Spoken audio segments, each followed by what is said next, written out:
What's up? I just did something I've never done before. What's that? I came to my studio and the door was open all night. I think it's California. It was raining all night last night. I mean, it's not wet in here or anything, but it's fucking cold. Or does it get humid? Like, does No. no? No. Like, it would ruin all your camera gear if it's too humid. No, could never. But you know what happened is I was drinking on the show last night with Dave, and then he's like, "Hey, I'm leaving." So I walked him out to his car, and I came in, and the place is a complete mess. Like I didn't really clean up, and I'm tripping. Drinking olive oil. We drank olive oil. So my stomach's been bothering me for like 3 or 4 days, and then Dave came over yesterday, and then before the show started, like right before the show started, I did a little shot of espresso. Because I had taken a nap, and then I was just like, I'll do a shot of espresso to wake me up. And then we came in here, and we drank olive oil, and we drank wine. The only saving grace, honestly, was the bread we ate. I mean, it was all good. I enjoyed the wine. I enjoyed the olive oil, but my stomach's been just kind of just funky. What? How much olive oil would you say you had? 4 tablespoons. No, 8 tablespoons. 8 tablespoons. 4 of each flavor.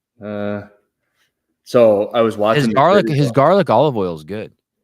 I asked you if there was garlic. You said lemon and maybe you said garlic. The garlic one's really, really, really, really, really, really, really, really, really, really good. I told you about that video I watched the other day. That dude eating 50,000 calories, right? Oh yeah, how do you do it? Whole bunch of junk food, but he had on the side olive oil as like a filler, right? So if he needed to, it's like. And I actually had a guy growing up telling me when I was in my bodybuilding stage, mm-hmm. Hey, if you want to get some calories in, just take shots of olive oil. And I would do it. It's effective? It's so calorically dense. God, like, how much is a shot of olive oil? Like an ounce? How many calories are in an ounce of olive oil? Oh, he actually has some of that shit on here, some of those metric. God, but it is tiny. Oh, it only says that can't be right. 120. Hey, this bottle ounces are in this a shot? This bottle says there's 17 servings in it at 120 calories a bottle. Serving. 120 calories a serving. Oh, 1.5 ounces in a shot? A jigger? Is a jigger another name for a shot? I don't know. That sounds like something could get us canceled. No, here, I'll show you. Look, it's on Google. How many ounces shot? 1.5. A jigger. I never heard of that. No, you have. Don't ever say that word again. We're gonna get canceled. Wait. 17 times 120 equals. Yeah. Okay. This bottle has 2,000 calories. 2100. Okay. So that's not very calorically dense. You'd get sick before you got full. I wonder what would happen. Hey, if you drank this in a day, it would start coming out of your pores. You know what I mean? You start to feel oily. Have you ever done that? Yeah, I have done that. Dude, in high school, we did this thing called the apple cider vinegar challenge, which is not real. We made it up. Mm-hmm. You just drink a cup of apple cider vinegar. It had to have been 12 ounces of it. Mm-hmm. And I threw up all over my buddy's bathroom. And for years, it just smelled like apple cider vinegar. In his bathroom? Yeah, it was bad.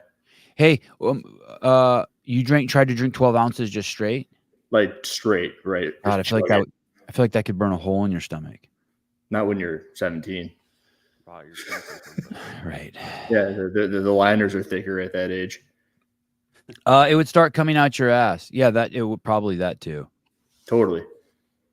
I can't remember what kind of oil it was, but when my wife's water broke, and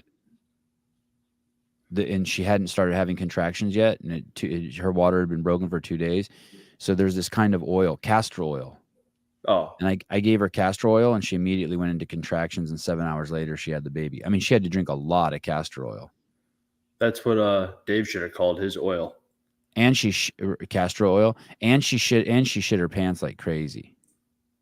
So he's right. It does come out of your butt. Yeah. Dirty. Yeah. There's a time that we went and made canola oil slip and slide. What, you did do that? Got a bunch of tarps. Laid them out on a hill. And like the first person that went down pulled all the tarps with them because it didn't work the way we thought it would. But then we left him in my buddy's car overnight, and it was in the middle of the summer, and it baked at like 110 degrees. And he was never able to get the smell of French fry grease out of his car. Wow. Hey, they had to sell it. How much canola oil did you use? Had to have been like 5 of those big ass ones from Walmart. And did it work? No. Oh. Like the first guy went down the hill and wait, we're going to go sledding in the middle of the summer. How are we going to do it? Bunch of tarps and olive oil or canola oil. So Andrew's told us 2 stories already this morning. Yeah. One got a was, lot of one was both with fluids. We would do all that stuff. I'm sure like Caleb's done it. Like the gallon of milk challenge. Why not me? Wait, why not me? Why not me? Do homeless people have the means to get 5 I wasn't gallons? always. I know. We used to go to Target and pick up. This was the dumbest shit ever. We used to go to Target and grab 2 gallons of milk and then like act like we slipped and then throw the 2 gallons of milk up in the air and then they would come down and explode all over the Target floor. That's what we would do. I've seen that. I never did that. And then we would run out of the Target. Like, oh shit. All right, what you got? I worked at this place called Drug Barn. It's like a CVS and Costco fucked each other. You know what I mean? It's like a mini Costco before Costco's were big. Okay. They sold shit in bulk. And one day I didn't want to be at work. So I went over to like the detergent aisle and with a box cutter, I cut open a gallon of like Clorox and then a gallon of Drano and put the bottles next to each other and let them just pour onto each other. I can't, to be honest with you, I can't even remember if it was Drano and Clorox, but 2 like crazy chemicals until a cloud started like forming. Did it smell? They evacuated the store. No, I didn't get to go home. I had to fucking clean it up. You did it. I had to use kitty litter and shit. And yeah, hazmat. Yeah, I tried to do a chemical. It's not really a challenge. It is pretty stupid though. That's good. It fits. That fits. It's on. It puts me on the chart for dumb shit with liquids. That's the dumbest thing you ever did as a kid. No, that's not. I had this other. Here's another liquid story. I had with the same stuff. There was this cologne called Dracar. That was like really popular with the high school kids. And I had this, I can't remember if it was algebra 2 or geometry teacher, but she would, if she smelled deodorant on, she had an air cleaner in her classroom. This is before you'd never seen an air cleaner in your life back then. She had an air cleaner in her classroom. And if she smelled you were not allowed to wear deodorant if you took a class from her. And if she smelled anything on you, perfumes, deodorant, hairspray, you got kicked out of the class. And so one day, before she was there, I broke off the little thing that stops the cologne from coming out fast, and I poured it into her air filter. Oh my god! That's kind of like an upper decker. What's an upper decker? It's the one where you take a dump in the tank of someone's toilet bowl. Oh man! Yep. It's what you said. It's kind of like the gift that keeps on giving, like an upper decker. Why does it always smell in here? Oh man! You check the reservoir, and there's a poop in there. I've done that too. An upper decker? Yeah. Really? Mm-hmm. Hey, you know that's supposed to be the emergency water if there's like an earthquake and something in California. So you've ruined their emergency water supply. Yeah, but we live in Illinois. There's no earthquakes here. Oh. Did you have to sit on the did you put your feet on the toilet and sit on the upper? Yep. Oh, damn. Yep. Wow. Well, it's like right next to the sink, so you kind of put 1 foot on the sink and 1 foot on the toilet bowl. Oh, okay. Damn. And you kind of look like Spider-Man up there. I had a fish tank, and I had a party once in high school, like one of those ones you have when your parents aren't home, and someone poured a wine cooler into my 20-gallon fish tank. Did it killed everything? No. Oh, the fish were just drunk. It was weird. I mean, the next day I emptied out like half the tank and refilled it, but it was a trip. It wasn't even a big fish tank, 20 gallons. Damn. Yeah, crazy, right? Good thing your dad's name isn't Anton. Why? That's a Deuce Bigelow reference. I don't know if you get that. No. Puts his fish in the blender, makes a margarita. Some people will get that. Hey, can we pull up your mush video really quick? Caleb. Yeah. That's pretty cool. I could do it too. Oh wait, is it the mush video or wait, hold on. Maybe it's not that video. I got a lot of videos up recently. I just kind of go. I'm tripping on I'm tripping. Is that old already? I'm tripping on people's is this pinned or something? No. Oh no, 10 hours ago. I'm tripping on people's comments. Which? Why? Um, Like how Medeiros is just a black name. You can't click on it because I can't tag him. no, like look at so the premise of this is like, hey, you're saying you go to the Able Games. No, this is the wrong one. I think that's the top one is the one you're talking about. This one with Okay. So the premise of this video, let's play the video really quick. It has not, what I want to say has nothing to do with the comments are nuts. Okay, now I know what you're talking about. I just can't believe how stupid people are. I don't understand. Oh, I believe it. Alexis talked about it. I made a video with Alexis yesterday. Yeah. It's from months ago. And she goes, "You think everyone's so stupid?" And I go, "No, I don't." But I do. It never ceased to amaze me. I'm just blown away. I was just watching I was reading the comments also in a Don Lemon Elon Musk interview. I just can't believe how fucking stupid people are. The stuff they say makes absolutely no sense. It's like, you should have a little bit of a conversation with yourself before you post. Okay. Yeah, go ahead. Play this really quick, please. I'm excited to announce that I'm going back to the Able Games for the 3rd time. I made this as a screen recording in about 5 minutes, and everyone's like, "Don't you?" Sorry, not this video. Sorry, not this video. This isn't the video. Go to Matt Fraser's video. Sorry, go to Matt Fraser's video first. Sorry. Oh. Or to Able Games. Just go to where the original video is. On the Able Games. Is it on the Able Games? Yeah, okay. He shared it. It's not on his timeline. Okay. I don't care, and I don't think you care either way. It's just an observation. But the premise is, let's play this. Let's play this. Guys, I am excited to announce that I'm going back to the Able Games for the 3rd time. It is in Fargo, North Dakota on April 5th and 6th. If you don't know, it is a really special event. Athletes of all skill levels. There are 8 categories total, and the athletes compete on the floor at the same time. There's still time to sign up to compete or volunteer. I'll be there volunteering, but it is a really special event. If you haven't been there, look into it. It's for a great cause. We'll see you out there. So let me see. Excited news alert. We're thrilled to announce that the one and only Matt Fraser is making his 3rd appearance at Able Games. Okay. I don't think I've also heard that this is an amazing event. I had at least 5 people reach out to me telling me, they're like, this sucks. I'm like, well, no. This has nothing to do with them. No, nothing to do with them. Does that mean you're going because 5 people that already is a stupid thing. That's already a stupid thing to think like this is anything besides promotion for the Able Games. I said that to somebody. I'm like, no, this is actually good. More people are talking about it. Your perspective is so small if you think anyone talking about this is anything besides promotion for the Able Games. So I didn't even know what it was. Right, exactly. No one didn't. And that's why it's cool that Matt's talking about it.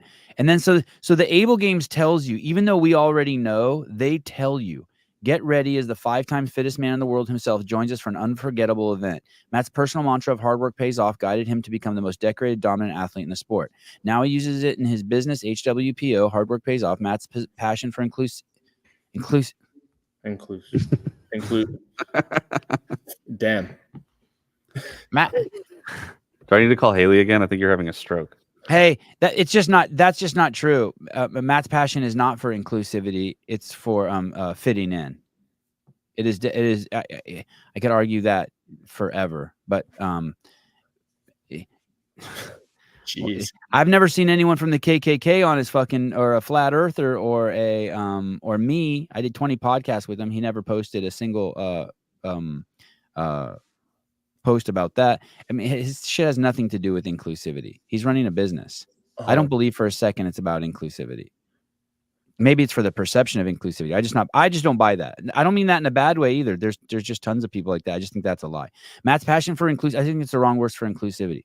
Matt's passion for coming across inclusive. Maybe that's, I don't know. Matt, here, how about this? Matt does do a lot of good deeds. Like he does do a shitload of good deeds behind the scenes, like a shitload. He helps a lot of people. He's generous with his time, like those prison guys. Those guys are spending life in prison. Yeah. What? Oh, yeah. I was gonna say it's like community service. Yeah. Earlier in the show we were talking about all the stuff that we do as kids, and we do like Drano bombs. Yeah. One time we got caught and had to do some community service. Yeah. Why not say, yeah, Matt's passion for helping others. I'll go with that, but not inclusivity. That's fucking completely fucking idiotic.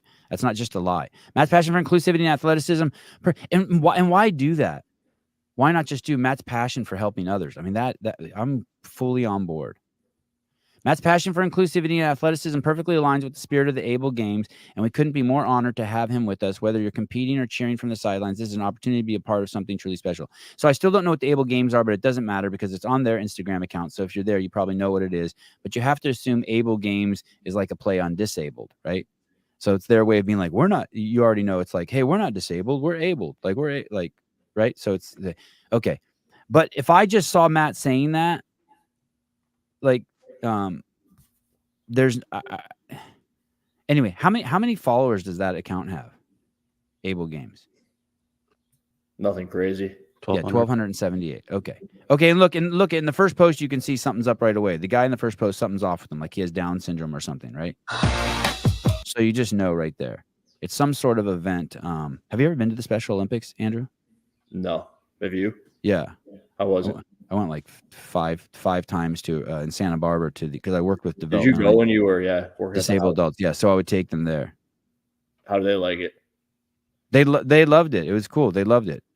This is probably different. The Able Games. I'm guessing that sure looks like the open shirt. The logo.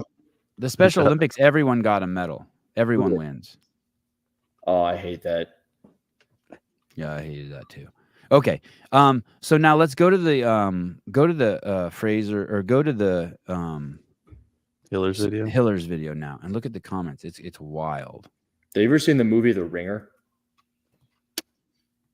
Is that with Matt Damon? Johnny Knoxville. Oh, nope. So if Matt follows 589 people, right? And and so the premise of this video is hey, you're going to the Able Games, you're promoting Mush, all of these things, but you don't follow them, right? Correct. Okay. I'm excited to announce that I'm going back to the Able Games for the third time. And then you search, he's going back to the Able Games, search time, you just search Able Games, and he does, I didn't even know you could do this, and he doesn't follow them. No, you do. He doesn't follow the Dave Castro. And everyone's like, but Dave doesn't follow anybody. Like, God. Yeah, that's like one of those dumb comments. Dave doesn't follow anybody. Right. He doesn't follow anybody for hey. So why should Matt follow him? It's like, well, could you pause this for a second? Have you ever had someone call you and be like, hey, I noticed you unfollowed me or you don't follow me? Oh my God. Hey, dude, I unfollowed everybody at one point when I was competing. Yeah. This is one of the things that resonates with Bill Leahy, right? He's got his sole mission. He's doing one thing. He wants to win the CrossFit Games. And if there's things that take away from that, he wants nothing to do with it. And I found myself wasting time on Instagram, but I needed Instagram as I had a sponsor at the time. It was a supplement company, and I had to post on it. But I didn't want to waste time clicking around on crap, so I unfollowed everybody. And I had, I don't know, a couple thousand. Yeah, you did it. You did it for yourself to help you mitigate your scrolling. Right. I didn't want to waste time. Yeah, yeah. I had did that that one, one so too, I needed it, and I didn't want to be tempted, and I couldn't delete it like I would like to. But I unfollowed, I don't know, a couple thousand people, and then I had a couple thousand followers, and I noticed I lost hundreds, which means that hundreds of people pay attention to that. They unfollowed me because I had unfollowed them. Like, fuck this guy. Like what? I don't even know if I follow my wife or my mom or any of that. Like people will be like, hey, did you see? I don't even know who I follow. I just randomly follow people. You know, the main reason why I follow people is if I need to tag them or if they're going to be on the podcast. So it's easier to search for them. That's it. Oh, I don't have any other. What? So you follow Xavier DeRusso, the guy we were talking about yesterday. Yeah, I just started following him because I texted him the other day and I was thinking about having him on again. So I started following Xavier DeRusso. Hey, does Pfizer have an Instagram account? Probably. You follow your wife. No worries. You're good. I do? Okay. Yeah, you're good. Do I follow my mom? Ooh, I don't know. Let me check. All right. Well, I just checked, and Travis Kelce does not follow Pfizer. So you follow your mom. You're in the clear. Sevan used to follow me. He doesn't follow me anymore. Really? He got a new account, though. I know that's the thing. By the time you get to your third account, you're not even worried about who you're following anymore. I don't even worry about anything on Instagram other than for me, it's like a dictionary. I just use it to like search shit. Jan Clark. Okay, I follow you now. There, done. There you go. That was easy. Who cares? Says Jake Chapman. Right. Okay, I'm good with that too. Okay, that works. But the CrossFit one was the most insane one to me. Why? He doesn't follow CrossFit, and he's also known to have been on Rogan and not spoken all that highly of CrossFit. I don't think I follow CrossFit either. I need to make a video on you then. CrossFit. Remember how I said yesterday I couldn't do that? I got one. I got something. What does that do for somebody though? Like if you're following. Oh, I do follow CrossFit. Never mind. I could see myself not wanting to follow CrossFit though, because I just don't want to make negative content about it, and I just think that their social media is so bad that sometimes I don't want to. You know what I mean? Maybe there's something like that too. There could be. I'm just like, hey, I don't want to be inspired by something shitty, but I do follow them. Hey, there's some comments in there too, such as maybe Matt doesn't even run his own social media, and that's like that. That's completely idiotic too. Of course he runs. No, so? Hey, why wouldn't Matt run his own social media? Tell me why. Why didn't Froning run his? Because he didn't want to be addicted to it. You don't think Fraser? I mean, I don't think Fraser would have that. But for some reason, people think people with big accounts don't run their accounts. Why would that be? You think that there's someone like at some management company or some ad agency or some that knows how to run their account better than them? That's better, but will do it. Yeah, that's completely fucking crazy. Whenever I see that, I'm like, you're fucking crazy. You think The Rock runs his? No. I completely think he runs his. No, I don't. Why wouldn't he? You think you reach so many followers that all of a sudden you just don't run your account? No, not necessarily. But you get so rich. You get so rich. They're depends on what you do with it. I don't run my Sevan podcast account. You know why? Because you're so rich. No, because to protect me from ruining the account. There you go. I mean, nobody is all that surprised to just see it's a running ad. Like everything on there are ads on Fraser's account, and yours isn't that. But if you post something that doesn't go along with your ad spend, hey, that's why you have people run them like The Rock. Yeah, I think it's crazy to think that Fraser doesn't run his own account. Hey, I think that would be. I don't respect people who don't run their own account. Really, that's you, dude. I ding them a little bit. You're talking about yourself now. Yeah, I ding them. I ding you a little bit. Well, here's the thing. But then once I find out the reason, I'm cool with it. Like if Froning just doesn't want to participate in Instagram, but he still wants to have a presence on Instagram, I respect that. Do you think? But he's not a. He's not runs hers for 100%. I don't think anyone in the space. Hey, dude, I don't think one single person in the CrossFit space doesn't run their own account. How about Dave? 100% runs his own account. The entire time? No, except for when he doesn't.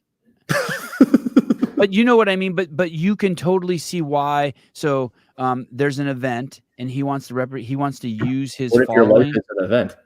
Say that again. What if your life is an event? The Rock, his entire life is an event. Right. And if I heard that, I'm not saying if I didn't hear a reason that I couldn't come around to like understanding it.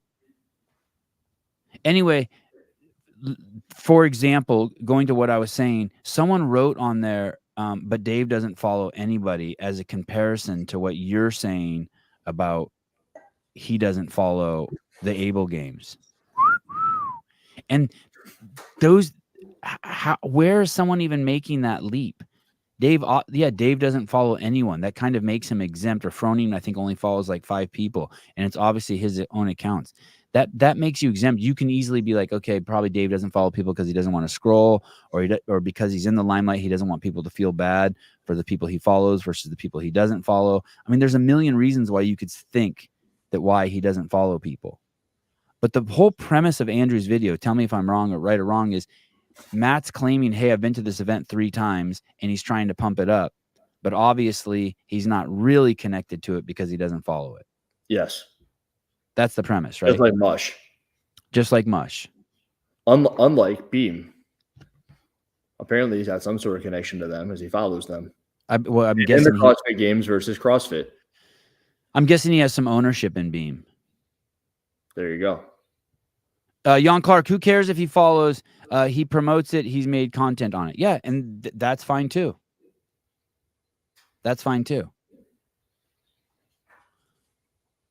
But I don't think I understand why. I just don't get the comments. Someone else said, "Why would you post this? It's petty." Oh, he doesn't follow me. Let me see this one. Who cares? I just want to respond with, "Are you new here?" to every single one of those. Are you new here? But how about this one, dude? You're just searching for clicks. I said yes. I want to know. I want to know why Tyler posts. I want to know, and why did he make that comment? Can we go to Tyler's page? Sure. Tyler can't. I bet there's some stuff of him lifting. No, he's private. He's private. Of course, he's private. Why do you have an Instagram? Maybe it's to follow Dave. Of course, he's private.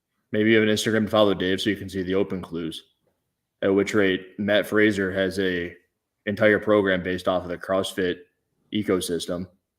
He does have his pronouns in there. And the open. What? Wow. Wow. Tyler could have been a chick's name.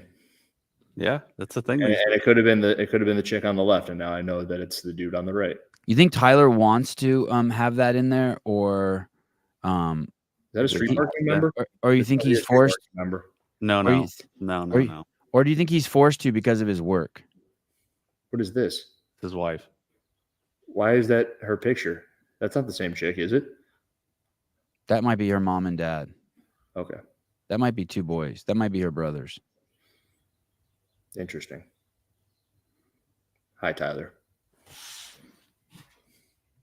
I just don't understand. Well, I'm reading these and I'm just like, I can understand what you're saying by making the post. I can't understand what some of these people are saying. I can't understand how they made these leaps. Hey, could you argue that anytime you post anything to social media, it's to get clicks? Is there anything that's ever posted anywhere that doesn't have that purpose? Why clicks? You mean for someone to see it? Yes. Yeah. I mean, if you put anything on there, that's the reason. Yeah. Which makes that statement ridiculously dumb. Yeah, stupid. You just like your wife. If you're lying, if you say no, I want to know why, and then I'm pretty sure I can circle it around to yes, it's for having eyes on it. Caleb just married his wife because she has a vagina. No. Oh yeah. Okay, that's not exactly true. That's not the only reason. But if she didn't have one, you wouldn't marry her. No, he's very superficial like that. It's true. But if Alexis had a body 10 years ago, I'd be cool with it too. I married that guy because he's rich. Well, and he has a penis. Don't. Well, you know what? I think that you could, if you're a chick and he's rich and he doesn't have a penis, I think that could work too. For some chicks. I married a rich guy without a penis. If he's got money and he can do some stuff with his, These two got married because sure. What is this about? Have you seen these? No. Outfit of the night. Going to the grotto with some of our great friends from Austin, and babe, this outfit is giving quintessential Palm Beach Biggie.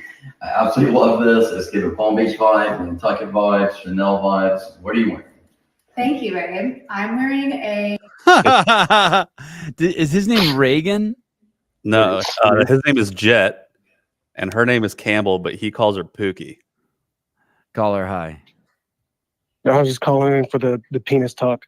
Oh yeah. And I want to jerk you off a little bit. I got that Matuthian.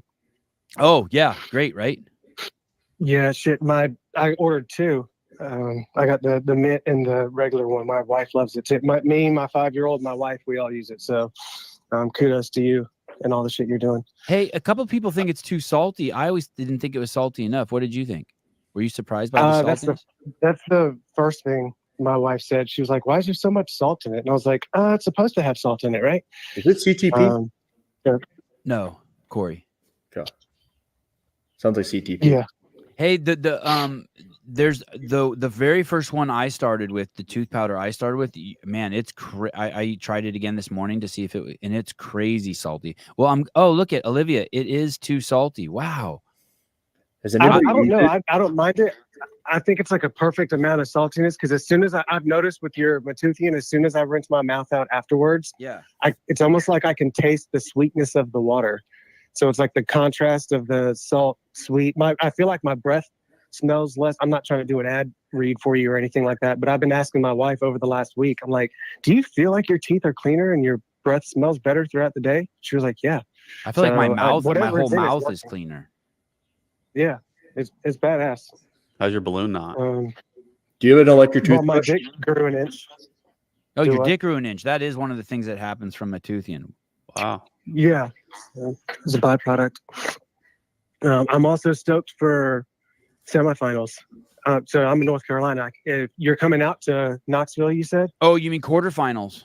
Oh, semifinals. Well, you know what? I was Yes, going semis. to, and I'm having this sticking point with. I just don't have a sponsor for Knoxville yet.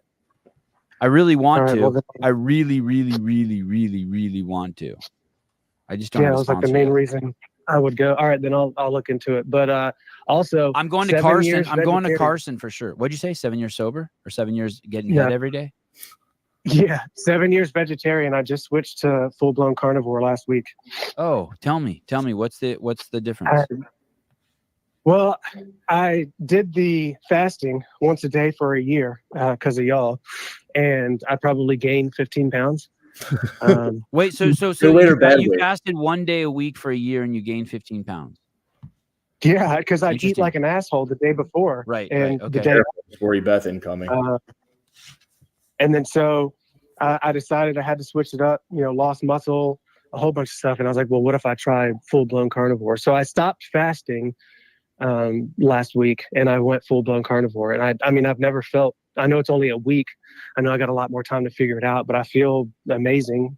And so I'm curious to see what's going to happen over the next few months or so. But yeah, only beef, fruit, honey. I'm thinking about adding sweet potatoes in, but Why? yeah, we'll see. How come? Why are you adding sweet potatoes? With my workouts, I feel like trying to push the pace. My runs feel a little bit lazy at the end of them. So I'm, watching some people in the journey of their carnivore. They've said they've added more fruit, more sweet potatoes. So How far are you I'm running? just experimenting. Pardon me? How far are you running? Usually like a 5K. Okay. Hey, JR, when I stayed with him at the games, he threw down just like a pound of blueberries at a time. It was crazy. Just a whole tin. So you're right about the more fruit thing too. It's so easy to eat a pint of blueberries, dude. It was so funny. They have like 5 of them. You just eat a whole thing. It's so easy. Hey, Corey, I would try a lot of ribeye. All right, Okay. Bob. Ribeye is so good, and the fat in it is so amazing. And eating that fat and ribeyes might make it so you don't want to eat sweet potato too. I would try ribeye. When I was just doing ground beef, it was hard. Do you not like sweet potato? I've been staying away from the lean. I've been doing 85-15. Yeah, That seems to help too. I would try ribeye. Who cooks it? You or your wife?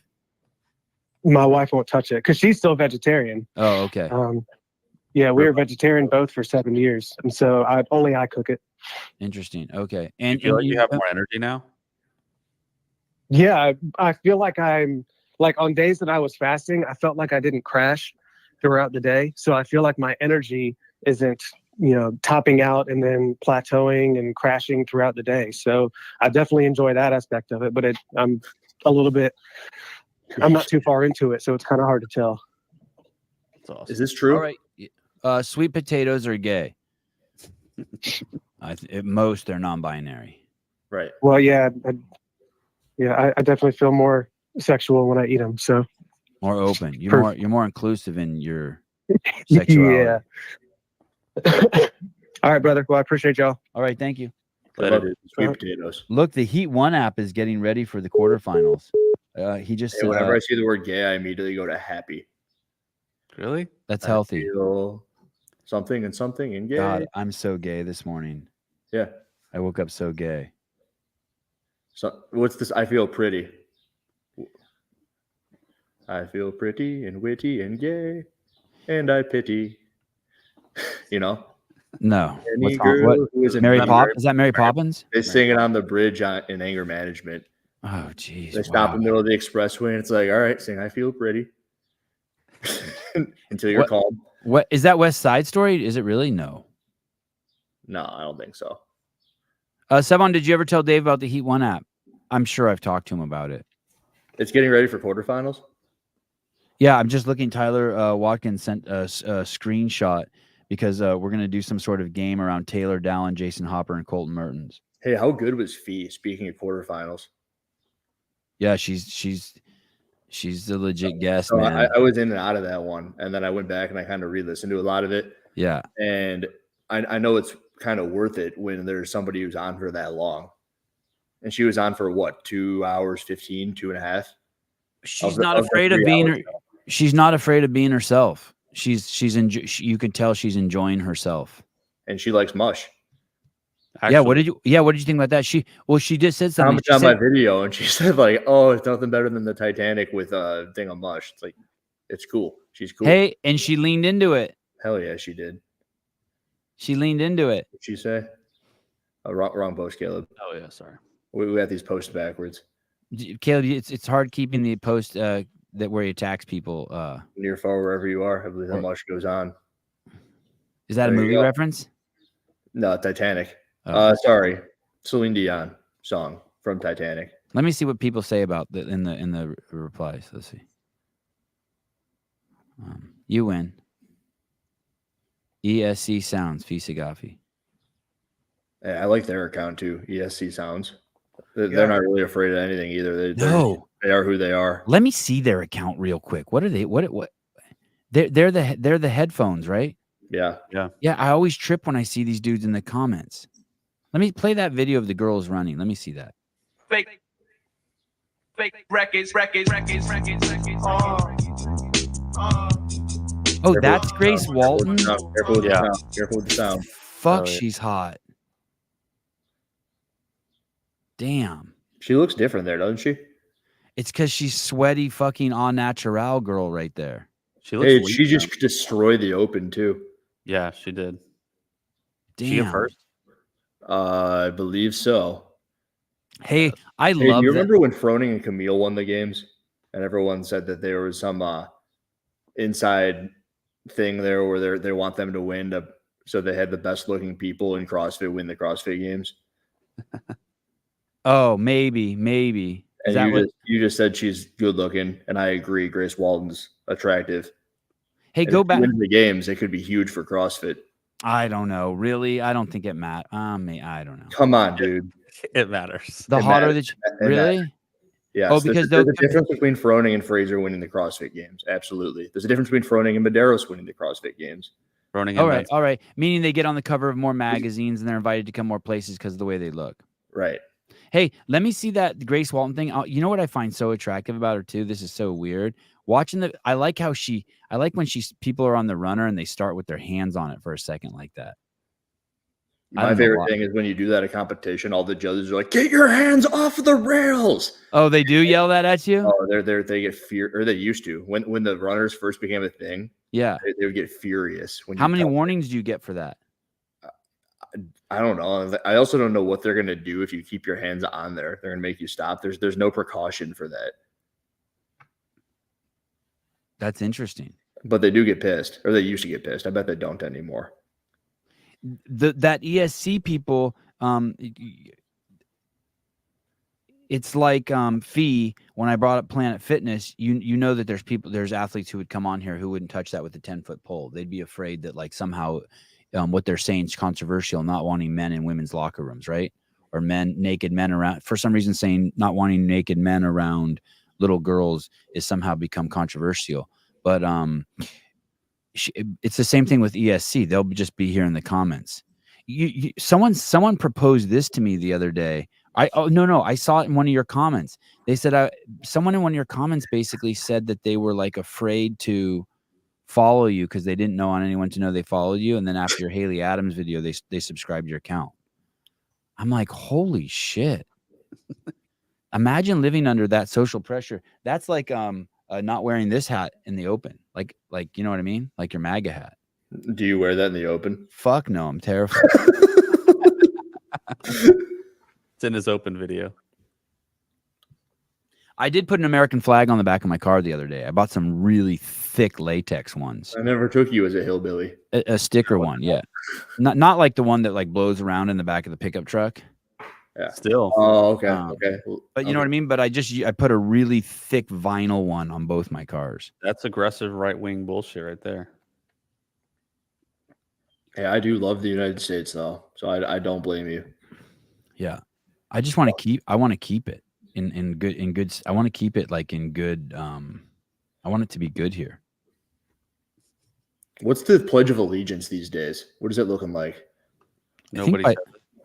But I think you have to. I think you're supposed to in school. I think it's some sort of rule still to say it. But you're right, people don't do it. You want to know the weirdest thing? I went to Catholic school growing up, and I didn't go to church for, I don't know, 5-8 years in a row. And I went back, and all the prayers were different. Like, what is that? It was so weird to me. New translations. Yeah. So more progressive, like more progressive.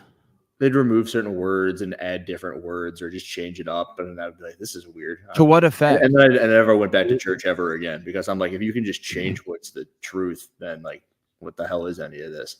To what effect? I don't know. Like I knew the Our Father, I knew the Hail Mary, I knew all of those prayers. But the changes, to what effect are the changes being made? Like, what do you think they're trying to accomplish? I couldn't even guess. Oh, okay. I don't know because I didn't like go through that.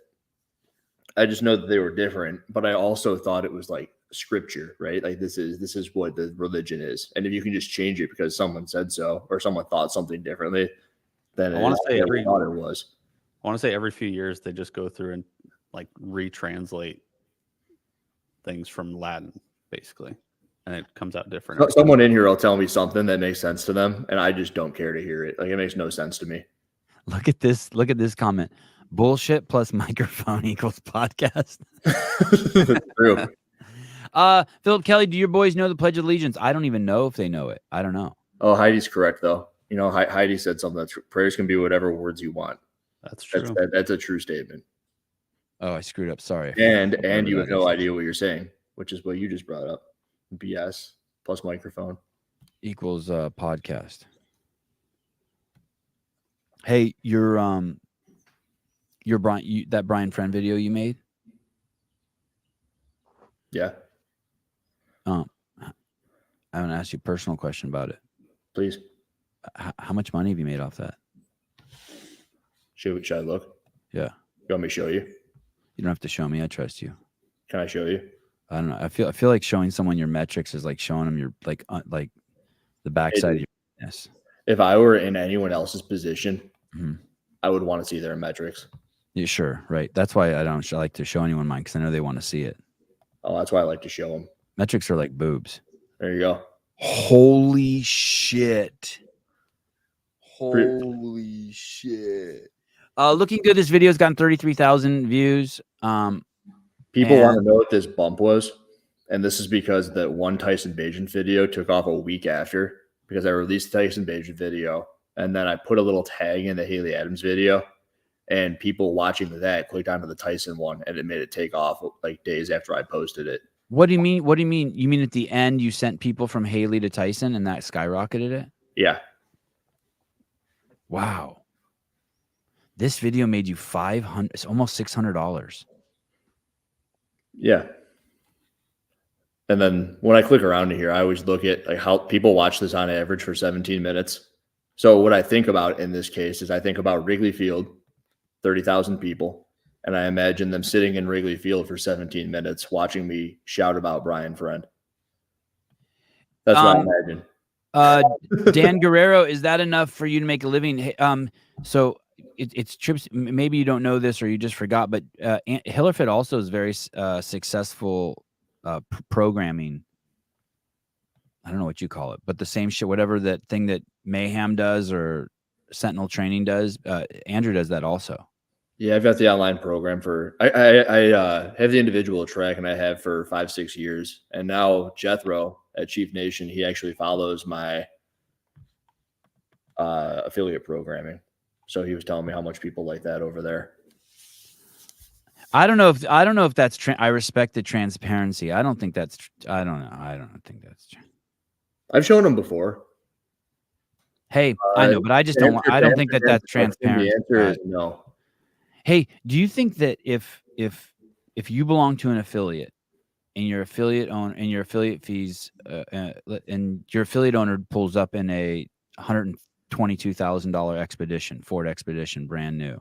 I don't think anybody would know how much that car costs, but continue. How about a BMW, like X5 or something? You don't think people know how much an Expedition costs? No. Like if there's a difference between a Suburban and an Escalade. Yeah, even a Suburban fully loaded. How much is a Suburban fully loaded? Same as an Expedition, I'd assume. It's got to be $100 grand. It's like 80 to 100 versus 100 to 130. I can't imagine you can get a fucking nice Suburban for less than 100. Can you? Yep, 72,000. That's for just the baseline shit Suburban. New Chevy Suburban. Heidi, this is the coolest dentist. My dentist drives a Hellcat. That's dope. Can you bring up the Suburban? I'm struggling to believe that it costs, because I was going to buy a new Sienna the other day, and a fully loaded Sienna is 60 grand. Has Brian texted you? I asked him not to, because all that Can you build one out? Can you build one out for us? Like just a good all right, well, give me like 10 minutes because it's going to take a while. Oh, really? You can't just go to the website and build it? Yeah, I will. But I got to like click through everything. You want to just make it a bit? We can make it a bit. Yeah. Yeah, always. 83 grand for a Suburban, for our Suburban. Maybe I should get it. Maybe I was gonna. It was $7,000. It was $7,500 to fix my van, or I could buy a new one. Oh my God, I was really upset when I heard you fixed it instead of got a new one. Okay, here we go. A 4-wheel drive Suburban. Just pick all the best shit. I want to see how much like. Wait a minute. Is RST the best version? Is there a row below that or no? No, that's it. That's it. Oh wait, how about High Country? High Country's the one, dude. All right. And wait, and keep scrolling down. Let me see if there's any more. Like, can you click that? Get the good engine too. That's it. Caleb, don't be cheap, dude. Sorry, you need to have the six-cylinder V8. Absolutely. Okay. Okay, let's go to the. What color we want it? That's fine. Whichever one's the most expensive. Yeah. Yeah. Of course. Yes. You know I used to sell cars, right? Yes. I didn't. I did for about 3 or 6 months, somewhere around there, in college, actually. Yep, those. Yeah. How does that work? Do you make money? Yes. Good job, Caleb, finding the wheel locks. Thank you. As a sales rep, you don't make money doing what you're doing, because it goes right to the manufacturer and then back to the dealership. We can't get wheel locks. Okay, fine. Okay, fine. We won't get wheel locks then. That's fine. Okay, all right. Interior. Here we go. If this doesn't hit 100 grand, Caleb, I'm going to be seat pissed type at you. bucket. You make sure you get the bucket seats. Do we want jet black mocha? That's fine. Whatever. We're just ramping up the price.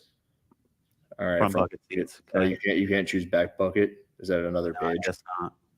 Not here, at least. There's bucket and bench. We're getting ready to go to packages. Yeah, you need the trailer hitch. You need the interior protection. Absolutely. Trailer view is worth it. Trailering package. Look at that Airstream. That's $100,000 Airstream. Yes.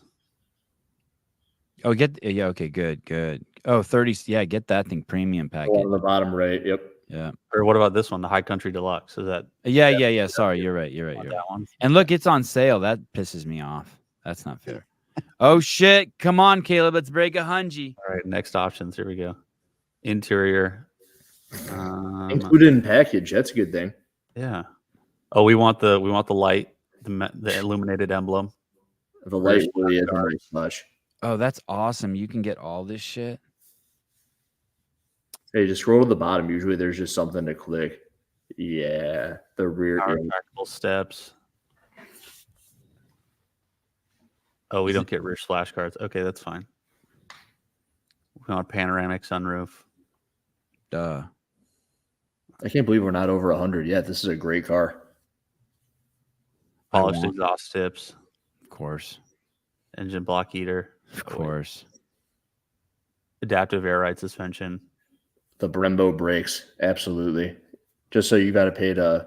This is wild that you can get all these options. How long does it take to get a car like this?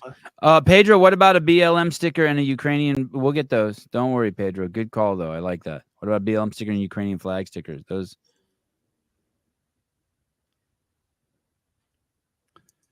Oh my God. All these things on here. Dude. Cargo management. Nah. Skip all this crap. Hold on, unless there's something really expensive. You want to put a kayak on top? No one wants to put a kayak on top. Get me that roof camera mounted large car. You give me the camera. $1,000 option at the bottom. Yeah, yeah. Give me the roof carrier. Yeah, high camera. Jeez Louise. They really have every option on here. Okay, so it's $100,000. Stupid. Yeah. We need a tent. Yes. Come on, guys. We don't need a tent. Yes. Performance. We're at $100,000 now. Get me the crazy exhaust. Yes. God. Yeah, baby. Yeah, you got to hear us coming from a mile away. That's the idea. Can you get nitrous? Dude, it's a Suburban. You could throw some on there. Hey, go back to that trailer hitch. What's the deal with that trailer hitch? Why is there one keep going up? I thought I saw one with balls on the side. No, I must have mislooked at it. They have one. I know they make some where there's like 4 different types of hitches and you can just rotate it around. Oh, yeah. Look at that one has 3 balls on it. Yeah, the 3 different sizes for different towing capacities. All right. I got mine from Home Depot for like $20. This is a ripoff. That's why you don't. No, they don't rip. They don't rip you off. How dare you? What, are you trying to get sponsored by Chevy? Okay. And it's only $1,500 a month. See, you totally could have gotten this car. How much do you have to put down when you lease a car? None. On the scroll, it usually tells you. Depends on the deals they got. Is it a Toyota-thon or not? Let me see. Go back up to the lease again. Go back up to the lease. It says right there. Lease details. Let me see that. Oh, only $1,544 due at signing. Oh, and this is a lease. Oh no.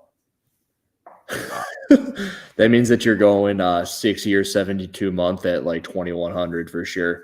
And at 2,100, you probably got to put down 15%, 20%. Ultra low mileage lease. You do have to put money down on a lease also? Yeah. Oh. I'm just going to keep driving my 2016 Sienna. Fuck it. Not always. I had a Mazda at one point that I didn't have to put any money down on, and it was like $175 a month, and it was fantastic.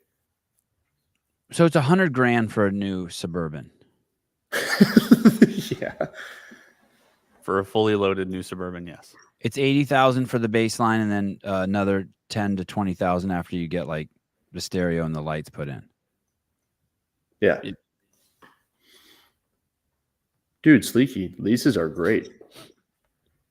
Really? I thought you were never supposed to lease a car. Yeah. Why are leases great? Well, if you guys, I mean, Sevan, you can write it off the lease, right? As a business. Yeah, are you on the phone as you're driving to the skate park? Always. Do you use that for work? Yes. No, but no. Yeah. Wow. No shit. My car's a write-off if I'm in there talking on the phone. You have a conversation with your accountant, dude. I'm always on the phone. Yeah. Do you drive the car to Greg's house where you do the podcast? Wow. Holy shit. Crazy. Y'all are crazy. Hey, why would a lease be? What about if you just have a car payment? I mean, I don't have a car payment, but if I did, what if you buy a car? Can you still write it off? The thing is, you can always write a car off if it's a lease because you're always paying for it, and you always have a new car. Versus at a certain point, your car is paid off and you can't write it. It's not worth anything anymore. Hey, isn't there a limited amount of miles you can drive on a car per year when you lease? I learned that actually with my buddy's dad. Like Heidi just said, meals are also a write-off if you discuss anything business. Yeah, I knew that. But what about what's the miles? Because I think I drive. I'm trying to think. I think I drive my car. You probably drive too much for it to be at least. Honestly. Yeah, this one's 40,000 miles, and then every mile after that is 25 cents. 40,000 a year. Mm-hmm. Oh, that's a lot. Yeah, because I probably drive 40 miles a day. I probably drive like less than 20,000 miles in a year. Graciano coming Hiller video to abolish the IRS. That's not really in your No. No. Oh, look at John Lavelle. Purchase is a write-off as well. Work car. So if you talk on the phone about work, if you're talking work in your car, the thing is my kids are even my work. I talked to my accountant about that. I'm like, hey, everything I do, I'm promoting my kids because with all the fitness shit they do, I should be able to write off all their shit. But he said no. All my gym equipment's a write-off. Here we go. If you make videos and you post it using it, then Daniel Jennings, here is why a lease is good. You don't ever have to worry about maintenance and always have a new vehicle. Bad because you always have freaking monthly payments. Depends who you are. Sevan would never have a lease. He hates monthly payments. I hate monthly payments. I love them. You do. I love them more than I love a new car. No. I love a new car so much that I could care less. Oh, a lease is usually up to 10 or 15,000 miles per year. 15 is like kind of, yeah. If you get a 10,000 mile lease, you're screwed. Is Graciano an accountant? A tax guy? I thought he was. I don't know. He is? He does people's taxes? Yeah, I thought at least he was an accountant. Yeah. You do taxes? Graciano, lease versus CFP. purchase. If he is, he should know. Lease versus purchase. What do you think? Investment advisor, how about that? Here's the thing, dude. You just paid $7,000 on your purchased car. You just threw it out the window. That's a year's worth of lease payments, you dummy. Or half a year. It's half a year of lease payments. No. Isn't a lease $1,000 a month? I mean, if you want that loaded ass freaking truck, if you just get like a $60,000 epic car, like you can get a big ass Jeep for $60K. A Wagoneer like 70, like a bottom one. You would love that car. And thank you for getting me back on track. So what was the original thought? Thank you. Oh yeah, you're an but I do like this too. Pay your kids a salary and put it in a Roth for them. That's fucking genius. I would definitely rather have $1,500 in my month. Yes, Harry Perry. Okay. So if an affiliate owner rolls up in a brand new Suburban, are the clients pissed? Sorry, I pulled down Kathleen. Are the clients pissed? Yes. They are, right? And no. Oh, okay. I would say it's like 2/3, 1/3. And pissed maybe not. It might not be the best explanation for it. And honestly, it's more the internal dialogue you have with yourself about having the $100,000 car, I believe. Let's say you run an affiliate and it's $170 and it's $200 a month to belong there. Okay. And you have 200 clients. So you're making $40 a month. But your fucking overhead's at least $20,000 a month, let's say, right? Yeah. Let's say so then you raise everyone's affiliate fee, let's say it's 190 and you raise everyone and you have 200 clients and you raise everyone's membership by $10. So now it's 200 even, right? $9.99. Yeah. Now you have an extra so what's 10 times 200 is 2,000. So now you have an extra $2,000 a month. And then your brand new Suburban. And a week later you roll up in your brand new Suburban. Listen, if I'm the client, I'm stoked. You're in that 1/3. I know there's a third of people who are like, I get it. And then there's a third of people who are like, what the hell? I'm so stoked. I'm paying $10 a month extra so you could drive in your brand new Suburban. Yeah. Hey, dude, it's just people. It's only $10. Yeah. It's only $10. And I'm just stoked. It's 120. I look at it as I always go right to a year. Okay, it's 120. Hey, dude, some people cancel things because I'm canceling Spotify this year because I can't afford it. It's $10 a month. Okay, let me have a burrito from Chipotle and you're canceling. Do you ever listen to music? Yeah. Right. When I got fired, I got rid of my Sirius XM. I don't ever listen to music in my car or anything anymore. Those are and if you were a member of that affiliate and then that sort of series of events happens, what do? You get fired from CrossFit. and the affiliate Okay. partner the next week bumps it $10, do you cancel? Okay, let me ask you this. On the total flip side, have you ever seen the car Souza drives? I hate that thing so much. The work Stu- truck. No, Souza doesn't. No, that's his dad's car when his car's not working. Wait a minute. No, not the truck. He calls it the work truck. Oh, yeah. That little Toyota looking thing. Yeah. Oh So my god. if Matt Souza's driving around, he could play a game. I used to have a car like this. Can I find a car worse than mine? And you're just always like looking, do I have the shittiest car? Matt could drive for a month and not find a car shittier than his on the road. His car is fucked up. There's an awesome thing about that car. It's that you never worry about it, which I think is what he likes, right? You don't have to pay for it. But the thing is, Hey, the dude. one time I saw it, I was in California. He drove down to Newport. We were all there, and it wouldn't start. He couldn't drive home. Yeah. Oh, yeah. So I'm like, dude, you get a new freaking car. His car is the total car I would see. Like I would be at a gas station in Oakland filling up. Yes, and, Jeffrey, you do. And a guy would pull up next to me in that car, and his girlfriend would be in there fucking smoking out of a glass pipe. Both their seats would be fully reclined. There'd be like fucking Kentucky Fried Chicken buckets in the back, empty. I mean, his car's worked. I mean, he doesn't keep it like shit. It's clean, but it's the most tired Honda Civic on the fucking road. I mean, it is fucking worked. It even sags a little bit. You know what I mean? It's just like you just see it and you get tired. You get tired. If you look at it, you're like, this car's tired. So what if you're a client, what do you think of that when you see your gym? I think that if Souza were to roll up in a Hyundai, Mazda, new Toyota Camry, something like that, you're like, thank God, and you're kind of happy for him. I think That's what sucks about that job. If you pull up in a fucking R8 and you're a fucking affiliate owner, well, I guess if they think other things too, like if the whole time everyone knows you also invest in real estate or some shit. You're not making all the money with them. My business partner had a Range Rover. Jesus. Damn. And my affiliate owner business partner, yeah. Did people did people look down, frown upon that? Certain things and aspects of it, sure. It's just some weird socialist shit to not want your peer group to fucking your people around you to be just bawling. How many affiliate owners do you think drive a Range Rover? Like a new one, like one that's like within 5 years old. I mean, his was brand new. Oh, it was also a lease. One. Not a lot. Yeah, one. Yeah, exactly. So few. Yeah. So fucking few. I'll tell you what, the money did not come from the affiliate.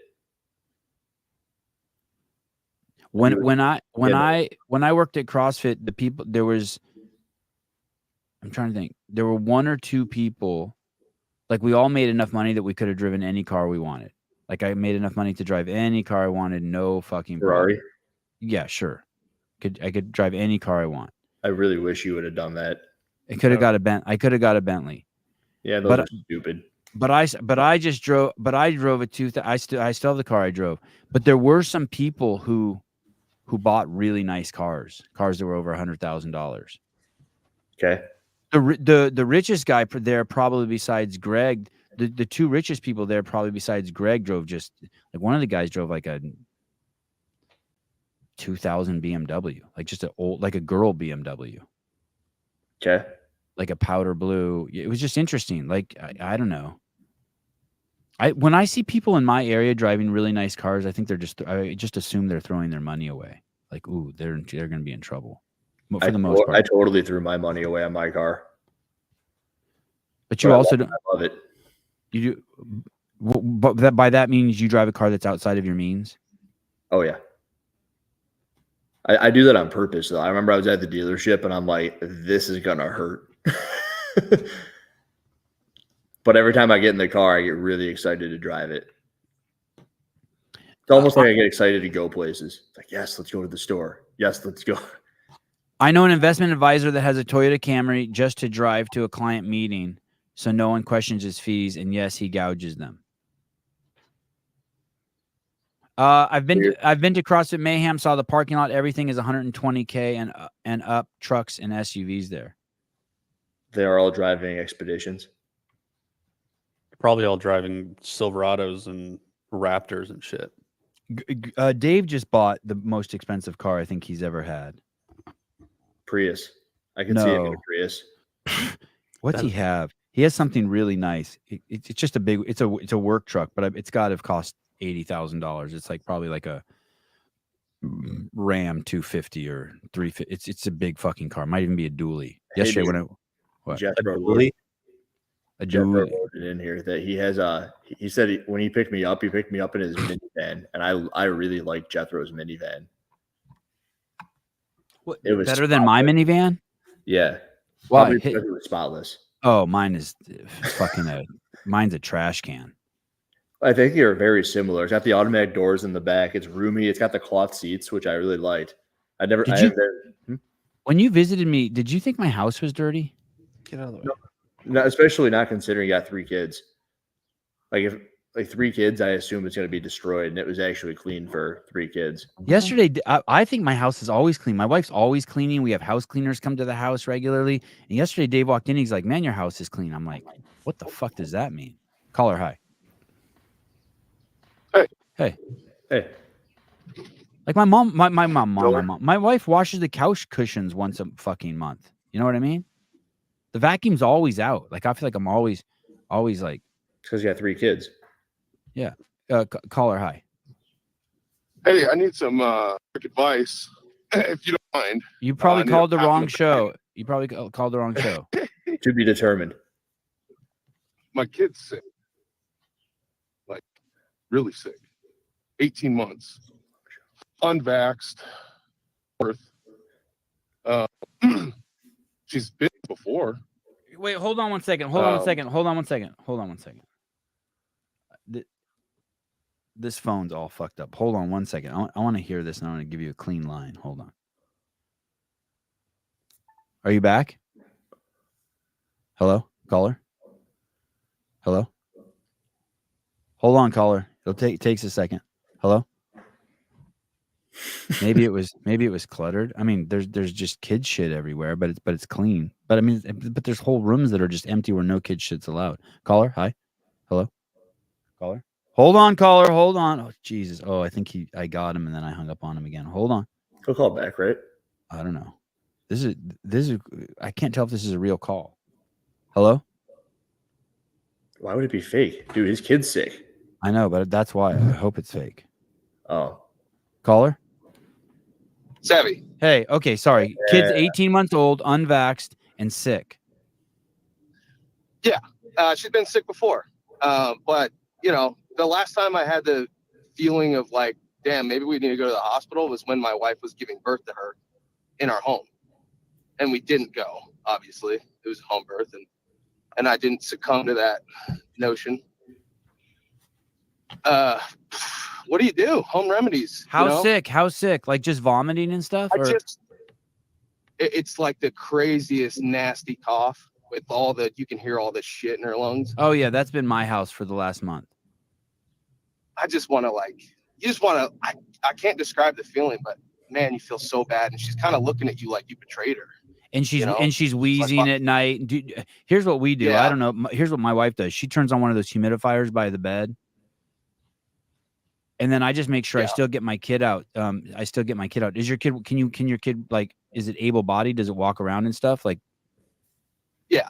Yeah. She does handstand push-ups and all that. And does is she laughing? Is she in a good mood? She's still if we put on music, she'll still dance, but she's kind of whining and wheezing while she's doing it. Is she eating? It's kind of adorable. She's very needy. And she's not eating. No. Oh, she's not eating. No. Is she pooping and peeing? It's been, definitely less. Fever? Look at, I'm just stealing all fever. She did. Yeah, she did. How high? She did have a fever. It broke. It was 102. Is she teething?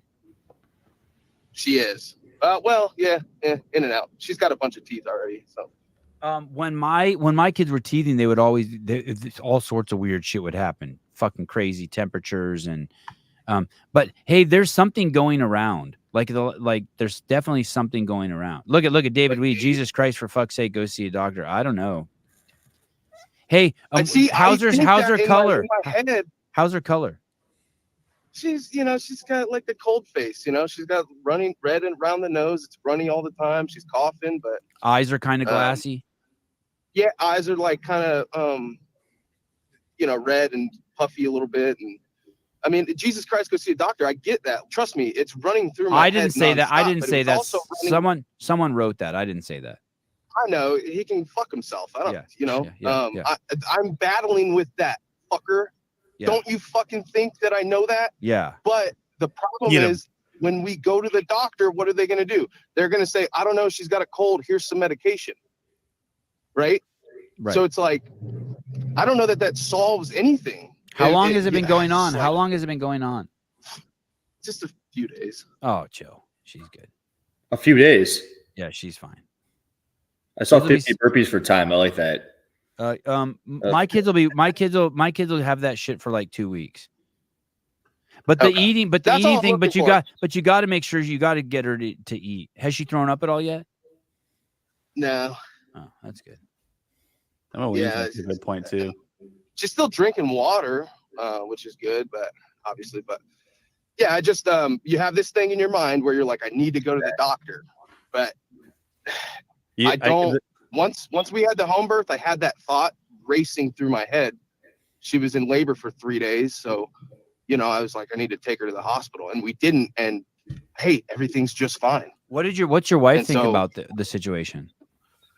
We're on the same page where we're kind of just contending with our own like weird programming in our head that we need to take her to the hospital, and we're like, maybe we do, but we also know, kids get sick. What's your temperature? Yeah. What's your temperature? It's normal now. Her fever broke. And she's fine. Just have her drink a load of water and hang her upside down by the moon boots. She'll be good. What?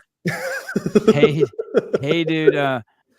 Should I buy her $100,000 Suburban? When my kids were teased, that cures everything. Even here you go, honey. Just sitting here for 10 minutes. You'll be good. Sleeky said, this is good. Trust yourself, caller. Don't let the fear get you down. Yeah, it's like that. By the way, everything you're going through is totally normal, especially for the first child. I was totally like that. I was 100% like that. Every time the kids got sick, I was fucking tripping. And I would push it down. I would try not to say it out loud to my wife, especially when they were teething, man. Their temperatures would get crazy fucking high sometimes. I appreciate listen what some guy wrote. Here's the thing. It's a wild day when you take advice from 3 YouTubers over doctors. But here's what has medical experience. Yeah, right. I'll slap the fuck out of whoever said that. I'll slap the fuck out of him. He's the part of the fucking problem. I know, but yeah, that's the thing. So if I would have read that 5 years ago, I would have thought it was a dig at us, but it's not. That's how much distrust there is in the fucking medical system. This is like, hey, dude, they're gonna treat your kid based. It's just Mason Mitchell. Anytime I have health issues, I call into the Sevan podcast too. Let's ask the 3 most retarded people on the internet. Hey, what did someone say? What? I said, let's ask the 3 most retarded people on the internet. Thank you. Hey, dude, I haven't been sick in 10 years. All right, I know a thing or two about not being sick. It's called NO Explode. Yeah, I get 2 scoops first thing in the morning every day, and it got rid of my allergies, and I haven't been sick in a decade. When I was in the 7th grade, I had this pain in my ankle,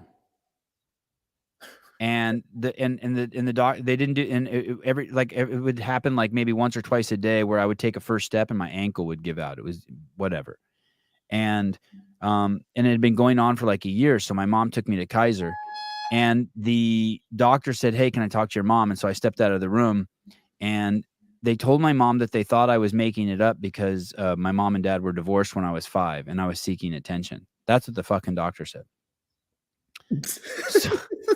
So Jesus Christ. So we went for a second opinion, and they cast my fucking leg, or they put some sort of brace on my ankle, and they gave me crutches and a bottle of Vicodin. Epic. How old were you? I was in the 7th grade. Okay. It's like, dude, What was wrong with it? Nothing. Who knows? It fucking went away. It was a fucking growing pain. It was fucking nothing. I hear Avi say that sometimes too. When he takes a first step, his foot will give out. It's probably just some sort of just growing pain. Didn't It's he just break his leg? what? Didn't he just break his leg? No, Ari broke his leg skateboarding. The only time I'm trying to think. I think the only time we've taken our kids to the doctors is to get their COVID shots, and only time we've taken our kids to the doctors when they broke and stuff. I think we had a broken. So my kid told me he broke his elbow, and I didn't believe him. And then that night at dinner, he was eating with his left hand, and he's a right-handed kid. So we took him to the doctor. I was like, all right, that's good for me. I don't know. I think you're totally good. Going to the doctor is always a fucking crapshoot. It's I would say that they're wrong more than they're right. That's the fucking problem. They just are not equipped. I also just know it's you just get, they're gonna look at her and say she's sick, and they're gonna, we can prescribe you some Motrin. I just, you know, I mean, what are they gonna do? You can't find anyone. You can't find anyone who won't tell you that fluoride's a neurotoxin. And if you look at the history of fluoride, it was basically they were putting it into the water system to get rid of it. It was a byproduct of some like metal manufacturing process, and it was killing everything in the rivers and streams. And so they fucking invented fluoride in the toothpaste. And it's like, and now there's a whole business built around it, and they're called fucking dentists. And it's just like, at some point you have to be like, okay, hold on. Jake goes to the dentist every month for, no, not the dentist. He just wants to get his prostate checked out monthly. I get it. It's actually his uncle. He goes to his uncle every month. And this chick almost Well, I died. appreciate it, Stevie. Thanks for. All right. Hey, making will it you normal. call back and keep us posted? Yes, sir. Oh, wait, hold on. Someone said something just scared the shit out of you. Hold on. Has chick. Wheezing is no joke. I almost died at 7 because my mom wouldn't take me in. SATs at 70% when my aunt took me in. Oh, SATs meaning her oxygen saturation. Hey, do you have an Apple Watch? Yeah. Check your kid's oxygen saturation. Does it work like that? I mean, I have a watch. Does it? But I'm not sure it would work on children. But you could try it. It'll tell you if it Not can't. human? It'll tell you if it can't get a good reading. Right. Hey, Caleb, I can buy one at Walgreens, can't I? Yes. You Yeah. can An get Apple Watch? No. O2 monitor. You Like can an get O2 one. meter, like an oxygen. You'd have to get a pediatric one because it's gonna be small. Yes, the 3 YouTubers. Hey, tell that recommend the guy- Apple tell- Watch. Tell that commenter who almost died at 7 it was an isolated incident. Yeah, for sure. And I don't even believe her. To be honest. Sorry, has chick. I just don't. I don't believe it. Well, it's a narrative that the doctor says. Yeah, it's like exactly. your kid could have died. Yeah, And then you hear that growing up your whole life. I almost died at 7. Yeah. I get it. Yeah. Yeah. It's also when you have a baby in the hospital, they tell you all this shit you need, and then you look it up, and it's like 1 out of every 500,000 babies gets what they're talking about that they're saying so serious, and there hasn't been one in the state of California in 12 years, and you're like, wait a second, wait a second. Hey, do you have anything that you treat like you give them like you make them chew on a garlic clove or something like that? No, good question, but no, I don't. When my kids are really, it's just sleep and water, and I still make sure I get them outside so I just walk them like a dog. You know what I mean? I treat them exactly how I would want to be treated when I'm sick. Get outside, get some sunlight, walk around, just shit like that. 20 bucks. Water Okay. and obviously nothing stupid. Like absolutely, like you don't give them cake. I don't let them sit around and look at iPads all day. Like I get them up and you know what I mean. Like I keep them interactive. Right. Okay. But I don't cool. got a Thanks, job, guys. so what can I say? All right, bye. All right, love you guys. Thank you, bye. Later. Young Clark, I wish I would have called before going to get circumcised. Yeah. Hey, my best friend growing up got a kid. Mhm. Got A kid? Like he had a kid, right? Yeah. He was really superficial and found someone with a vagina and Sure did. He did. Yeah. And I got him a bottle of Explode that he can't open until he's of age. Oh, jeez. Because that kid's never getting sick. And he's going to be addicted for life. He's a lifelong BSN Explode fan. Sponsor me. It's sitting in his closet. Just, it's like a bottle of wine. It's getting ready. It's got to be all clumped up by the time we can use it. Oh, yeah. Oh, yeah. Litter box. I wonder what let me see. I'm going to type in leading causes Damn, Jan. death. Which I called in before going to get circumcised. So I typed in leading causes of death in the United States, and it says heart disease 700,000, cancer 600,000, COVID 416,000, accidental injuries 224,000, stroke 162,000, chronic lower respiratory disease 142,000, Alzheimer's 120,000, diabetes 103,000. So it's funny that they use the word causes. You know what's not in there, which is probably number 3 is medical mistakes. You can't have that on there. That would make them look terrible. But what's also crazy is think of heart disease from too much sugar, cancer, probably too much sugar, COVID-19, probably too much sugar.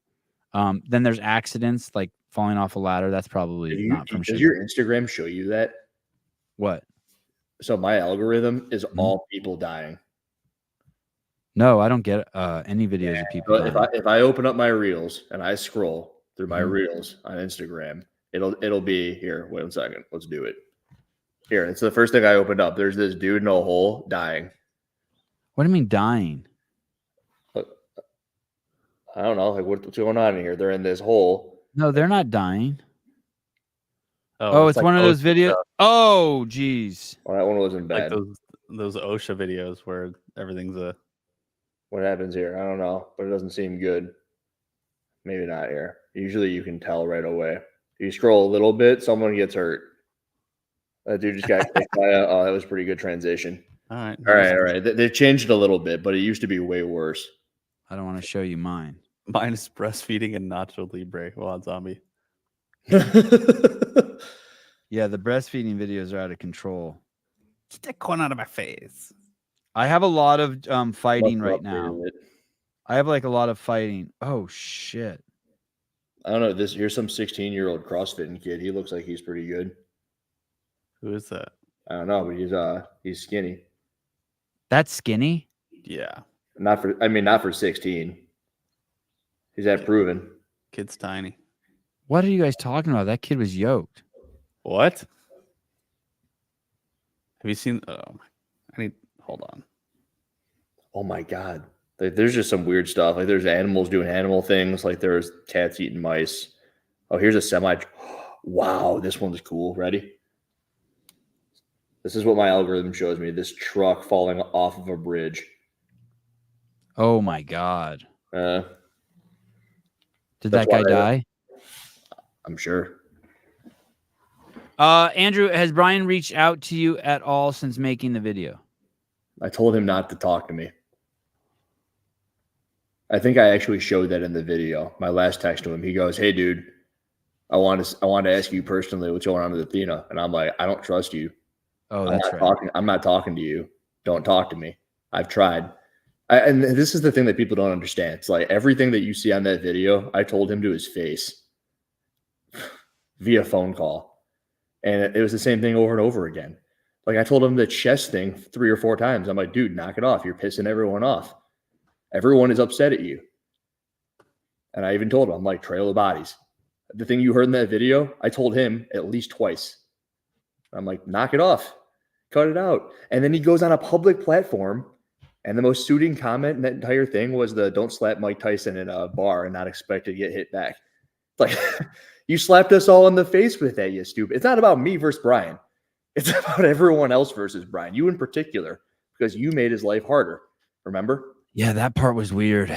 Remember how much harder you made Brian's life? God, that part was weird. It was so weird. You don't said slap that. Sevan in the face and then expect Hiller to just sit there as his bodyguard and be like, "Motherfucker." That was weird. Hey, if you had to guess what you think I did to make his life harder, what do you think that was? I was trying to think of what I've done to make his life harder. Shows with him and pay him to do disc golf shows where his freaking bread and butter is CrossFit. Right, but that didn't make. So you're saying it's ridiculous that he said it. That didn't make it harder. Yeah, he chose to leave. He chose to leave. Hey, I was thinking about. You were nothing but nice. I was thinking about the sport. And then when he was no longer talking with fitness, I remember like, yeah, come on, let's do it. Yeah, come on, let's do it. But I have to say that. I have to. Let me play devil's advocate. I have to think that. I guess not. I guess not. Say no until you gave him money to come on. No, that's his choice. There you go. Just like I was thinking about the video Sporty Beth made about me, and like comparing, like, because I was trying to remember how it made me feel. I can't really remember. I don't think it bothered me, but I don't honestly remember. But in there's 500 comments of people saying like, "Hey, you're fucking retarded, Sporty Beth. This is like bullshit." But your video has 500 comments agreeing with you. Trail of bodies. Yeah. You don't got one, do you? What do you mean? Yeah, trail of bodies out there we don't know about. Why did you get fired from CrossFit? Because of some. That's a good question. Why is Brian not with Barbend? It's his own words, fired from Barbend. Why is he in Charlotte? He talked about it on the podcast. Do you know what they told me when I got on the Sevan podcast? They told me my position was no longer needed. Didn't they do that to Keith too? Yeah, but Keith didn't get fired. That's what they said. Well, Brian, yeah, right. I mean, technically, I guess you could say I wasn't fired either, but me and my wife were let go on the same day. No longer needed. No longer. No, the position was no longer a position. Position was eliminated? Yeah, the position was eliminated. Isn't that ironic, considering they need you more than ever? Yeah, we don't need you anymore, dude. Is that what you think? You think? What's crazy? What do you think? So, we know. Let me say some things about Brian. We know he adds value. Sure. Yes. Agreed. Okay, and we know he's passionate. Yes. Agreed. And we know he puts in the work. Agreed. But and what he also happened? lets you know about it. Say that again. He lets you know about the work too. Right. But the thing with him is he couldn't stay in his lane. You think or do you think it was a social misstep? Social missteps, or couldn't stay in his lane? Both. Can it be both? Yeah. Why can't it be both? Yeah, it could be. Have you ever been fired from a job? No. That was the first job I was ever fired from.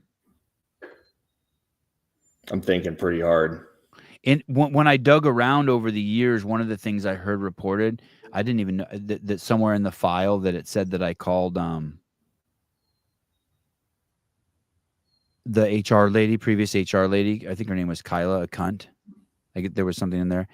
And then I also, very easily could have been true. Okay. I don't think I did, but I would never in a million years put it past me. Okay. And then, but not out of the blue, not like, hey, you cunt. Like, do you know what I mean? Like, she'd have had to have done something to me. Oh, hey, this is his sponsor. Who?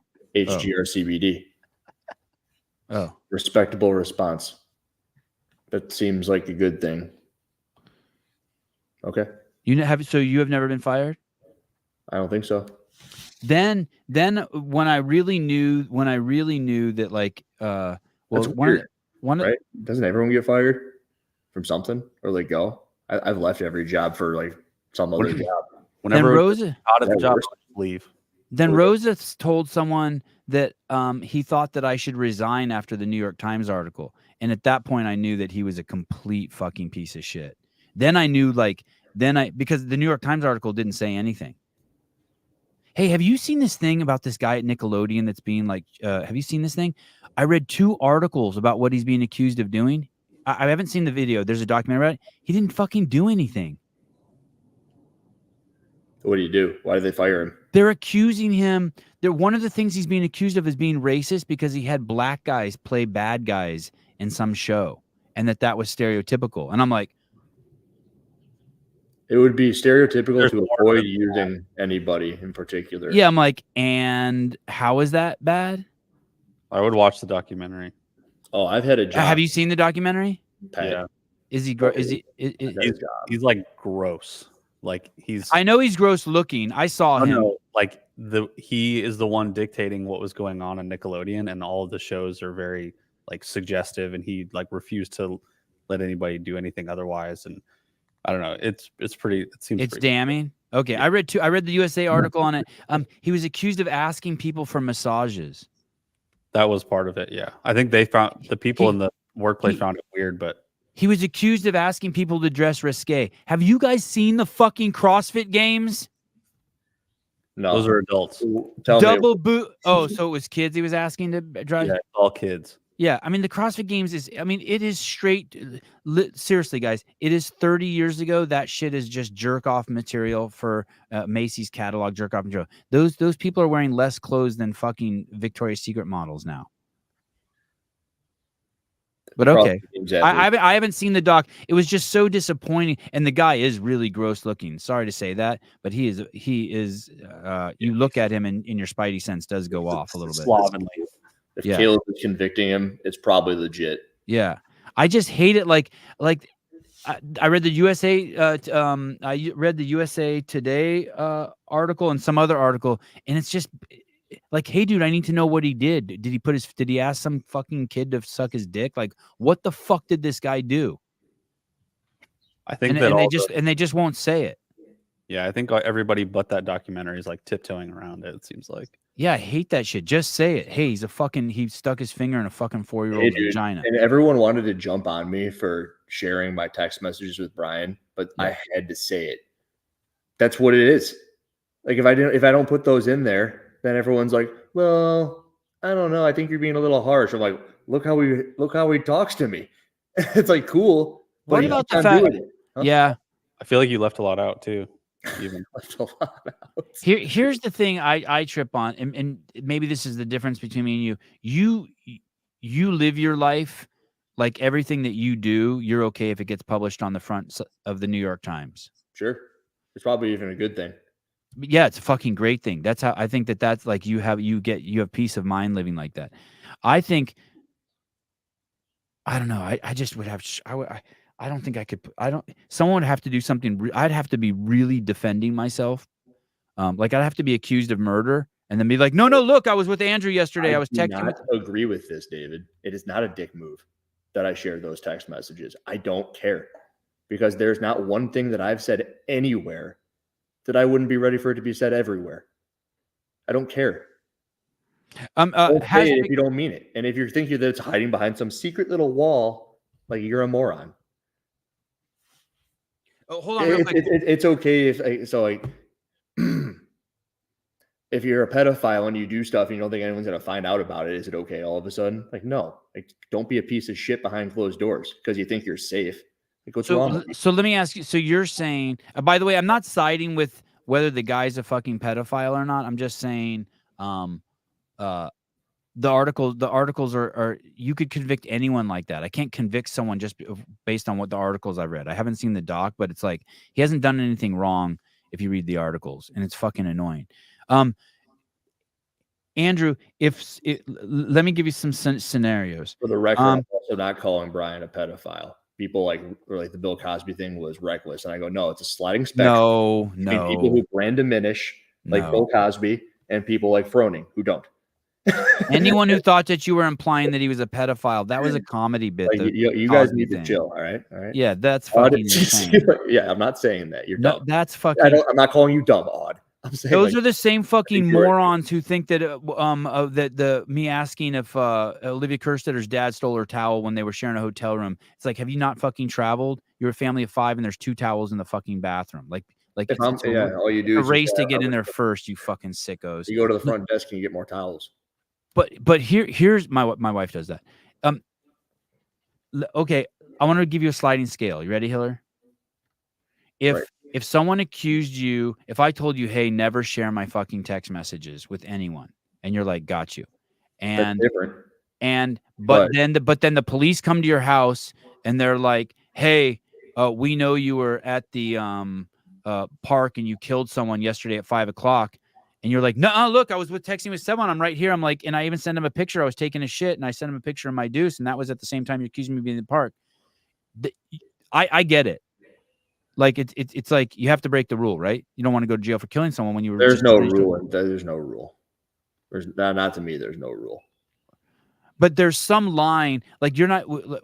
So there is no line. So if anyone texts with you, they should assume that, like, hey, you don't have. Dear friends and family, if you text with Andrew, you should know that All of them are part of the public If domain. you bitch slap Mike Tyson in a bar, that's it. Hey, so it's what you're saying is it's the story of the Mike Tyson is a world-renowned fighter who bites people's ears off, right? right, You know this about him, right. and you expect to hit that dude in the face, and you also expect for all of a sudden that dude just be calm. Right. No, dude, like. What the fuck is this? Sevan just ignoring Hiller when? What did I just ignore you? Hi, Odd. So what you're saying, it's the story of like, it's all with different animals, but you're saying that there was a fox that wanted to cross the stream, and there's a snake that wanted to cross too, and the snake's like, hey, can I ride on your back to cross the stream? And the fox is like, nah, you can't, you're gonna fucking bite me. The snake's like, no, I won't. And the fox is like, yes, you will. And the snake's like, I promise you I won't. So the fox is like, okay, jump on my back. And they swim across the stream, and the fucking snake bites him, and the fox is like, what the fuck? And he's like, dude, I'm a snake. I'm a fucking snake. I'm a snake. I'm a slithery snake. Nothing. So what you're saying is that what you make videos for a living that expose people's douchebaggery, and if you're gonna be a douchebag to you, that like, hey, just so you know, you might get fucking. There's a chance you could get exposed. Correct. Yeah. Hey, it's like my friend came over to my house and I had 50 marijuana plants in the backyard. He goes, dude, you don't smoke weed. I'm like, I know. I just wanted to grow it because it's fun. And he goes, and my friend's a cop. He's like, dude, you can't have more than 4 plants. I'm like, yeah, but I don't even smoke weed. Who cares? He goes, they don't give a fuck. I'm like, oh, yeah, you're right. You know what I mean? Like, he's like, they get paid based on how many busts they make. So I tore out all the plants. And so what you're saying is like, yeah, he's a cop is a cop is a cop. A cop is a cop. Yeah. The Titanic is the Titanic. I know, but people have done bad shit to me, and I still don't share their text messages or their DMs. Or I try to. So.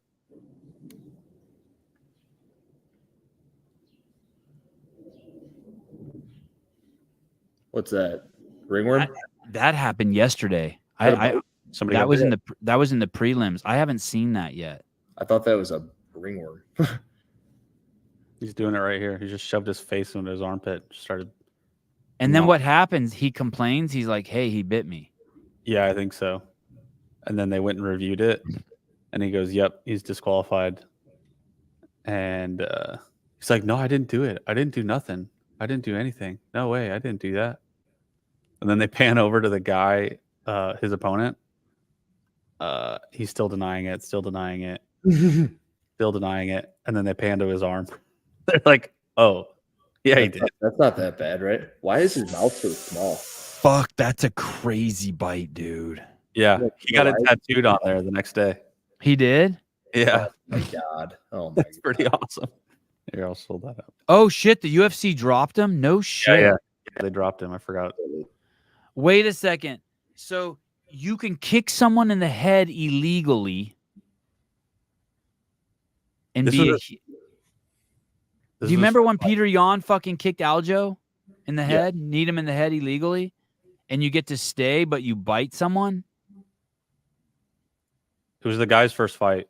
I mean, I think if it's your first fight, you got a lot to prove. And if you, That's so dumb. I give him a pass, dude. nah, you're out. I give him a pass. No way. Hey, how hard is boxing? With no biting allowed? I mean, just boxing. Is it hard? So hard.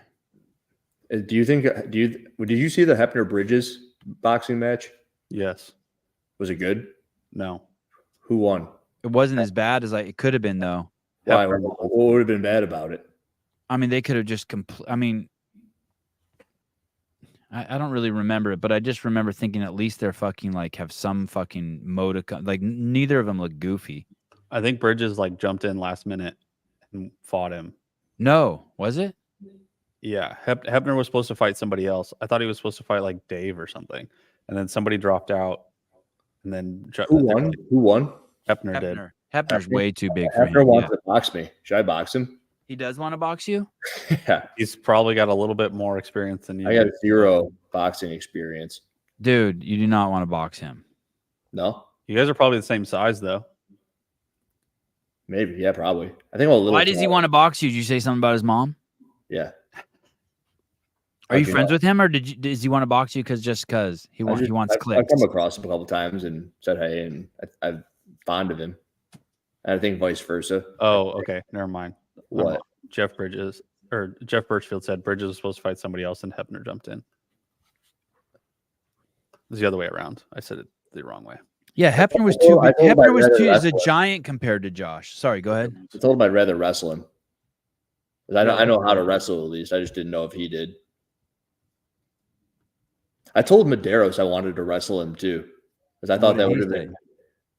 He never responded.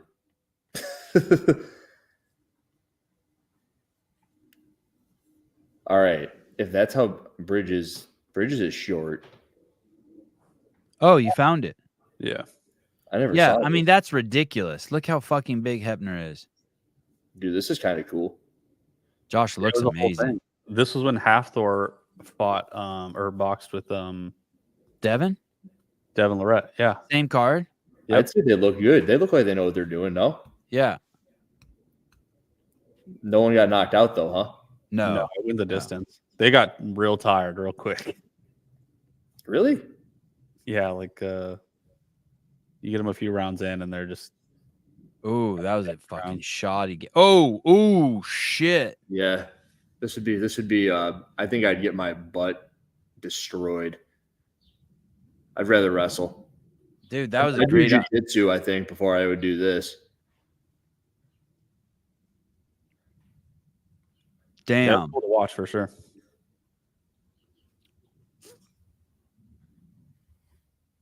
I bet I could hit pretty hard.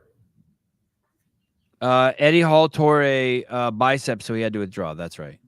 God, that's crazy. And Devin's probably 15 years older than Hafthor. That was crazy. Yeah. Lorette's looking good. Have you seen him recently? No, I was thinking about it. Inviting him onto the podcast, but I always kind of feel like I'm bothering him. He's so popular and so busy. I would much rather box hip and steel. I don't even think he could extend his elbows to get full power out of his punches. And then he would unironically blame CrossFit for his lack of extension on his elbows. Yeah, look at this dude. He looks great. He's got another picture where he's like this. His forearms look insane. How close is he to this? How close is he to arm wrestling Levon Gilashvili or whoever that guy is? He's supposed to arm wrestle. How close are they to that? I don't know. Oh shit! The guy posted you look small. Damn. Did you see that? That's the guy. Hey, look at the guy. Have you seen the guy he's going to arm wrestle? No, is he big?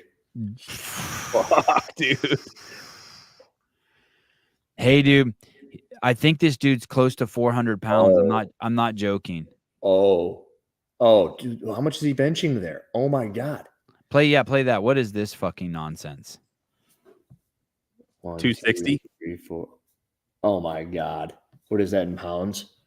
So that's 600 pounds. Yeah. Something like that. Jeez. Okay. Hey, that's the best shape I've ever seen him in. Usually he looks fat as fuck. Yeah, he looked pretty overweight. Oh my god. You think that Travis could beat him? No. That's a different weight class, isn't it? No, that's all the same weight class. There's like you go over 265 or something.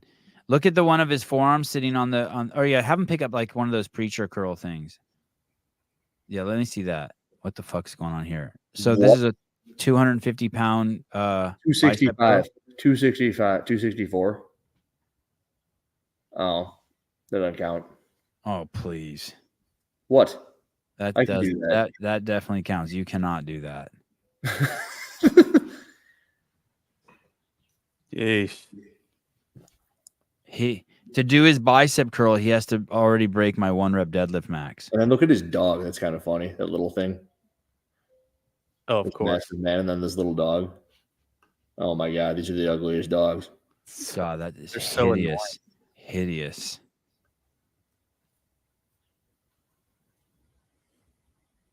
You can't fit in that. Hey, when is their match? See if you can see like if he has it pinned somewhere. Imagine the smell of him. You think it smells fat? Let me see. When is that match? Devin versus Gilashvili. April 20th. Did you see the Liver King bought 300,000 followers on YouTube? Oh yeah, that pains me. So he's done. Liver King's just done, huh? Done. April 20th,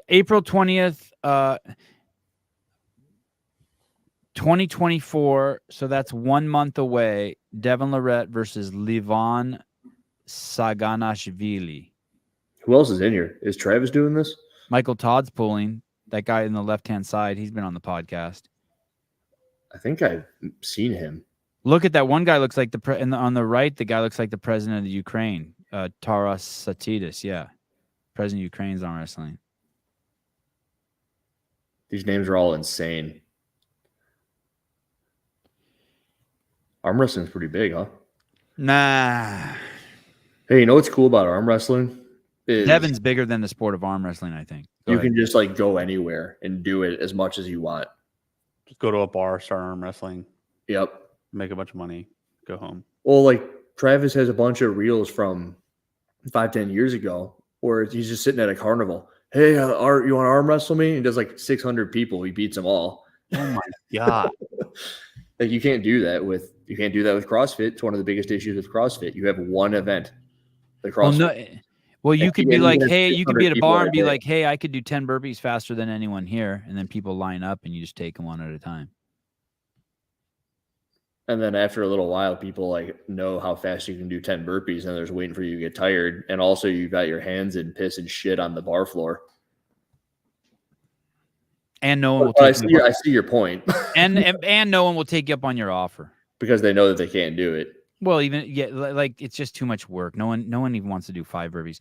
He'd offed himself really after the steroid exposure. He just went nuts and doubled down on Liver King character. I know. Hey, the worst thing he did was he made a video about how he's back on. And he's like, it's been out there forever. It's been on my website. And he put it up like the week before. Meaning what? Everyone's claiming that I'm still using steroids, which I ironically had made a video a couple weeks before that he's back on because his physique started to change again. And if you know, you can just tell that his physique is changing. And he goes, yeah, obviously. But he had referenced somebody else. So do you think that his followers on Instagram are fake too, the 2.3 million? Yes. Once you do it on something like that, you can assume that a lot of it or all of the engagement is not real. There's platforms where you can just pay $500, $1,000 a month, and it'll give you an immediate 500 likes, 1,000 likes per post, views. See how they're all a million? See how they're all a million? Yeah. That means they're fake. Because why? Because you can just buy a million. Oh. If you look at anyone who's got real crap, like some are good, some are not good. They're up, they're down, they're around. But if they're all very similar or the same, it means you've bought a good portion of them. Hey, what was that vehicle with the giant tires? What the fuck is that thing? That's the I cheated everything mobile. Wow, that thing's fucking wild, huh? So, dude, you want to know what happened? Is I pay attention to everyone's YouTube like you wouldn't believe. Okay. And there was a video he put up with this guy, JP Sears, who I'd never heard of, but I think he's a pretty big character in the world. That is a cool car. That's cool. I don't understand how I like JP Sears, but within 5 minutes of being on his Instagram account, I was completely exhausted of his shtick. But he's a vegan, right? He's a comedian, and he talks about a lot of like social issues, right? Like he points out he's a comedian. A lot of satire stuff. I'm a comedian and freedom fighter. Yeah, I think that sums him up pretty good. And he's super buff. Okay, what about this guy? Who did something with him? So Liver King does this thing where he has people out to the ranch, and he'll do stuff. So like this is the video where it's like, hey guys, I'm still on steroids. He gets 138,000 views, which is about what he's worth right now, right? Like if you make a video on him, you're worth 138,000. You can see that they taper off a little bit. And he's been doing stuff with like Jesse James West and some other random people I've never heard of. This dude can Camille survive the Crucible? So he has JP Sears do the Crucible. And this video was taken up and down 3 or 4 separate times. I don't know what they were doing with it, but then randomly it gets 1.7 million views, which is, I mean, I think his most popular video is when he confessed 4 million. Like, you get it. Like, everyone's going to watch that video. Right. And then there's nothing close to it. Damn. So, and then you go to the comments. 100,000 subscribers. I'm on my wrong channel. Botted views, 1.7 million. That was 2 weeks ago. And then a week later, someone goes, it still has 1.7 million because no one's watching it. But when you buy them all at once, it's there all at once. Hey, if you in the YouTube policy, if they catch you doing that, one of the things they can do is kick you off. Why would someone risk their channel to do that? I mean, you got enough money, you'll just buy another one. God, I can't see anyone risking their channel. And well, here's the thing. People are like, why do you care? It's like, because he took steroids. If you were dumb enough to believe that he was natural, which some people were, I never thought he was natural. But isn't he making his money from selling supplements? Doesn't he want to like at least like tiptoe out of the room and still be selling supplements and be making money? Not if you ask him. There was a point in time where if you ask him, it was all about the message, the ancestral tenets, and what it did for his children and all that. But when you continue to do bullshit like that, you're like, what are you really doing this for?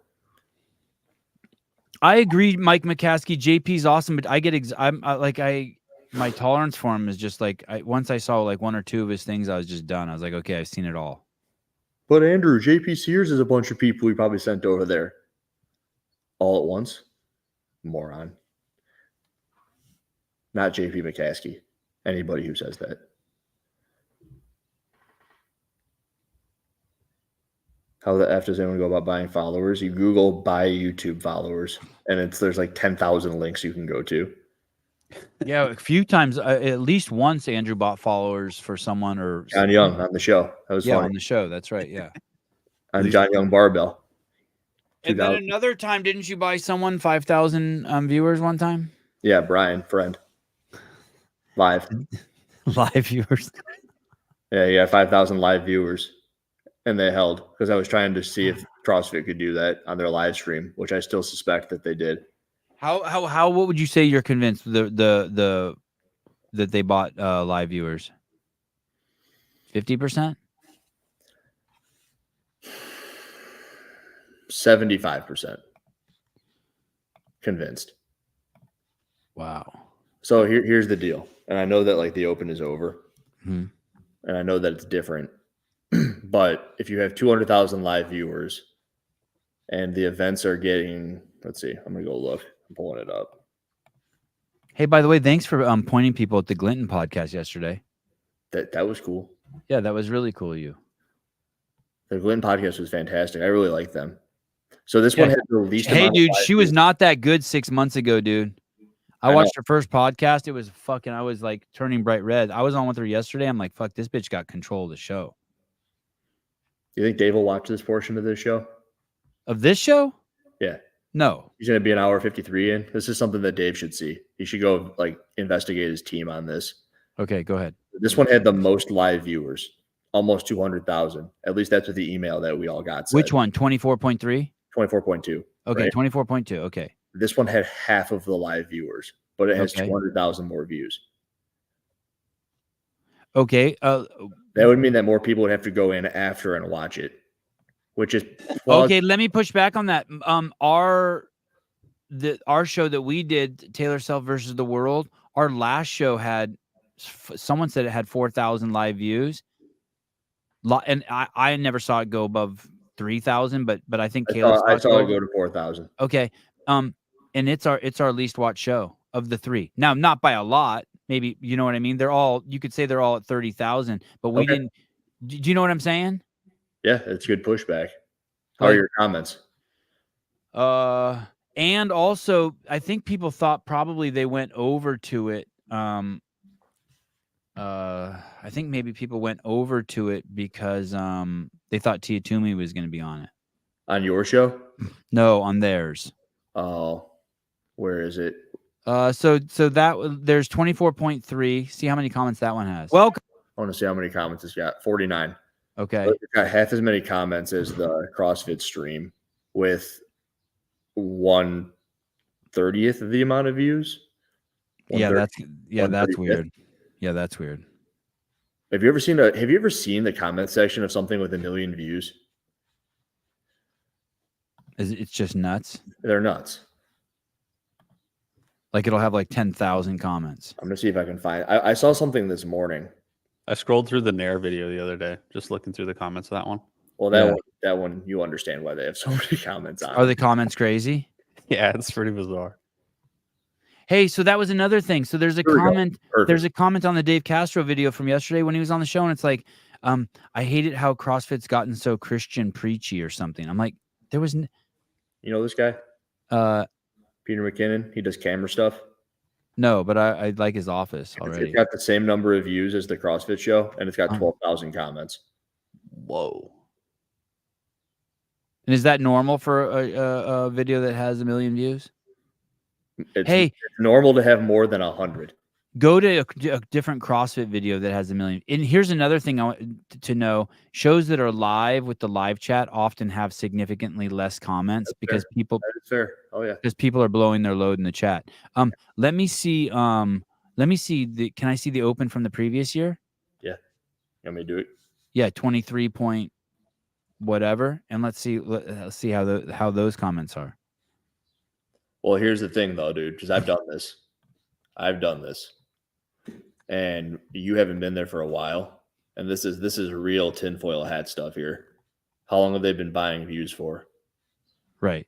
No, never when I was there. Never when I was there. That's what I'm saying. Yeah. I admit that it's real tinfoil hat stuff. All right, here's last year. Here's the third workout. It's at 760,000. You know, I would tell you if we did that. Yeah. Yeah. I've never. But then again, someone could listen. You bought views for other people. Maybe someone bought views for. Hey, my other account had 100,000 followers on Instagram. Let's say 90 or 100. I can't remember. Okay. And half my people were from fucking India. That's very suspect. That's where all the bots are. Yeah, but I never fucking bought. I never fucking bought any followers. So you're saying that all that has to be done is Dave has to go into the back end of YouTube on CrossFit side and see if they're from India or not. I don't know. See a bunch of worm language, then you know. I don't know. I don't want to move away from this topic. I want to see 23. I don't want to move away from this topic. Shut the fuck up. I want. Oh, so sorry. So how many comments did it have? Sorry. Where the hell is it? Over here. 100, same number. And with 75% of the views. So they bought 400,000. That seems about right. I buy views for all of Hiller's videos. David, I knew it. He told me actually. Thank you, David. Could buying views be considered good business? It could, but there's just some weird implications about it because if you're buying views and then you're not telling your sponsors that those are purchased views, you're misleading them with your popularity, right? Or if you buy subscribers, you're misleading them. And also I don't think it's against YouTube policy. Also, you're not allowed to do any of that shit. But I mean, I understand that like, hey, I'm going to make myself. I would love for someone to give me fucking $20,000 and I'd love to build an Instagram account that's just fake followers. That would be awesome. That would be cool. You could probably get 1 million. Dear Sevan, my name is Jody and I haven't made a comment on your YouTube in 2 weeks. For Jody? Yeah. Hey, Jody, did I upset you when I said the thing like no women should be commenting in YouTube when I went off on that? When was that? I don't know. It was just one of my bits I was doing. Oh no, David. I can't even. David's looking for a new 2-bedroom apartment in Hiller's Head, preferably rent-free. There's a lot of room in this thing. God, please have him move out of my head. Please, yes, go to Hiller's Head, please. There's a lot of room in my head. It's big. Fucking A. Only thing dirty about my house is David. Oh, okay, here we go. Asymmetric Gears. I have 24 subscribers and somehow I have a video with almost 2,400 views. YouTube plays a lot of games with people. No, they're just testing you out. That's what they do. If you put a video up, they'll give it some reach, and if it does well, people will watch it, and then YouTube will give them more of your stuff. Hey, and it's a video of him thumbing his anus, which is really popular in the algo. I posted a short the other day, and it got like 12,000 views, and I haven't posted anything in a while. And then I posted another one the next day, and it got like 300. It was like similar. That's the whole make good videos thing. Yeah. Exactly. If you make videos people want to watch, in a perfect world they give it to more people. The best comment in the entire show is from Taylor's mom. Have you seen this? Mm-mm. I just said I would never read other people's text messages, but here I go. Sevan tried to start a chemical fire and Hiller pooped in a water tank of a toilet, and they can't believe how stupid people are. Oh shit. Oh God. I'm fucking getting out of here. And in the same show, someone called in to ask for medical advice from those people. Are we the dumb ones? No, we're experimenting. Exactly. Science.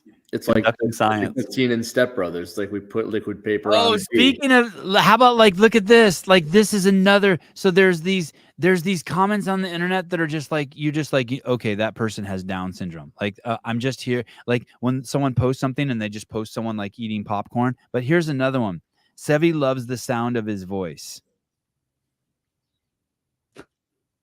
Is that why you wear the headphones? Yeah. Wait, why is it dumb? I know why we're here. Because one, I mean, I don't even know how to process that. Hey, when you're doing a show, do you feel it losing steam? You're like, all right, you either have to be somewhere, or you can feel it just kind of like, all right, we're done. Yeah, sometimes come and go. The reason Fee was on for as long as she was because it was good. Keep it going, and you'd have anywhere to be. I'm assuming. Right. I'm never alone in the car and just be like, "Hi, Sevan. Boy, it's nice hearing your voice." You think Sean Woodland does that? No, this I don't. Week, driving to Julasco, No, Sean no. Woodland. I don't even know how to process. I'm wearing my Reebok. Wait, red, but it's such a cliche. It's such a cliche line. Like you're supposed to read, and you're supposed to read into that. I'm supposed to read into that somehow. Like I love my own voice. Like, is that a good thing or is that a bad thing? It depends. Did you see the first comment? Just a dude. This shit is still going. Yeah. It's just a douche. It's just such a douchey thing to say. Like, come up with something fucking new. Christy Aramo posted a video called CrossFit Takes Over High Rocks. Hey, dude. Did you watch the Mel O'Brien High Rocks video? No, I like the smell of my own farts better than the smell of my voice, by the way. That's a great profile pic. No, I didn't watch the Mal O'Brien. Dude, I tried to watch the last two Mal O'Brien videos, and I say this with peace and love and no dig at her or whatever. Maybe it was the last one. It's so bad, dude. There's nothing in it. Like nothing redeemable, nothing I learned, no like epic performance, no. It would be like watching yeah.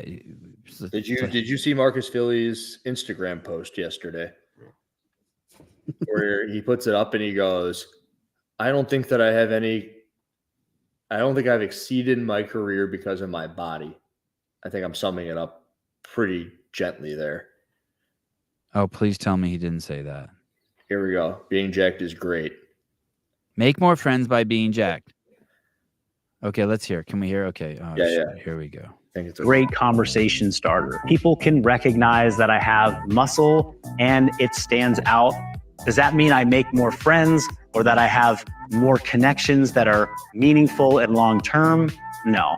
I love starting conversations with fitness, but I always make an effort to turn that around on the person that's talking to me and get interested in what they're doing for their fitness, and then ultimately figure out what's motivating them in their life, because my muscle mass tells them something about what I value, but I want to use that as a way to understand what they value. And that's how I think you can make friends when you're a jacked person. Being jacked, I don't understand what he's saying. I don't understand what he's saying. End of the Sporty Beth thing. Pardon me? Say that again? I hear this on the opposite end of the Sporty Beth thing. Okay. It's like he's jacked and people recognize him because of that. And he's trying to say that he hasn't gotten any connections. And he says meaningful connections, which is like it's an adjective that he chucked on there that might really throw people off.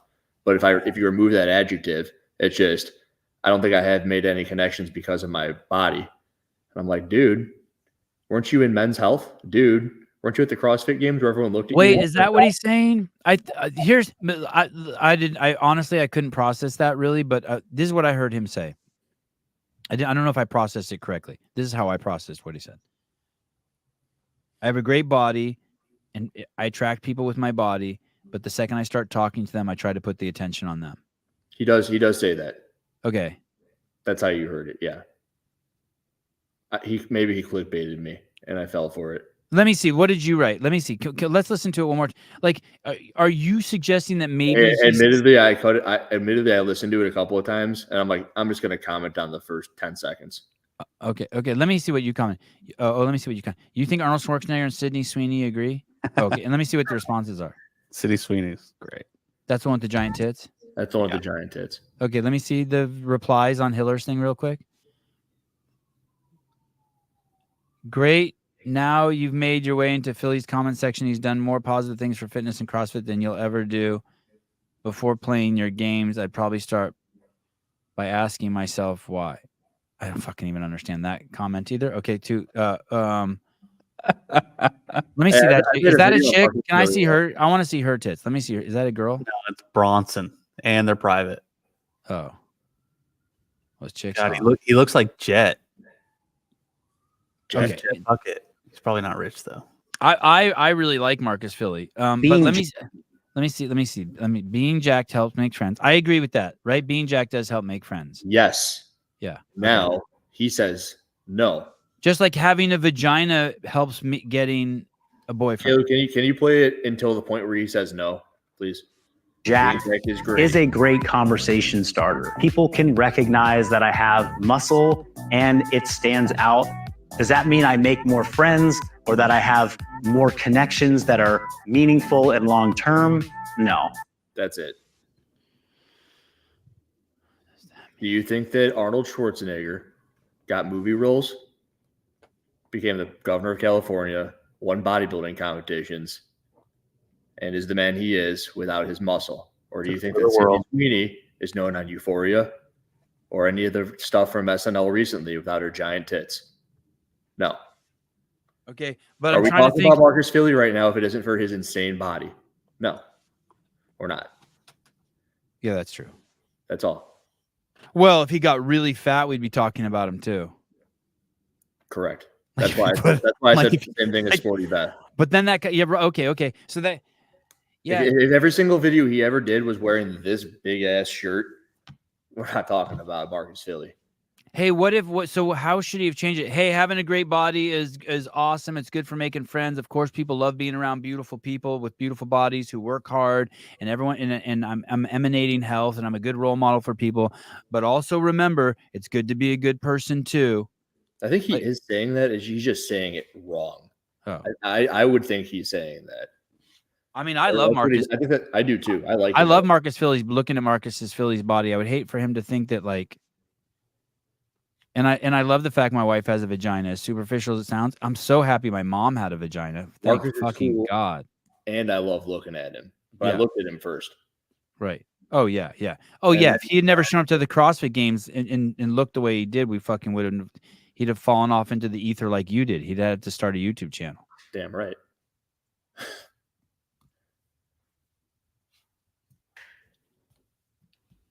All right. We started talking about him for some reason. So that person got really defensive. Oh yeah, because they like Marcus, but we like him. I know, too. but what you're saying is so abstract in there anyway. Like, if I saw you posted that, like, I don't even know how do people even know what you're saying? Like when that guy says, Sevan loves hearing the sound of his own voice. I just want to be like, no, I don't. But what's this person really saying? I don't know what you're even like by that comment. How could someone get mad at you without first asking a couple questions? Are you follow implying? Carnivore Relius? Yes. You know who that is? Yeah. The other day, he put up like 10 things to have a happy life. And his 9th point on there was, if you ever get upset, you're the reason. Oh. Right? Oh, yeah. So that guy's upset at my Arnold Schwarzenegger, Sydney Sweeney thing. Right? Kind of. Right, I mean, it right, seems like, right. he's a little bit upset. Right. Yeah, dude. This one? It was on Twitter, Caleb, but this is the account, right? And yeah, that's the guy though. Sevan, we lost you. You're back. I picked a big booger out of my nose. Sorry. And hey, that guy in the comment, you love hearing your own voice. Yeah. Now, I think a lot of times you're doing a bit and people lose that. Oh yeah. That's for sure. But if you're upset, it's usually your own fault. I like that. Did I hurt Sevy's feelings? Yes. And it's a bit.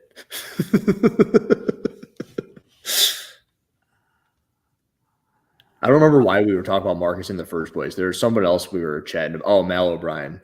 Oh yeah, Mal Brown. What about her news video? Everyone likes Mal for the CrossFit stuff. Yeah, did that video get any views? Is her state? I presume she's It's just doing decent. I mean, it's getting is? like 20,000 on average, I think. Maybe a couple are cresting 30, 40, which is good because people want to know what she's up to. But I don't know how long that's going to last, right? Because people know her as the CrossFit chick. And in that Hyrox video, the thing that really kind of irked me was that she's not going there to do anything other than to do it. So people are just going to go there to watch her do Hyrox. People are wanting her to win, assuming she'll win, but at some point she's the same as everybody else. Because like everybody That sucks if you're just the same as everybody else. And and we just brought up Schwarzenegger, and he would say like the worst thing in life you could be is the same as everybody else. Hey, especially when you're making content, like you got a YouTube channel. It's like you got to differentiate yourself. You got to be different. And she is different at the moment, which is why she's getting 20. You don't even have to differentiate yourself. You could just be yourself, and you'll be plenty different. That's sure, same right, thing. right? Same thing. Okay, yeah. Hey, let me ask you this: does Camille LeBlanc-Bazinet have a agent? Do you know who that is? The chick who won the games? Oh yeah, you mentioned her name earlier. I don't know if she has an agent. Have you ever seen her Instagram account? Probably got 1 million followers. Yeah. Do you think that's an? Do you know anything about her influence in the space? Like, is she like when you look at her numbers? What do you think? She looks great. Like, besides her body, like, are these good numbers? Not for 1 million. No, it's not. Are those? I think Spiegel's got 1 million, so we can compare this to Spiegel, right? Okay.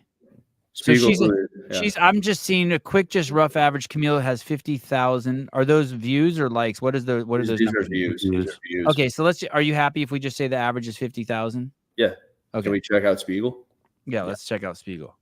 I bring this up because Camille's beautiful, but she's been out of the space for a long time, and she has 1 million followers, and she gets 50,000 views per whatever. I wonder what I get. Those are the same as my numbers, by the way, Camille and myself. Okay, so you get 50,000. Danny gets one. Real. Oh, wait, keep going. Let me do a quick mathematical calculation. So Danny, I can see Danny gets let's say she gets 1 million views. That's fair to say. And she has 1.7 million followers. So she gets 1 million, and she's an active CrossFit Games athlete who posts like is a pornographic type material, like stuff you'd see on the cover of a porn box or something. And I think all of them are doing that now. But so then, damn right, Dan. Versus what, 50,000? So she has 20 times the amount of. So she has 20 times the amount of eyeballs on her as Camille. Correct. And why do you think that is? Do you think it's just because Danny is just currently active? Like, do you think in 5 years Danny Spiegel is still getting 1 million views per? It depends. 10 years. 10 years. When did Depends on Camille what win the you're games? doing. 2014. Hey, dude, Schwarzenegger was a bodybuilder. Yeah. And he was an actor, and then he was a politician. Yeah. It's because you always had to be doing something. The Rock was in the WWE, and then he's in different movies, and the movies are even different. It's action, and then it's comedy, and so Spiegel's an athlete, and Camille was an athlete. She tried bodybuilding, and right now Mal was an athlete, the best, one of the best, probably could have been the best, and now she's just some chick. And what's Mal getting on it? What's Mal get on hers? Her Instagram. Wait, can you see mine first? I want to see how I. Mal's doing real well still. You want the podcast page or your personal page? No, my personal page. I want to see. Let me see how my social media presence is doing.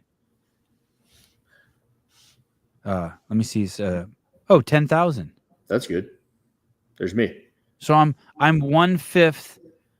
I get 10,000. I'm 1/5 the maybe 10,000 is gross exaggeration. I'd say it's like 8,000. Okay, 8,000. And Camille had what? 50,000. Yeah. So I'm 1/6. Yeah. 1/6 of Camille's. Oh shit! I'm about to break 4,000 followers. Hell yeah. I need to post less Taylor. I think Taylor's fucked my account. I knew there was a reason. Okay. Mal O'Brien. Let's see her account. Let's see. I think she's doing pretty well still. But I mean, I would like to compare it to her time at the games. 2, 4. So let's say Mal O'Brien's getting 500,000 with she's getting half as many views as Spiegel from just a quick, back of the napkin math, but with also 1/3 the followers. So she's doing great relative. Correct. Million. Hey, can we go to like games ish? Hey, but how about this? How about this, dude? Million. Check this out. I'm getting twice as many views as I have followers. So ratio wise, I'm destroying everybody. Factual. People don't want to follow you because they're afraid people will see that they're following you. Dickhead. Okay, this is pretty consistent. And I have a horrible my puss is nasty. Your what? My puss. My vagina looks like a penis, like a giant Pringle can penis. For some reason, people I don't get it. Meaning I'm not a chick. Oh. Like I guarantee you on average the beaver on Instagram has more athlete beaver gets more followers than penis dudes with penises. How does that dude Cooper have time to manage all these people? That guy must just does that dude have a life at all? He's just a pure giver. High Rocks. He ran the High Rocks thing. Dude, I think he did pretty well in the Open, honestly. Hey, dude, he did great at High Rocks. He had some chick on his team who was wicked fit. I know, but he has to keep up with that chick. Yeah. The team one I think is easier. At least if I picked up on it right from what I listened to in the Mal video. It's like run 1,000, do something, and then you get to take a break. But I don't know if that's how they did it. Right? They're basically intervals, like 5 and 1,000 meter runs, which isn't hard. Just used my Matuthian for the first time last night. Loved it. Does it work? Yeah, look at Cooper's the machine. Yeah, I think he's Fisa Goffi said it was his agent, but she probably didn't get much love. She only got 50,000 followers. Oh, but he does beat him. Thank God. But he does Mal, and he does Danielle Brandon. And it sounds like he has like intimate relationships with these people. Like he's not just a, you know what I mean? Like he calls them and shit, like checks on them, plays pickleball. Is that a monkey? Is this thing a monkey? Like a bamboo, baboon? Yeah. Bamboo. Yeah, whatever. He's running a marathon next month. Oh, he also looks like he's 22 years old. Good for him. He looks like Brandon Luckett. Oh, doesn't he? A little bit. Yeah. Yeah. Oh, he's Josh Bridges' agent. Oh. Lab management basically represents every top athlete. Can I see there? Yeah, let me go to their page. Is lab management the guy who posted that nasty thing towards Tia Toomey when she pulled out? He's like convenient. Is that these people? I don't know. I can't. Does the guy work there who told people not to come on my podcast? No. Oh, No, that's Neely. Amanda Barnhart, Hannah Black, David Bradley looks like James Sprague right there. I don't even know who David Bradley is. Doesn't that look like James Sprague with a mullet? Yeah, it does. Holy shit. Emma Carey. Danielle Brandon, Josh Bridges, Emma Carey. Emma's easy to Show work me. with right now. Stephanie Chung, that's like the Nobles like inclusivity poster child. Katrin David's daughter, no shit. Abigail Donut, no shit.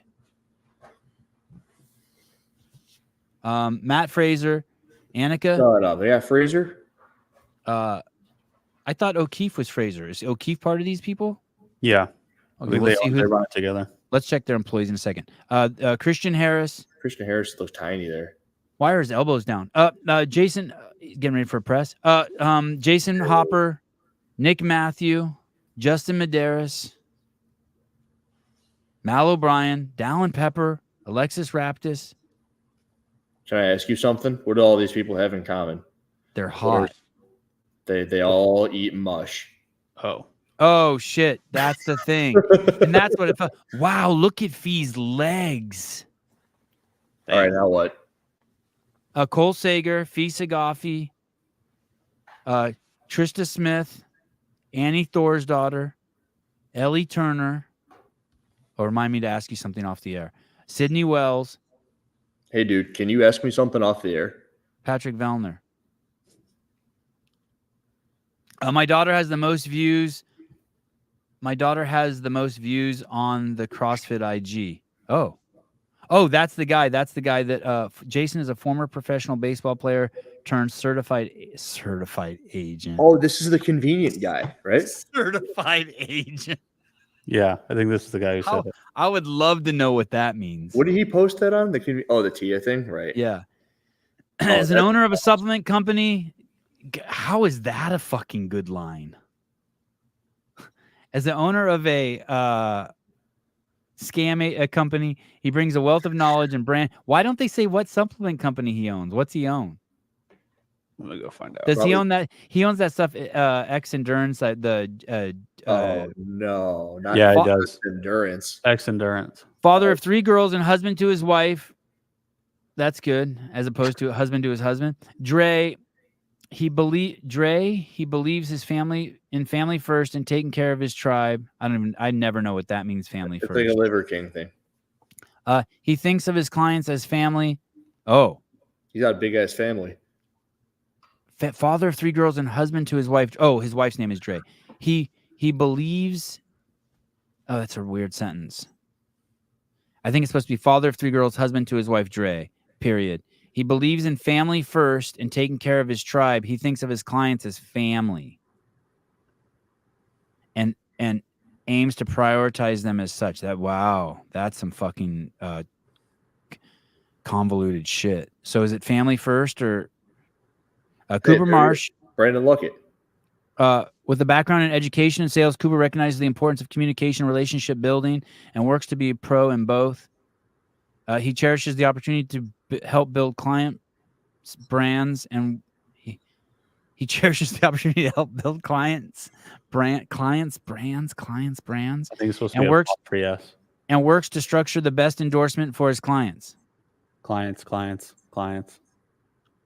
Listen, just so you know, anyone who wants to sponsor this podcast, I am more interested in you than in myself. I want you to walk away the opposite. These people couldn't represent me. Do you know what I mean? Because I'm interested in the brands and making sure they feel like they got their money's worth. I would fucking hate it if someone gave me money and I felt like I didn't get them what they wanted. Wait, can I read the other ones? I want to read the other ones. Zach Long. Do you know him? He looks familiar. No. Zach Long heads up Labs. What's Labs stand for? Labs baseball Little division. animal balloons. I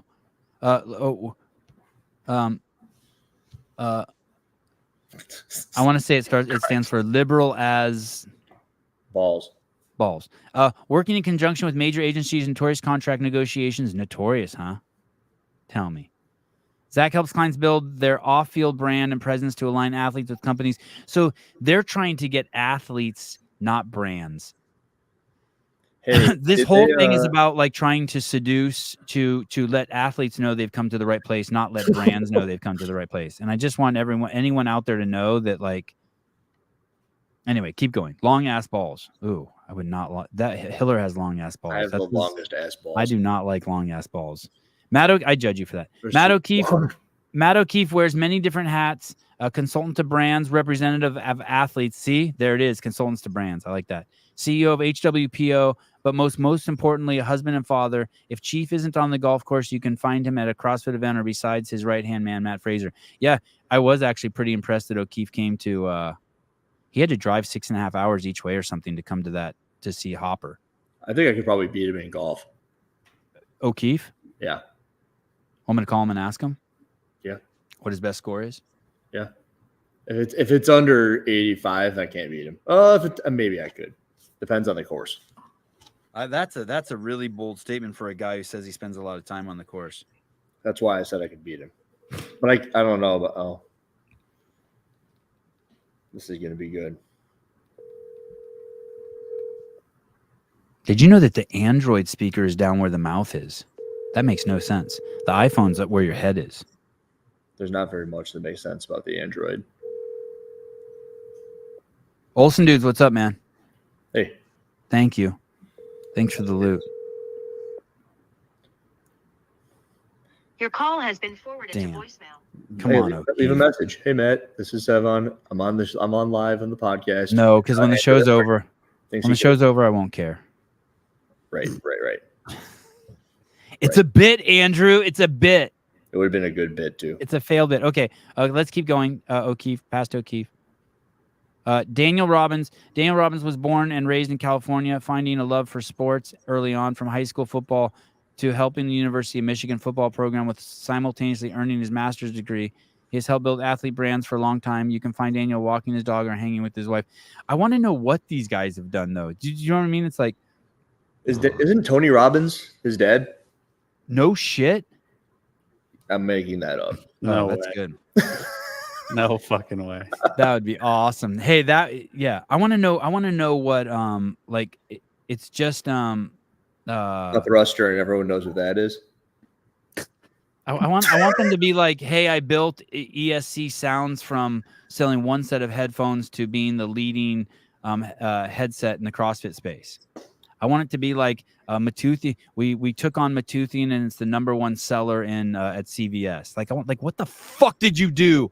I can fucking promote Trista Smith for fuck's sake. I don't think you could. Just fine. I could make Trista Smith $1 million. Okay, please keep going. Deb Graff. Deb grew up on Long Island, New York. Oh, how nice. They included a girl finally. I thought they were going to be like this podcast and never include women. Deb grew up on Long Island, New York, and played volleyball for Stony Brook University. That's cool. Coaching travel volleyball and having a husband who is in athletics. Being part of the lab team was a perfect fit. What the fuck kind of sentence is this? Coaching, traveling, volleyball. You have a husband who's in athletics? Okay. I got a wife who's in athletics. I don't know. I got a wife that I'm in. No, you have a what if said that? I have a husband who's in me every night. And athletics. And athletics. She's committed to helping all lab. I would respect her more. I would respect her for that. She's committing to helping all lab athletes grow. Okay, good. I hope so. And achieve their goals in whatever capacity. What if it would have said she's committed to like hurting all the athletes at lab? What the fuck? Deb is married and has 2 children. That's nice. She manages. She's in the same boat I'm in, 9 and 5. She manages a clothing brand called MFLH. Move fast, lift heavy. Oh wow! Christian Harris's brand. That's the one that reaches out to everybody and wants to send them shirts so that they are a move fast, lift heavy. No one's ever asked me. Well, it's because you didn't make quarterfinals or semifinals. You're not an athlete. Vague, nothing of substance. Yeah, that's and they message you from Christian Harris's account because they think that you'll respond then. Is that true? Yes. Oh, Michelle Lee, Asian name, Italian face. Michelle Lee was born and raised in Syracuse, New York, and has specialized in print and digital marketing for over a decade. I need to know what. She aids athletes in business development and supports marketing strategy plans. When she's not researching the ever-changing marketing landscape, you can find her hanging out with her husband, Alex Lee. You think he's This Asian? is what you do, Hiller. This is what you do. You're researching the ever-changing market landscape. I sure am. I cannot wait to write my own little profile. That's on your resume. Who would you rather trust? Someone here advising you on how to run your YouTube page or Andrew Hiller?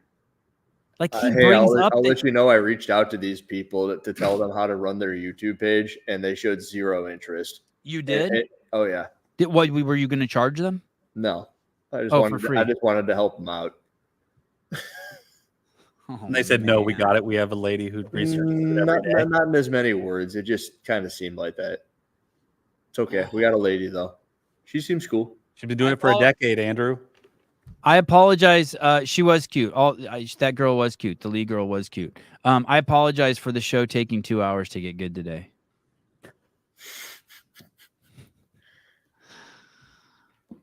How much better is my bio on LinkedIn? I know the difference between a man and a woman. Like that says everything about me that you need to know.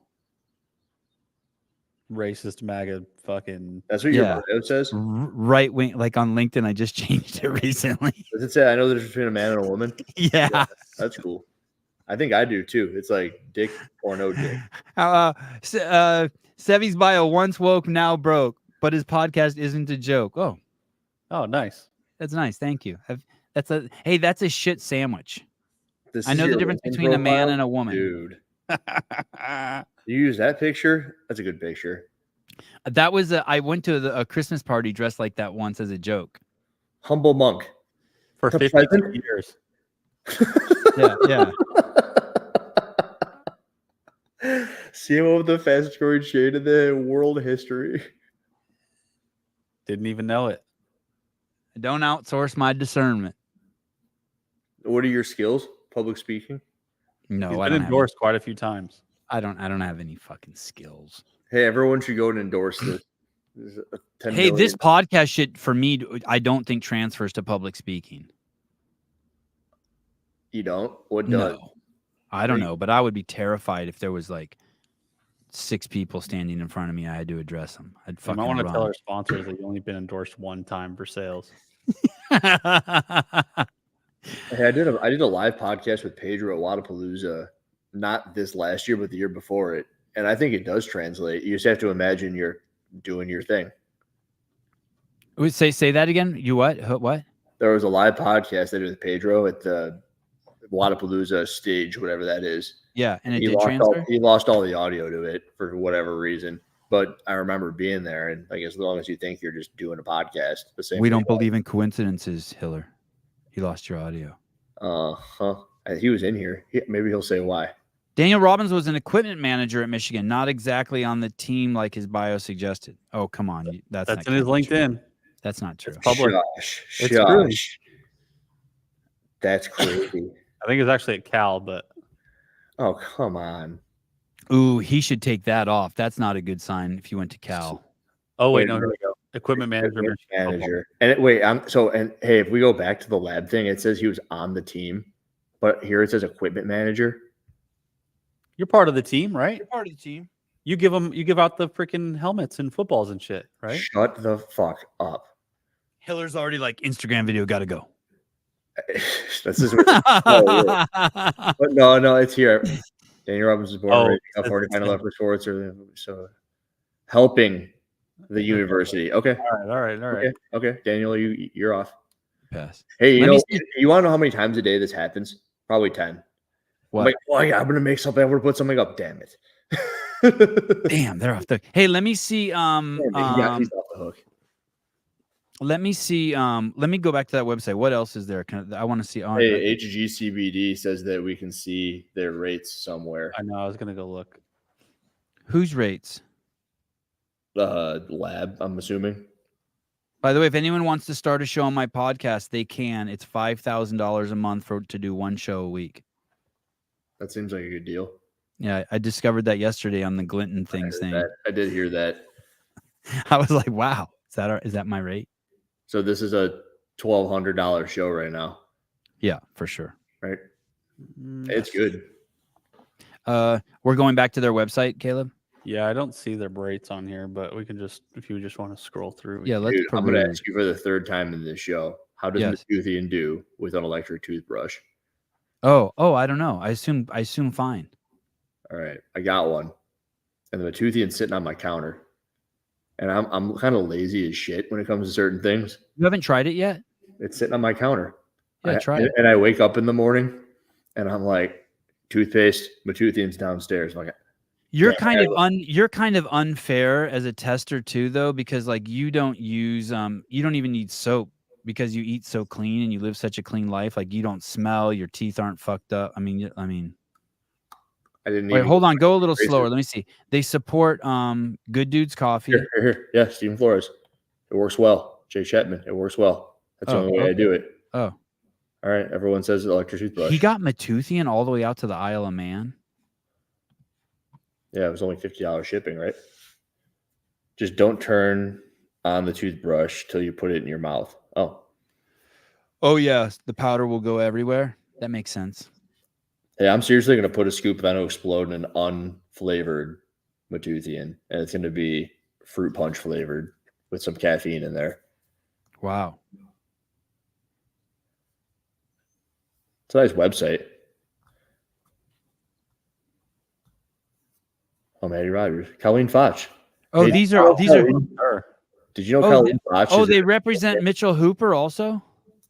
Guess so. Maddie Rogers also is taking the year off, I think, from weightlifting. Yeah, I think she's got a and Scott Stalling. Interesting. There's a lot of people that they rostered that are no longer doing anything. Josh Hader is a beast. He is? Oh, he's amazing. He's probably one of the best at his position, if not the best. Would you ask him advice on if your kids were sick? Would you ask him for advice? Josh Hader? Yeah. No. Oh. I had the biggest crush on Colleen. So that chick, I think it's her. I said that with like 95% certainty was used as an avatar in a video game. Like her figure is in a video game. And I don't remember which one. Give me 2 Probably seconds. Call of Duty or something. Her whole look changed. You know what? She started looking like Brooke Entz all of a sudden. Yeah, a little bit. I liked Andrea Ager too. Man, she was hot. Ager bomb. Shit. Yeah. We're bringing back all the original CrossFit crushes. Is that what I think she was like a virgin or something until she got married too or something. Wasn't that like her whole thing? I think that was her shtick. Oh, yeah. Last of Us 2. Oh, look, Barbend. Oh, really? Last of Us? Yeah. I love Pool Boy's comment. I dated her brother's ex-girlfriend. That is a crazy thing. I don't even know who he's talking about, but I just love it. Like I banged someone who's 1 degree of separation from her. You're right. Brooke, I think Brooke is rescheduled. We have so many people scheduled. You know who we have coming on? We have this guy. He's like the premier immigration lawyer for Venezuelans coming into the country, and he's having massive issues with Venezuelan gangs. He's coming on. Jorge hooked me up with him. In the 2020 video games, let me punch fascists in the face as myself. Beirut today. Apparently, that's what she's supposed to look like in the video. They used her physique to create an avatar of the game. Colleen Fausch made Beirut today. Wow. There's a couple managers in the CrossFit space who are genuinely bad news, but Lab do so much positive to help everyone in this space. I wonder if he's talking about Neely. What does that mean that if you're bad? I wonder what that means if you're a bad manager. You lose sponsorships.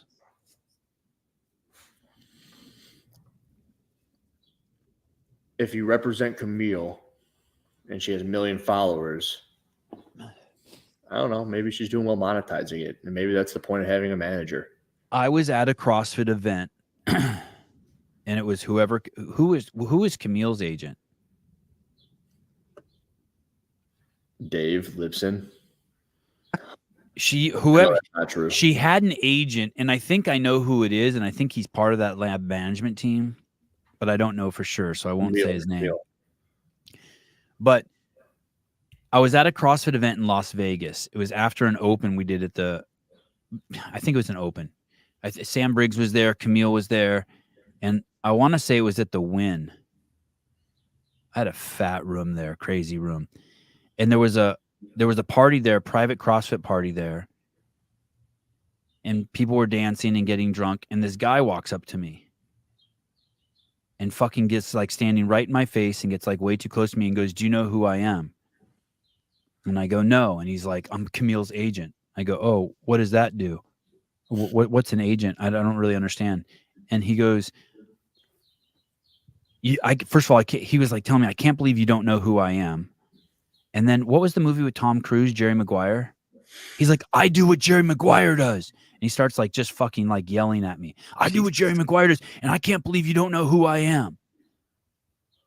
God, I wish I could remember who that was. The guy was such a douchebag. I think I have your answer. He was the fakest fucking one of the fakest people I've ever met in the CrossFit. It really stuck with me. I'm like, wow. How do athletes get noticed? It is performance. It is social media following. It's balance for both. Sinclair said. So it was that guy. Oh, it was that guy. Camille.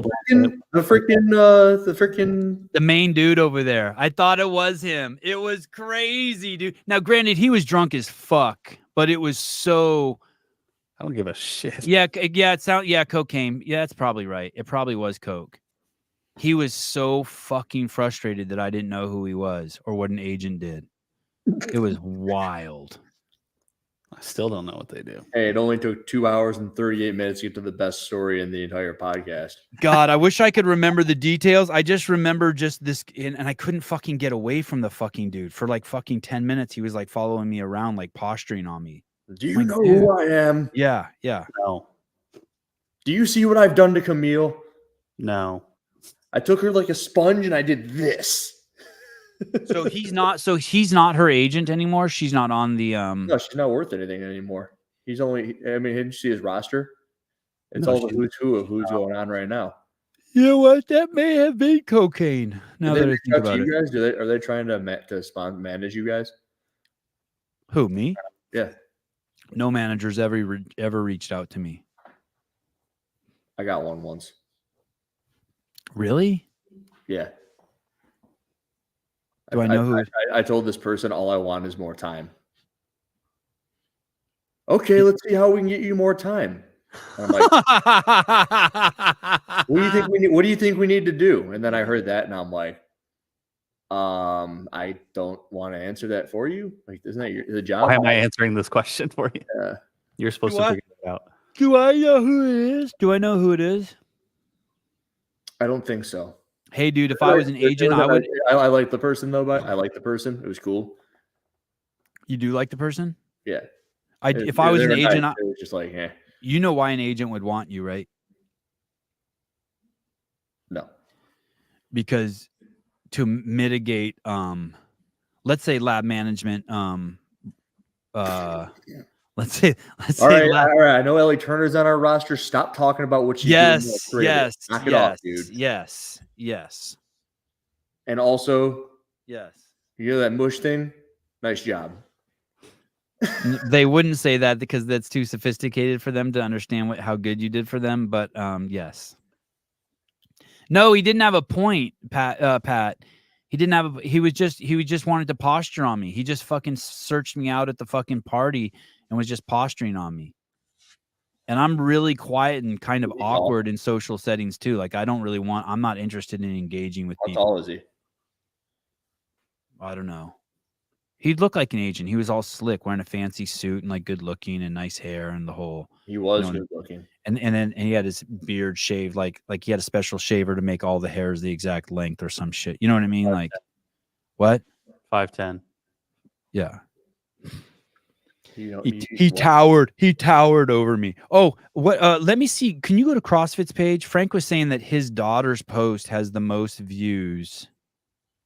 I think Adam Blakesley's a little bit behind. I drive a Dodge Stratus. A little bit? That was 2 hours ago. There's no one shorter than me. I'd have remembered that. Let me see. Colton's shorter than you, right? How come we can't see the views on this one? Ooh, the gold barbell. Oh, real. Oh, okay. Oh, Dave was so funny about the golden barbell yesterday. Is it this one? Yeah, how many views does that have? 526. It can't be that one because there's ones on there with millions of views. If it doesn't have millions of views, either he's incorrect or that's not his daughter. Hey, let me see that again. That kid has butterfly 581. That little kid had butterfly pull-ups. Holy shit. I'm cold. I'm freezing. I got to go. I'm like starting to shake. What are you, a dog? No, it's a Will Ferrell. Oh, Will Ferrell. You didn't. Oh, it's an SNL. Hiller doesn't watch SNL. No. I watched Dune yesterday. She has 12 million. Holy shit. The first one? The second one. What'd you think? Awesome. I'm trying to get through the first one still. Hey, the lead actor in that movie, I love drawing parallels between movie things and real life things. And I don't know the dude's name. Timothy Chalamet? Yeah, he has this line in there where everyone's trying to turn him into this like messiah, right? He's the one. Yeah, he's the one to like lead everyone out of the desert. And he goes, "No, I just want to be the same as everybody else." And I was like, I turned to Alexis and I go, "This is why everyone's pissed at Brian, because he wants to be the messiah." Are you done with Brian videos? I don't have to be. Right. There's no rule. Yeah. Hey, just like I didn't want to make the first one, I don't want to make another one. But like, who knows? I think he's going to go. I have a sweatshirt. That's a good point. I wonder if I do have a sweatshirt. I have fucking wool socks on. I can't believe I'm cold. It's because I left the door open and it's just freezing here. But you'd think all these monitors I have would keep me warm, right? They're all LED things, right? Like this isn't hot. That's why no one will remember your name. That's Troy Achilles. That's a good one. All right. Let me see who's coming on tomorrow. You should have St. Clair on. Oh, tomorrow I have a affiliate series. Hey, Sevan, it's nice that you finally know who I am. That's how he would start it out. That'd be cool. I hope you would. Yeah, that'd be cool. I don't think I've ever had an agent on here besides O'Keefe. I don't think so either. Wednesday, Greg Glassman. Do you have Graybiel on? Graybiel's an agent. Oh, yeah, I did have Graybiel on. On Thursday, I have Bryant on. Patrick Clark's an agent. Oh. Give me a minute. I'll think of more. I'm just sifting through files in my head. Jared Graybiel, Patrick Clark. Give James Neely on? No, you featured him though. Hey, there's an agent named Benji too. Yeah, he hasn't been on though. Featured. Yeah. Bryant owns, I think, like maybe 3 or 5 gyms in Hawaii. Who? I've known him for like maybe 20 years now. Well, the affiliate owner. So I have 2 affiliate owners coming on next week. That's awesome. Actually, I don't know if the guy coming on Monday is actually an affiliate, Dan. I just was told that he has a really incredible business model and he teaches classes and Matt caps them out at 6 people. What's his last name? I don't know. Let me see. I'll look at my Instagram. Maybe I follow. You didn't have on Snorri. Snorri wasn't on. Oh, I've had Snorri on. Oh, yeah, we have. Yeah, I think a couple times. Does he also represent Annie, the roast daughter? You're gonna like this when I put in Dan into my post. Daniel Cut comes. Oh, on. you got Daniel Coots? I don't have him coming on. Oh, his this guy's Instagram account who's coming. Oh, it says CrossFit. Oh, small business mentor. Purrington Woods _ Slam. PURINGTON. PUR Woodslawn. Yeah. What did I say? Wood Slam. Got it. Yeah, that guy's coming on.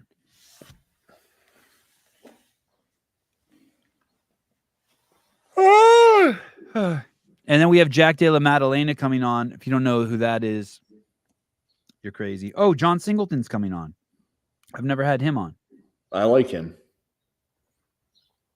I like him much more in podcast format, I think. Then in what form? Than in your bed? Your real life?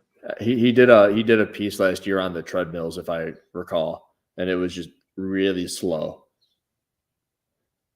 It was hard. It was hard to get through. But if it's between two people, it'll be easier, better. We have Jimmy Watson coming on. Do you know who that is? No. That's the Navy SEAL that Andy stump slammed on Patrick Bet-David show. Oh. And then Andy apologized to him. Oh. That sounds good. That'll be good. Then we have Jay Cooey coming back on. That was a big show. People loved that show. Then we have Mark McQueen coming on. I think that's like a power lifter who's turned into a black belt in jiu-jitsu. We'll find out. Why are all these people asking for Jersey Shore people like Snooki? Brooke Entz comes on April 11th. Jake Chapman. They're Oh yeah, really- how is the charcuterie person? I remember that show. Oh, that's a good question. Remember the charcuterie board? He had the charcuterie board. Oh yeah. I like stuff like that. When am I going to get to go on a show? Someone's going to invite me on a show. I never get invited on to shit. When am I going to get invited on? You dumb idiot. What? You were on a show yesterday. Clinton. I know, but I want to go on a show on like young entrepreneurs and with my Matuthian. Oh.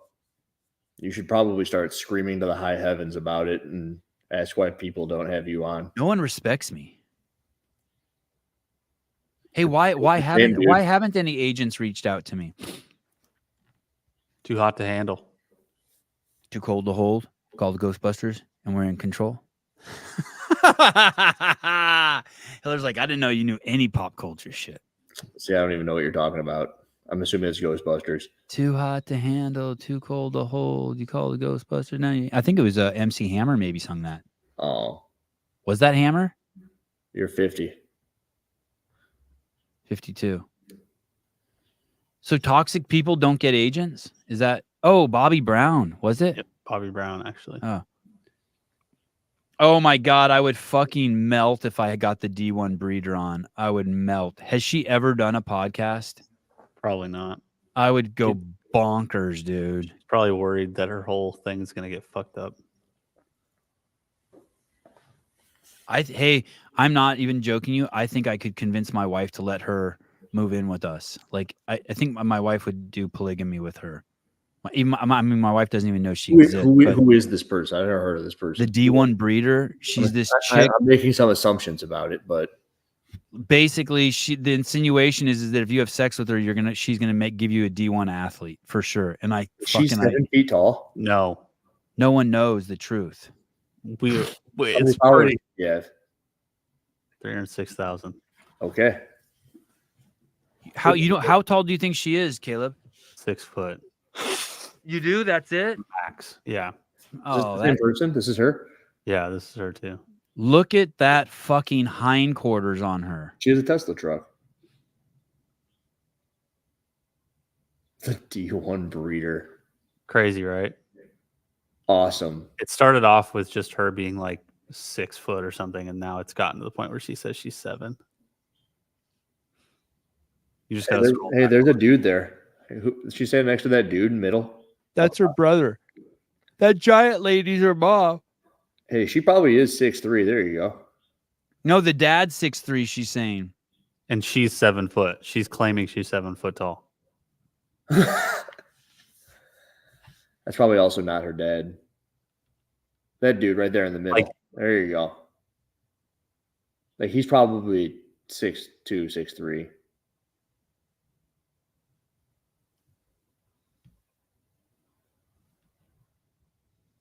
I like it when she's standing next to the refrigerator. Yeah, she's so awesome. Yeah, she's cool. I wonder if she speaks English. Does she ever talk in these videos? Let me hear if she's saying anything. That's just a mini fridge, dude. Right, exactly. That is not a mini fridge. The whole house is mini. Oh, really? It's crazy. Look at this. Wait a second. You don't think she's 210 pounds? Let me see the video where she says she's 210. You don't think she's 210? No. No. I'm 210. Jesus. Dude, look at his legs compared to hers. Is that your garage? Yeah, dude. He's just small, man. Look at there's your garage right there. Looks just like your. Oh no, it's a little different. Oh, all right. She's holding on to No something. way. Said she was like 230. There we go. Look at she's on a normal ass barbell. You can see, we know how big she is compared to everything there. She's big, but she's probably like 6'2". Because everyone knows what a barbell is. Wait, let me see what she could pop. Go back. I want to watch that scale one again. I want to see if they're what we could imagine her grabbing. Him. A 25-pound weight. She had. Okay, so they cut. They don't zoom in. Let me see if there's a cut. No. Okay, they don't cut. There's just no way. Why does she have to have that belt on? Maybe she's got weights in the back. Hey, dude, if I bench pressed Alexis on a bar like that, they're not like crazy far off in size. Really? Like, I mean, just like put my arms on a barbell and she sits in there and you just How long is a barbell? How long is a barbell? 6 feet. Yeah. So go back to it again. Let's see if she put her arm. I mean, she's as tall as she is her wingspan, right? Yeah, Jake. Imagine that. Imagine her sitting on your face. Oh, I thought it said spitting. Oh. I read that as spitting. I'm like, why would I imagine? How do I know Andrew's gay? Like a camel. Oh yeah, she's not even 6 feet tall if that bar is only 6 feet long. Dude, a bar's taller than 6 feet long because my bar, when I stand my bar up, almost touches my. Oh no, dude, you can do this. Like, come on. Here, you stand up a bar and stand next to it. How tall are you? Let's see this. I sit on this bar. I just want to know. Just stand a bar up. I want to see how it looks next to you. Oh shit, you have a pit bull. What's wrong with you? Nice body. God, good job, Andrew. Oh look, they think the podcast is over and they're gonna get like walked or something. Hey, Andrew, just take an empty barbell and stand next to it. I want to see. How come one of your dogs has a great body and the other one's fucking obese? Because he's old. Oh. Okay, Mike Artunian's saying that a bar's 7 feet. Probably 7 feet. Hey. Caller, what's up? Dude, so what's up, this cool boy? God, your voice is deep. Get off the sauce, dude. I'm trying to get his level. Hey, you know what the weird fucking thing about that D1 breeder? This is not Pool Boy. Who the fuck do you think it is? I don't know, but I've hung out with Pool Boy and his voice is not deep like that. I don't know. You're just imagining different things. I don't know. Okay, go ahead. The weirdest thing besides she constantly lies and height. I'm not super triggered by this. Don't ask why. But she also promotes her brother's OnlyFans. Her brother's OnlyFans? Yeah. Hold on one second. Like, hey, look at my brother's dick. It's fucking weird. Hold on one second. Really? Shit. Okay. Hold on. Caller, hold on one second. Don't go. I want to talk about penises. Hold on. My second favorite topic. Hello, caller? Hold on. It'll click in a second. Hold on. Do you see that anywhere, Caleb, on her account where she's promoting her brother's penis? I'm going to look. Hey, Pool Boy, you don't sound like yourself at all. Hi, puppy dog. Hello? Well, you got to remember, my girlfriend is in Australia. So now your voice is normal. Now it's normal. That was weird. Now it's normal. Okay. All right, cool. I was going to say, like, my girlfriend's in Australia, so I have all this just testosterone just building up in me. And now it sounds like Pool Boy. Hey, what do you mean she promotes her brother's OnlyFans? Like you'll see it like in her link tree or something? Like she'll post it in her stories and shit. That's not hers. Like she probably doesn't, right? Like she obviously has her own fucking OnlyFans, but she'll like, I don't know, she probably doesn't have it in her story now, but every so often she'll like post a picture of her and her brother together, and she'll like post a link to his OnlyFans. I'm gonna put in D1 breeder OnlyFans. D1 breeder OnlyFans. fans. Hey, so you really think she bought that $250,000? Maria, is that her name? Maria. Oh yeah, wow. She has an OnlyFans. It has 1.1 million likes. Oh no! Talking about her brothers though. I know, but I'm not gay. It's weird. How do you know that, dude? Because she's posted on her story once. No, No, he's how do we saying know how do that I'm not gay. That was the best question on the Glidden podcast yesterday. She had how you knew you weren't gay. You know what one of the reasons also why I know why I'm not gay. When I see men kiss, it's or holding hands, it's You become unsettled. yeah, I feel like I'm watching like a car accident, kind of. You know what I mean? Like someone pulled a hangnail. Like just doesn't I want to take a step backwards away from it, not a step closer to it. You know what I mean? Oh, I definitely want to take a step closer. Like if I'm driving down the street and I see a couple making out, I'll like look twice. Have you seen Big If I Daddy saw two dudes kissing, I wouldn't look back. with Adam Sandler? Say it again. You see Big Daddy with Adam Sandler? Probably, but I forget. You know, the first time where I ever like saw dudes kiss like that was in that movie. That there's the two dudes, the lawyers. They're just like making out. I was like, yeah, the best friends from college. Yep. The best friends from college. Holy shit. I can wipe my own ass. I can wipe my own ass. Pool Boy's seen it. Well, first you need to have sex with a woman and then a man and compare. I wouldn't even know how would you even have sex Sevan, with a man? Those are them. Those are them. What if you saw me holding hands in public with Jorge Fernandez? Mwah. I would accept that more than just two fat dudes holding hands. Like I don't know. I find you guys are both handsome Latino, overly groomed men. I don't know. I'd probably call Hiller. Jorge Fernandez is really good looking. He is. So are you, boy. That's a great question, Pool Boy. That's a great question. Maybe it's not. He's a good-looking guy, but he reminds me of Lou Diamond Phillips. The thought of my tongue touching another man's tongue, though, is it's like they're too coarse, right? It's there's something about chicks that are just softer. I feel like I'd have to like clean my mouth out after that or something. Maybe that's how my wife feels about kissing me. Maybe that's how everyone feels about kissing men. It's like I don't even understand why Alexis likes me. Yeah, like there's just something about dudes that are just like I don't get it, right? Yeah, I'm glad she does, but dude, look at she's so soft everywhere. And hey, this is inappropriate. Jorge? That's not how you spell Jorge. He called him fucking George. Can't elaborate. George is a gorgeous man. For fuck's sake, dude. It's with a J. Oh, damn. I hate these questions, Jake. I never really know what to do with them. But generally, I go for the ones that look like a chick. This makes no fucking sense. Would you rather shag Pool Boy with a vagina or Andrea Ager with a hog? My God. I usually go for the one with a hog because it's usually a hot chick with a penis. Hey, didn't Raw date Andrea Ager back in the day?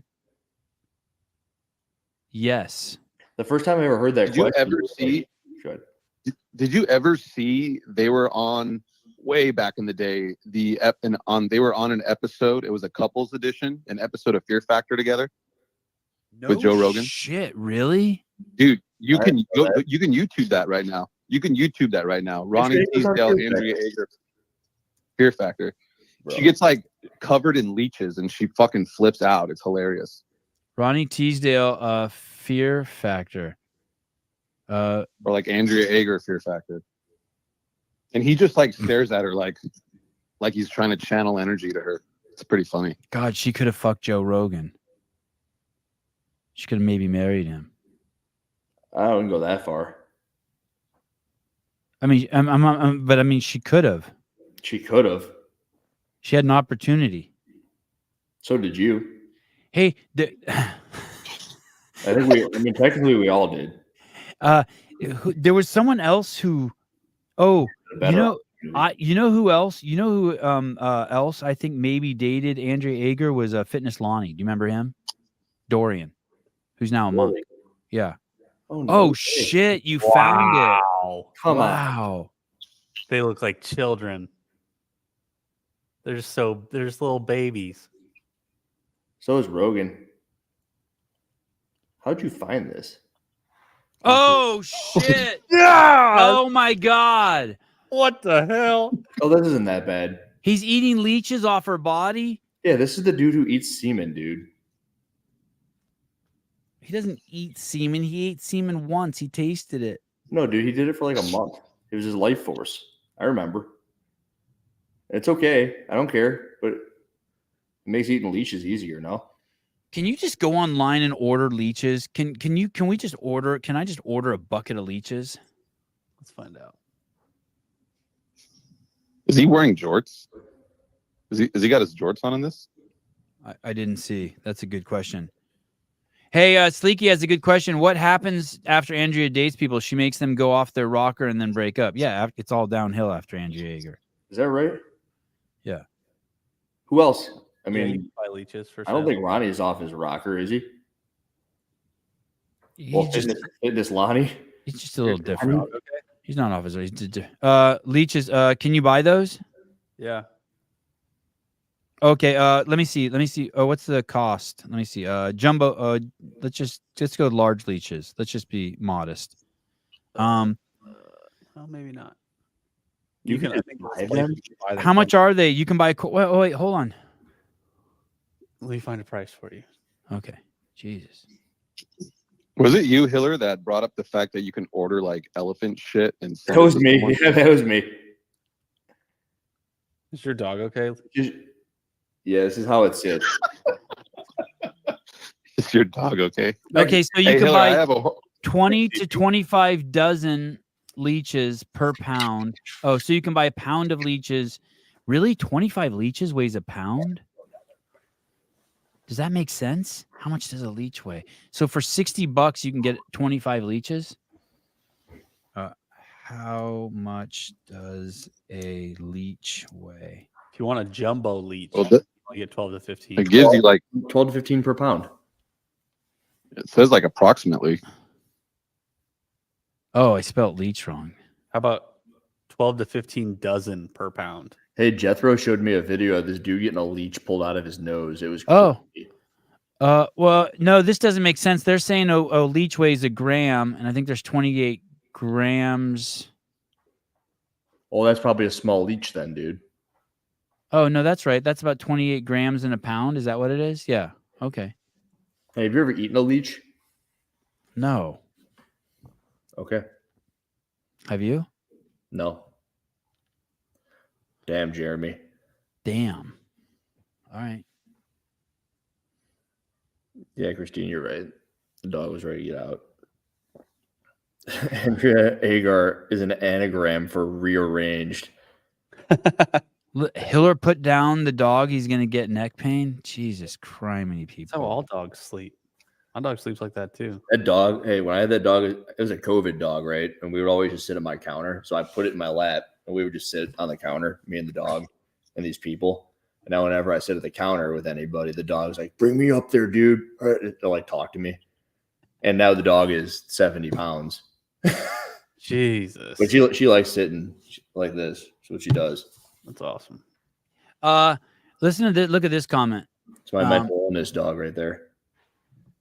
Oh, damn. Where is it? Someone said, imagine having a sick kid and calling Sevan. What's funny is imagine wanting to get your kid vaccinated and asking a doctor for advice. Did you just pour something? I think Pool Boy's still on the line. Yeah. It's like, hey, it's like going to your drug dealer and asking like if it's okay if you do cocaine. I mean, like, just think about what you're saying for a second. Would you rather ask a mom's advice who has 3 kids and they're the most important thing to her about whether you should give kids vaccines, or someone who gets paid tens of thousands of hundreds of thousands, millions of dollars to give vaccines? Whose advice do you think is better?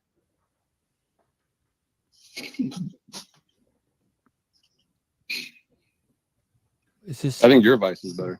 Yeah, thank you. I mean, it's so obvious. Hell no. Look how deep they were in that thing. Oh my. Fuck no. How do you even know that's it? Oh my god. Jethro told me that the dude said he felt an itchy nose. Mm. They go in there with that freaking. They were like way up there, man. Have you ever had something crawl into your ear, a spider or a fly or anything? Not to my knowledge. One time I had a fucking spider crawl into my ear. It was fucking crazy, dude. Oh my god. What'd you do? Did you get it out? I forget how I got it out, but I remember when I got it out, I think I was like holding my phone or something and looking, and I felt something really weird in there. And then fucking when it crawled out, it was a tiny one, and I fucking got him. But I was losing my fucking shit, dude. Why'd you let it go in there? That's a great question. I don't think I let him go in there. Yes, you did. How did you permit that thing to crawl inside your body? It wasn't. Well, fuck! I let a doctor stick his thumb in my butt, dude. Did you not like listen Twice. to the BIRTHFIT episode? It's like everything you've ever done led to that situation. Like you Right, had yeah. ownership of that spider in your ear. You're right. I know. I take responsibility for Really it. hanging out in I the have an desert or ear, and something? that's my fault. You gotta rethink your decisions. Yeah, All of your values that led to that point. I agree. Where did it crawl into your ear? The middle of the Amazon? Like there's spiders there, dude. No, it was probably in Santa Cruz. There's spiders there too. They're everywhere. You weren't safe. They told my 17-year-old probably needs to get vaccines to go to college, and they said, and I said, we're okay, thank you. That's a good one. All right, I gotta go. I have a mosquito in my ear. Oh, I thought I've How had. would you do a 24-hour show? Is that even possible? Can you do a 24-hour show? I think you got to do 12 hours at a time. What happens? StreamYard kicks you off, or YouTube, or Dude, people hate this shirt. When I was at Greg's, like everyone came up to me and they're like, "What are you rolling around in the sand?"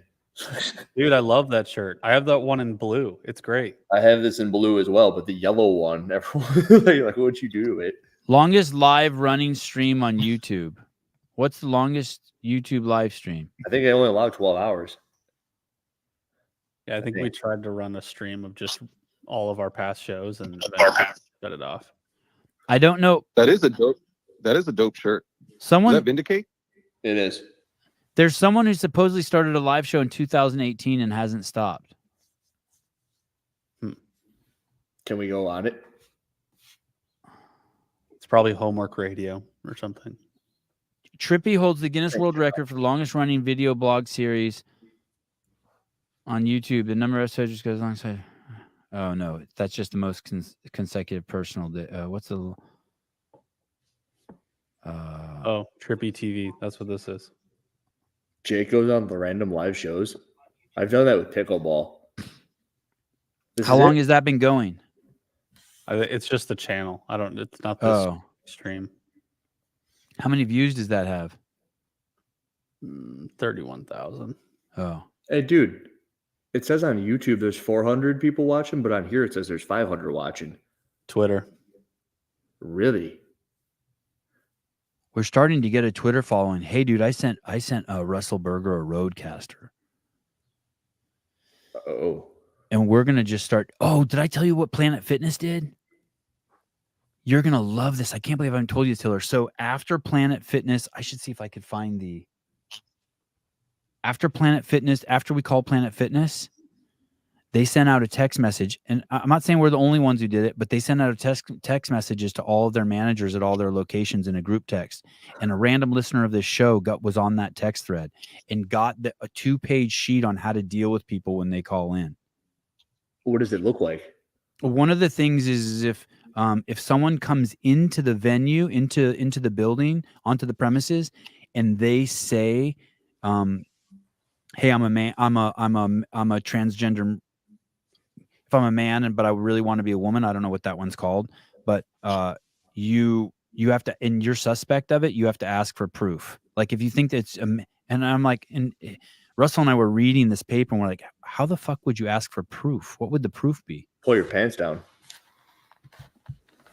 No, but but you already know the person's a dude, but they're saying they want to go in the girls' locker room. But if they're not a real tranny, you're supposed to ask for proof. That's their policy. So they So are dude. So if I walk into a Planet Fitness and they see me in the women's locker room, but they think that I'm not a real tranny, They need proof. they need proof. They're allowed to ask for proof. They have penises, right? Always. Not always. Sometimes they get bottom surgery and it gets removed. Yeah, it depends, I guess, on how far you go in your commitment to it. How do you? Yeah, so you're. I think they ask for a check. I think I heard that, and I believe they ask for a checklist paper. That one, you have to have an elementary school that can back the fact that you read to a bunch of kids in a library. Number two, I think you have to have Holy shit. something that proves that you voted Democrat. A Ukrainian bumper sticker on your car. Yes, something like that. Oh, and then you have to have like some sort of a free Palestine thing. I think blacks are inferior. Oh, yeah, you have to have my. Yeah, I think that's what it is. I don't think my country shouldn't have a border.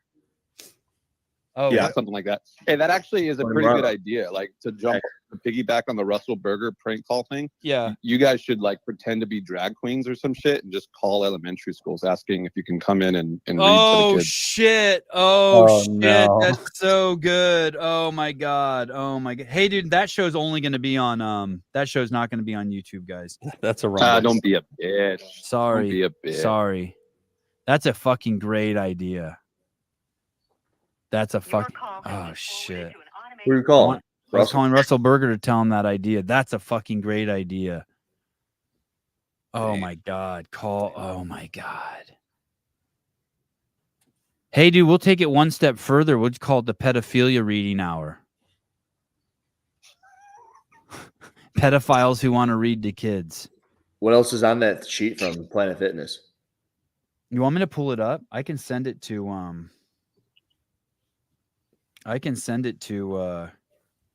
Caleb. Nick, we don't want to be on the phone for an hour hearing the same thing over and over again.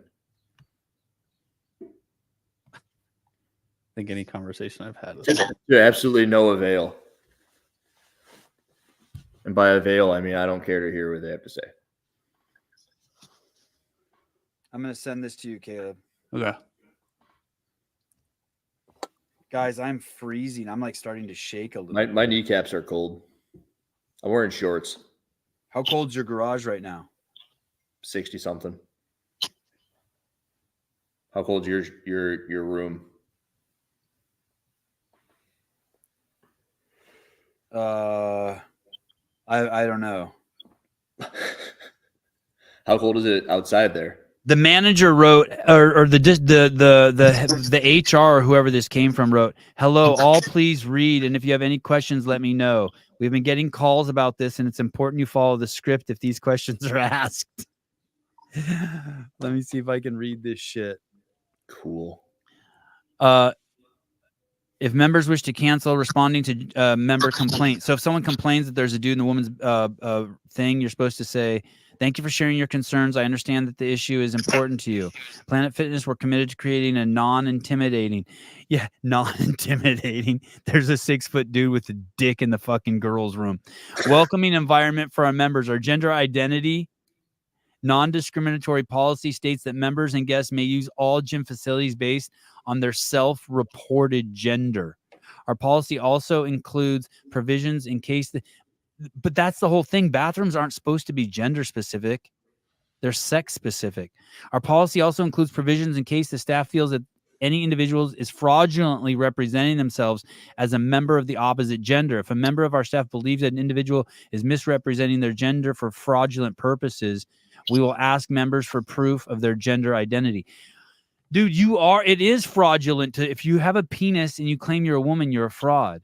Our locker rooms are offer private changing areas for members seeking privacy. If you feel uncomfortable changing the private changing areas in the locker room, we can provide additional private changing areas such as tanning rooms.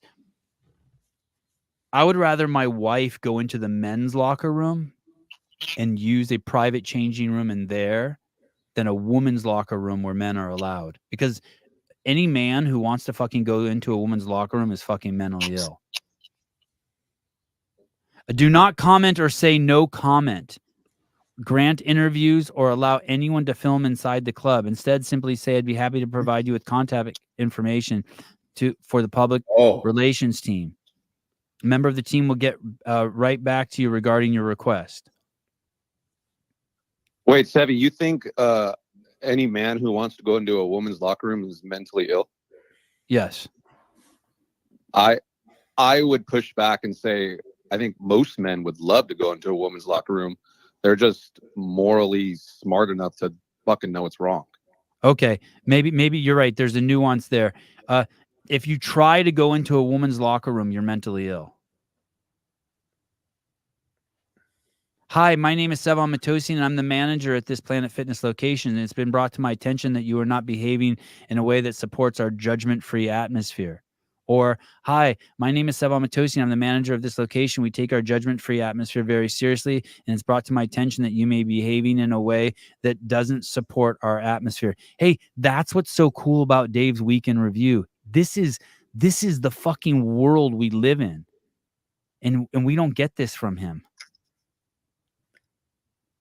At Planet Fitness, you know what I mean? He's not reading from a fucking script. At Planet Fitness, we're committed to creating a non-intimidating, welcoming environment for our members. No, you're fucking not. The majority of fucking female members do not want to be in there with fucking dicks.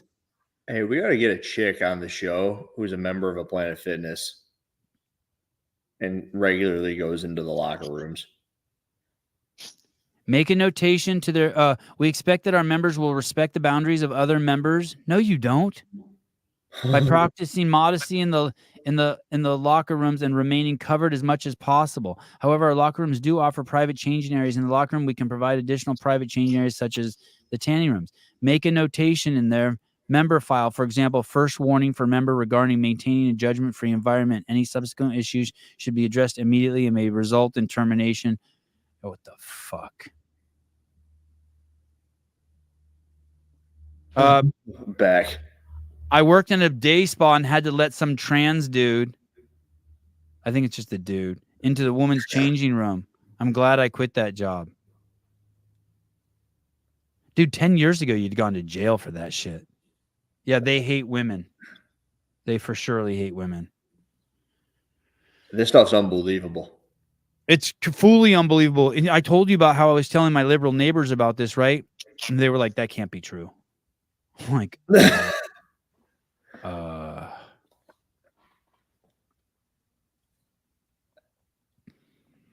I got a buddy who works at his school, and he said that there's an individual there who will run around yelling obscenities, swear like words, a kid, racial slurs, right?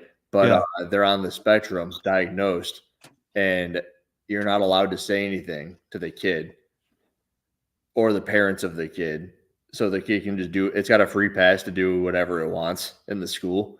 And my buddy's got to deal with the fact that like parents of the children that'll get yelled at by this kid, like come in and like, there's nothing we can do. It's protected by state law. And the thing is, the kid's not like that far gone. They know what they're doing and they take full advantage of it. It'd be like, you if I just walk up to some kid, you can walk up to some huge nose. You're a fat bitch. The podcast fucking sucks. Yeah. And they can't do anything to the kid. And like that's the world that you live in because they're protected by rules. Hey, the plan to fix this nonsense is to not vote Democrat no matter what. Just default always to Republican. Just find like if that's your issue, like it is mine. Like I kid should go to detention. I love women, and then don't be afraid to speak up. That's the whole thing. We're in the vast majority. It's just everyone's so afraid to speak up. Oh, I used to work at CrossFit Spokane, and it was sharing space with the children's ballet studio. We had a couple trans men, and they used to threaten us because we didn't let them use the women's bathroom. Yeah, I'm going to threaten them with my fist in their face. Yeah. Oh, that's crazy. That's it. Have you seen that video? Have you seen that video of that black lady trying to use a basically fighting off a trans man because her and her daughter? I go to jail for punching a trans dude in the face for trying to go into a locker room with little girls in it. Like, yeah, I'm cool with that. Yeah, I'm cool with that too. Like, get out of here. No, this is my right. Like, go fuck yourself. It's your right.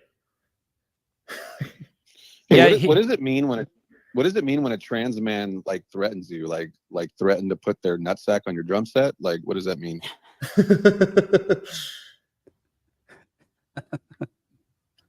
Jake Chapman fist in their what? Right. God damn. What is the ratio? How many people are raped in the United States every year? Rapes in USA yearly. How many people are raped in the USA every year? In 2022, there were 133,000 reported rape cases in the United States. How many of those do you think are women on man? At least one. That's my go-to answer. On average, there are 463,000 victims of rape 12 years or older every year in the United States. Holy fuck. I find that so hard to believe. That's because if there's 150 million women in the United States, that would be 1 in 300 women is raped every year in the United States. That's fucking wild. How many men are raped in the USA? Kenneth says less than 10. Nick says 10,000. Oh, and I bet you it's by other men too. Jake wants to know if I've ever seen a chimp using a frog as a flashlight. Yeah, there's that crazy fucking stat where it's like someone tried to argue that more men are raped than women. Well, then it's by men. Then it's by men. But yeah, but it's like, dude, who the fuck do you think is doing the raping in the prisons? Yeah, I guess that's my point. I guess I can't think of one case I've heard. I saw my wife was watching a show of like my wife watched a show where a man was raped. It was one of those like it was like one of those. He was chained to a wall. It was one of those Game of Thrones shows. Like what are some of those other shows? Vikings. It was like Vikings. And she told me about it, and I watched it, and it turned me on. I think I railed my wife before that scene was over. Like, did she finger the dude in the butt? Like, no. He was chained to the wall, and she just sat on his cock, and he was like, "No." You know what I mean? Like he's just. but and dude, she was so fucking hot. How do you get hard? Listen, buddy. Like if you don't want it, you're not gonna get. Listen, there's hard. so much testosterone coursing through Hiller's veins. If he was chained to a wall, I could fuck his dick. I mean, come on. It's a fucking guy. It's a fucking guy. Maybe. A fucking dude. Dudes are just dudes. Pulp Fiction. Hey, listen, if I had you chained to a wall, pool boy, and I was like, hey, you either get hard so I can sit on your cock, or I'm going to chop it off with this pair of scissors. You'd close your eyes and just start thinking of your fucking girl in Australia. You'd like, sorry, sweetheart. Maybe a friend name. Pair of bolt cutters. Janelle Winston. You start touching a dick, it's going to get hard. Fuck. That should be on a t-shirt. If you start touching a dick, it's going to get hard. Yeah.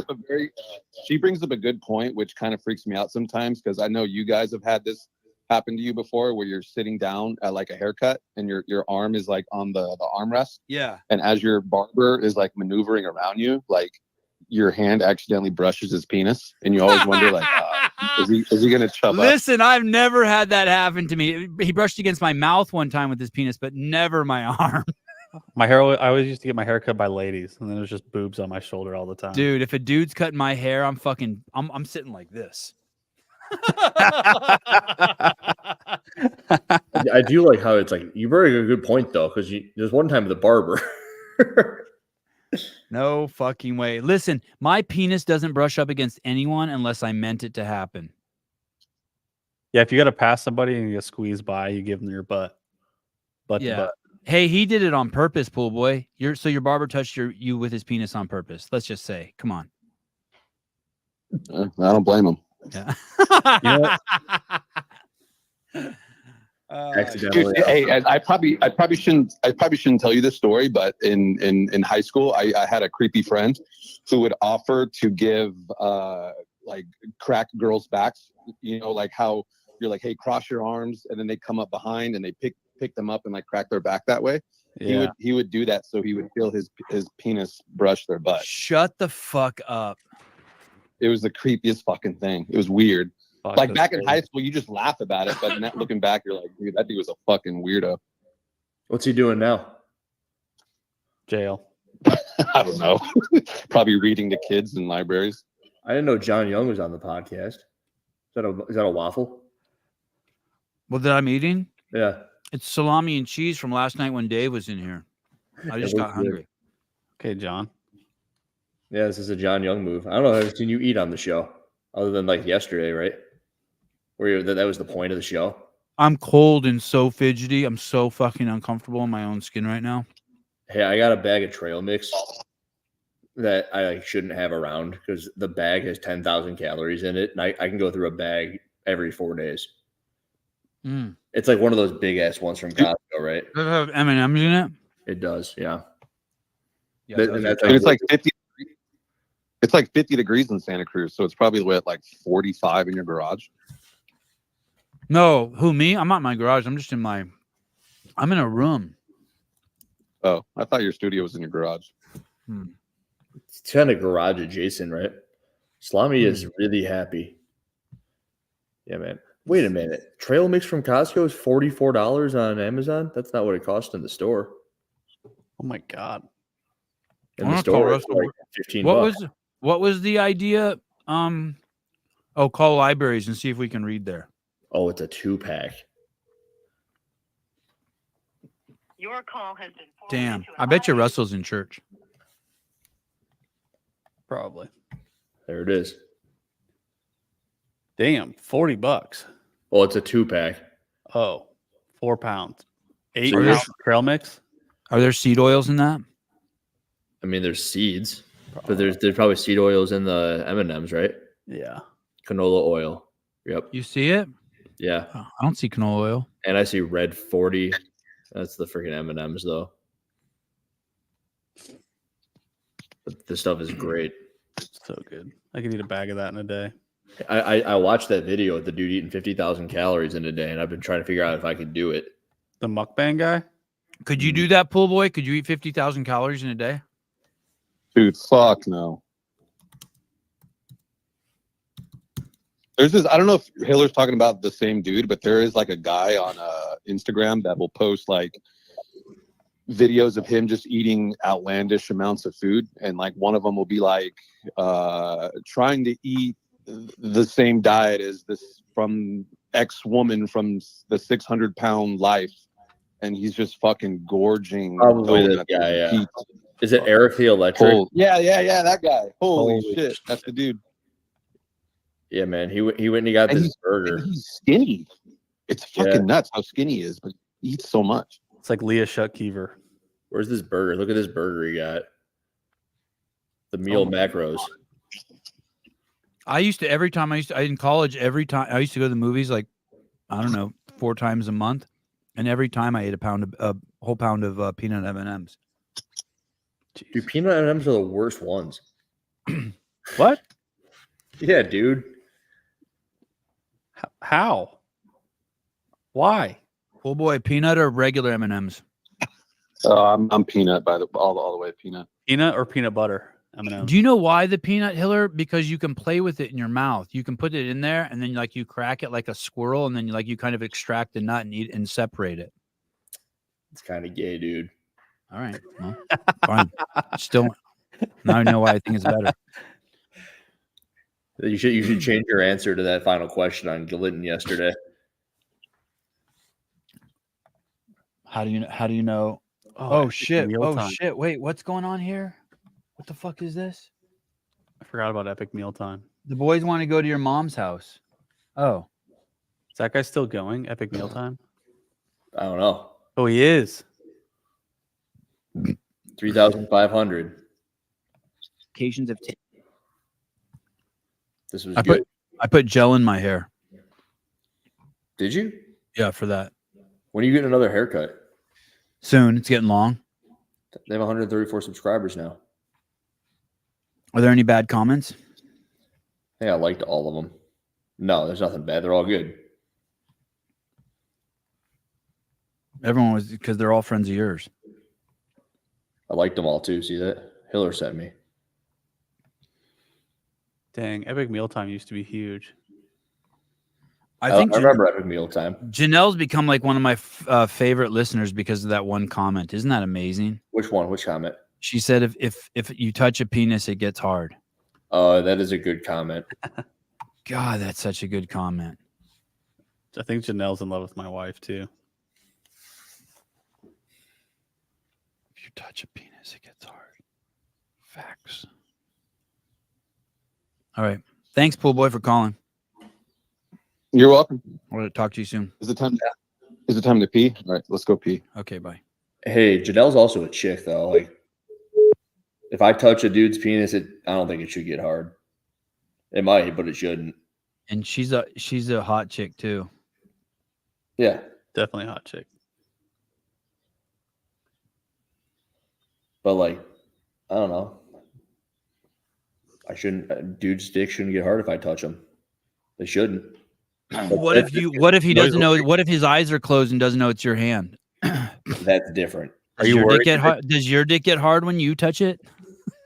I am a dude. We're gonna take this thought back to the lab. Hiller will be back tomorrow with some more. He's gonna do some research. Yeah, but oh god. Do you worry your dick's gonna get hard if some dude holds it? Yes. I got to go find a dude today to grab my dick. Go to Kaiser. They'll touch it. No glove. What's a Kaiser? Hey, that just a hospital. That's where the doctor touched my dick with Like calloused hands. No gloves. You ever get these? Just a blood blister? Or just leave it there. Yeah, they're fun. I like it when they get really dry and then picking the blood out of it with like a pin. Yeah. The dry blood. I found out if you rip it off right away, it hurts. And if you leave it there, it doesn't hurt. Yes. Yeah.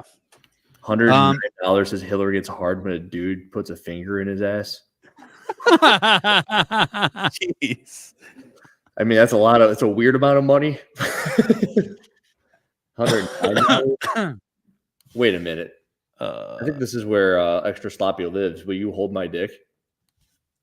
I think this is where this is going. You live in Antioch, California? No, there's an Antioch over here too. Oh. Jeez. Hey, is it ghetto? Because the Antioch, California is ghetto as fuck. I don't think it's ghetto. Come in. Joey, come in.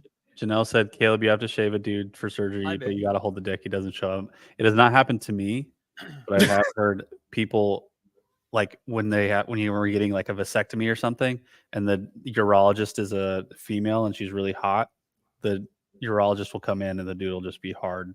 So, but it's nice because then it's just like if it just shoots up, then it's laying on his stomach when she's shaving. So it just kind of gets out of the way. If what shoots up?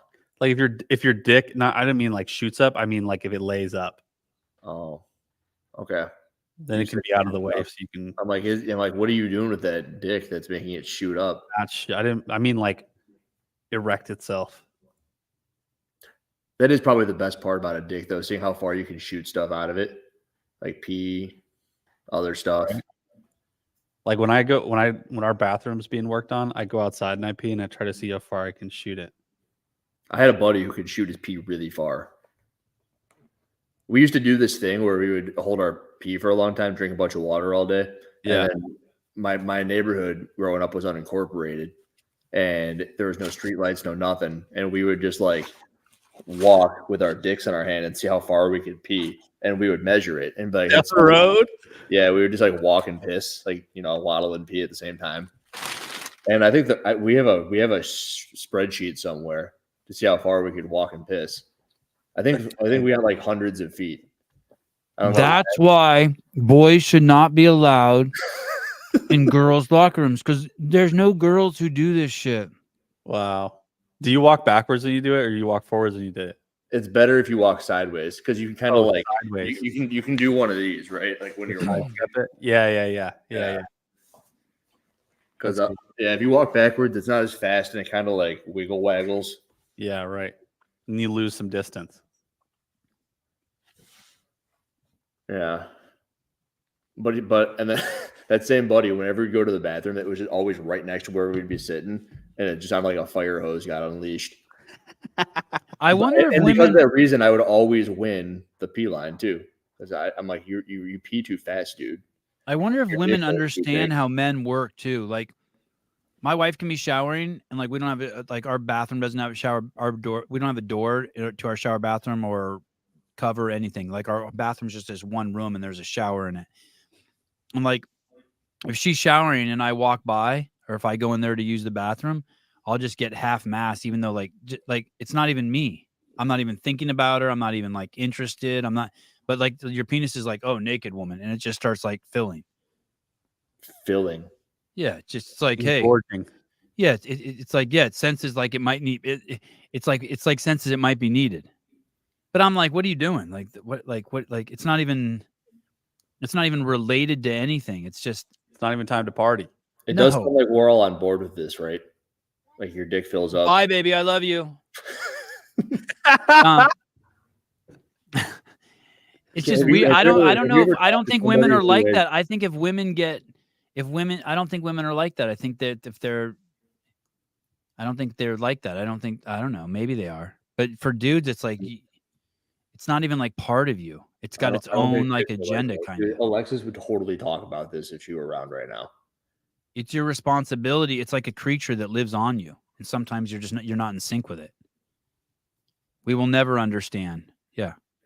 Her and I actually talked about this last night.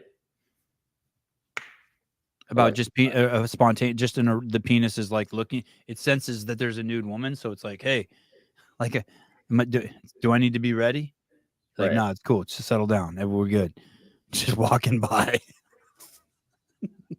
We will never understand. Yeah, Alexa doesn't get it. She says she's jealous. She knows she can come up to me at any minute, any day, and I'll just be like ready to roll. That's Yeah, not. just, that's- I'm ready, that's- I'm ready. Yeah, that ain't how they work. They apparently. Got to get him in the mood.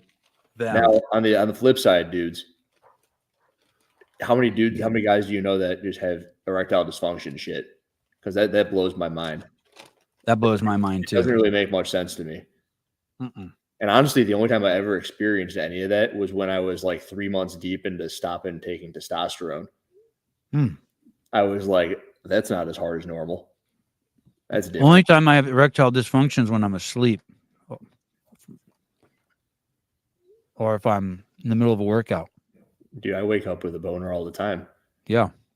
So Because you're not- awake. not Because even- you're awake. Oh. Matt Burns. No. I've always heard that's just urine too, so I think that's all right. Just pee. Yeah. God, I don't even like that word squirted. You ever drink the drink called Squirt? Yeah. On accident. I thought it was Sprite. I was lied to. It's not. It's not Sprite. I should put some olive oil on this. Fuck it. On what? My room is just full of food from. Dude, I am starving. Me too. And you're just over there eating. I know. What an asshole. This is what it's like when your affiliate owner rolls up with an expedition. Right. You're just like, Jesus, dude. I'm gonna put a little of Dave's garlic olive oil. The garlic's really good. If you're gonna get one, get the garlic one. It's crazy. Is it? Can you buy it now? Blackout whiskey dick in college. I don't know what that's like. I've never had whiskey dick either. Whenever I drink whiskey, it just lasts forever. That's a good thing. Yeah, I know. But How is it people always different when you drink vodka? Huh? If you have vodka, is it different? No, I would say with whiskey and tequila, it's about the same. Well, what about vodka? Vodka's not. I've never had an issue with vodka, but it's not like an. You told me that there wasn't an issue with whiskey either. You said it was. No, yeah, whiskey and tequila is better, but with vodka, it's no different. It's just like a regular. I've never been so drunk that my dick didn't work. Never. I've been fucking destroyed. Yeah. I could be vomiting at the toilet and fuck something. Like, it doesn't even work like that. I don't understand that. Yeah, when people complain about whiskey dick, I don't. That makes no sense. There's not even like. That's beta cuck shit. If my dick's not hard, I just don't want to fuck. I've never like. They're always in. Here's the three modes.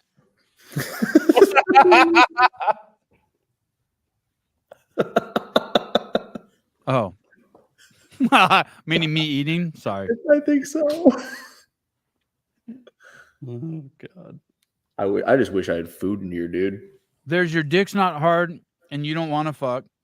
There's your dick's hard and you want to fuck, and there's your dick's hard and you don't want to fuck. But there's never I want to fuck and your dick's not hard. It doesn't. I don't even know how. No, there is. There's people who have that, dude. I think they're lying. I think they must really not want to fuck. Oh, there's probably a part of that. Okay. Oh, fuck. I'm guessing that's the only way I can relate to it.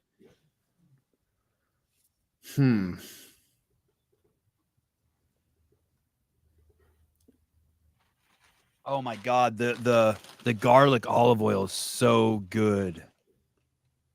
You know, it sounds like you still got some bread stuck in there. There's a little bit of a rasp to your voice that I've never heard before. Hey, the garlic's so good. Listen. Or it's turning you into a man. I'm having like a placebo drunkenness too, even though I haven't had any alcohol. I feel like the wine's here. This is dangerous right here. Over the microphone. Dude, this is a buttload of olive oil. What is wrong with you? Jesus. You think that's too much? I'm covering the whole piece of bread with it. You just turned that 80 calorie piece of bread into a 300 calorie piece of bread. Now you know I got a fucking muffin top. Look at it. See that all? Oh, you can see the oil. Yeah, it looks good. It does. Yeah, it's so good. What kind of bread is that? Is it seasoned? His wife made it. I don't know what it is. It's the texture is crazy. I was trying to find her page to order some, but I can't. Vagina bread. Tastes like vagina. Shit, I'm spilling. I'm not sure I want to eat vagina bread. Maybe. He's probably have 3,000 calories of olive oil today. You may have.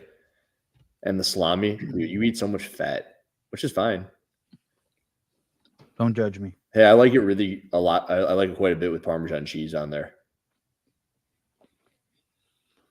Not the greatest stuff either. Like good Parmesan is good. Oh, Kenneth. Okay, good point. Yeast bread vagina. Yeah. Okay.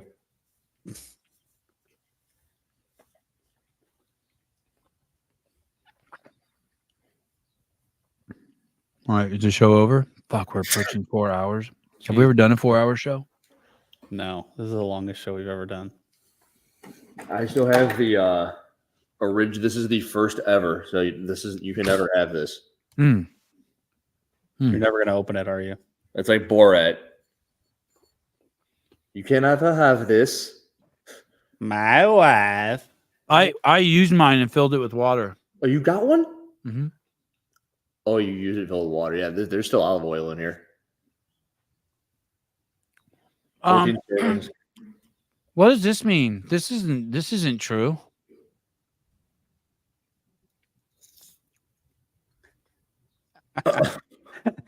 Sevan doesn't lick poon well. Who told him? That'd be a horrible rumor if that got out. Don't tell Sporty Beth. She'll make a video on it. Who told him that? The worst poon. The worst poon licker in CrossFit. What else I got in here? Oh, dude, my dog hates this knife. He hears it and he just jumps. Here he comes. The husky does. Why? Did you hear him? Mm-hmm. Yeah, what the hell? Yeah, he made a little noise. Let me see. Where's the dog? We're getting reported to animal control for sure. Come here. Come here. Hey, buddy.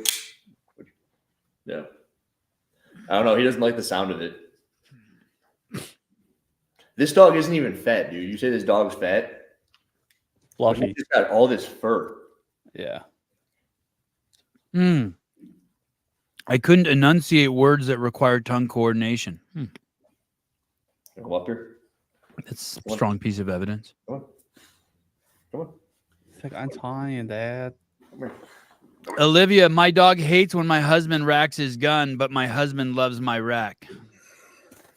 It's like a Dr. Seuss.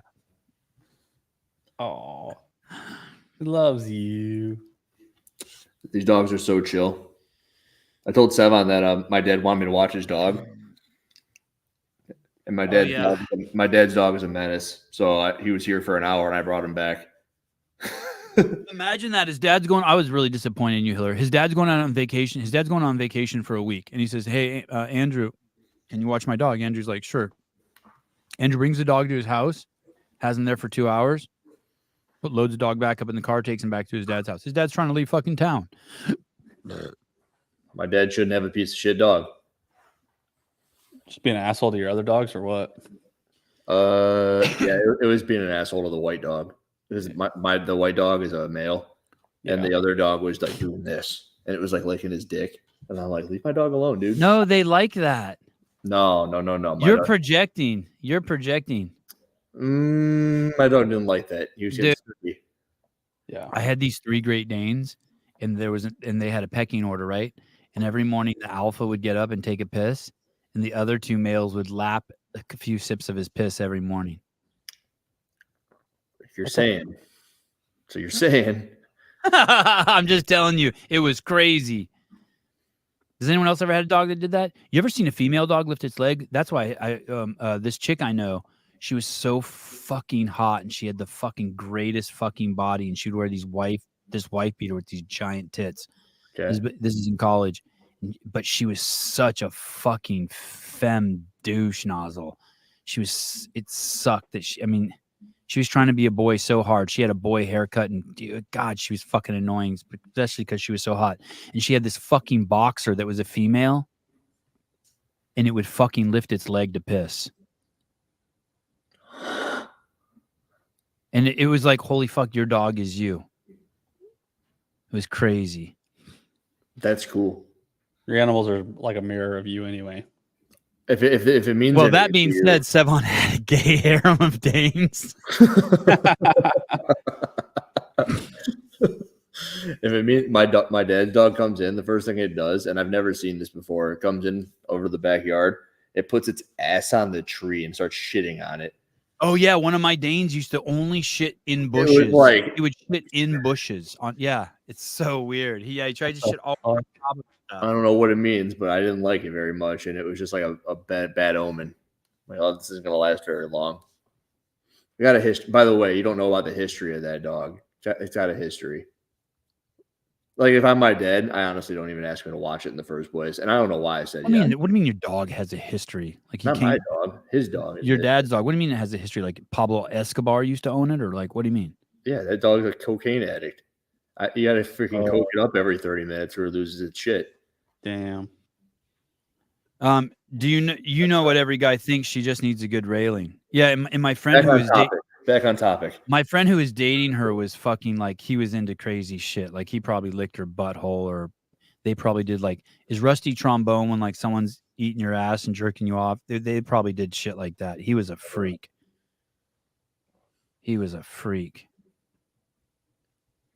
Never done any stuff like that.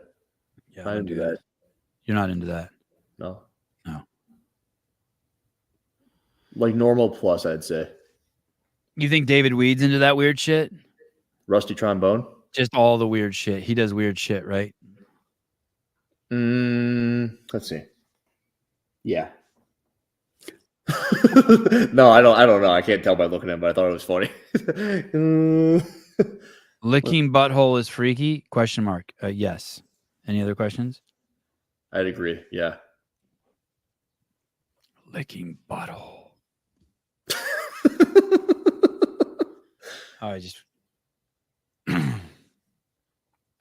No, that's not normal. You nailed him. Okay, he's into it. Rusty trombone. Hey, what if there was some correlate that we could spot, like any dude with the handlebar mustache gets pegged? You're 80% of the guys who have handlebar mustaches get pegged. Cody Anderson? And that's to Josh Bridges? And that's to compensate for the fact that they get pegged. If licking butthole is freaky, then call me Chris Angel. Mind freak. Hey, you ever watch have you ever watched any of that stuff back, the Chris Angel stuff? No, I hate him. Dude, you have to watch some of it. It'll be like, it's the worst. Like, he's an asshole. Okay. I ran into him once. He was a fucking dick. Okay. What do you do? He tried to fight me. I was talking to some hot chick at a fucking at a private party at a casino, and he came up to me with a fucking the biggest bouncer you've ever seen, like one of those 7 foot tall, just fat dudes, and just was like just straight up like. And someone came up to me and they're like, "Hey, dude, that guy keeps talking about you. You should leave. He's gonna fucking come over here and fight you." And he'd already come over like 3 times. I was at the party. I'd been there for like 3 hours. This chick that I had no chance in a million years with was fucking talking to me, the super hot chick. I don't even know what I probably couldn't even say 5 words to her. I was probably still in my fucking gay phase. How old were you? I don't even remember. 30. So you're saying that it was at an arm wrestling party. It was after a big arm wrestling event in Vegas. Well, it makes sense. He was in Vegas. And he tried to finger me. No, he was just a fucking asshole. It was like, I was like, what the fuck is going on? There's something happening here. How the fuck could you be threatened by me? There's 2 truths. You're either threatening or Chris Angel has a spot on the lab management roster. Hey, you know who I am? He's friends with Sinclair. Hey, and you know what's crazy? I had no idea who he was. I had no idea. Did he have the long hair and all that? Yeah, he looked just like he looks in like, and yeah, he looked just like that. Super skinny, but just an asshole. I was having anal sex in high school. Wow. Teammates named me Brown Banana. Stop having anal when we woke up one morning to blood. Hopefully, blood everywhere. Blood. Hopefully. Okay. No, you're a day drinker, aren't you? Jesus criminy. You ever done that before? No, never had anal. It's not as good. As the other holes? Other holes? It's like you do it because you hear all this crazy stuff about it, and then you're like, all this like prep and all this like ramp up, and it's like, eh. I had this friend who do this. I had this friend who was dating this chick, and she always wanted it in the ass. Always wanted it. I was about to say that too. Like chicks sometimes are into it. And then she kicked him to the curb, and he told me his one regret was he should have just fucked her in her ass. Oh, he never did it? No, he never did it. Oh, come on. Like what? I wouldn't do it. I wouldn't do it for. There's no fucking way I would stick my penis in someone's butthole. There's no way, dude. There's no.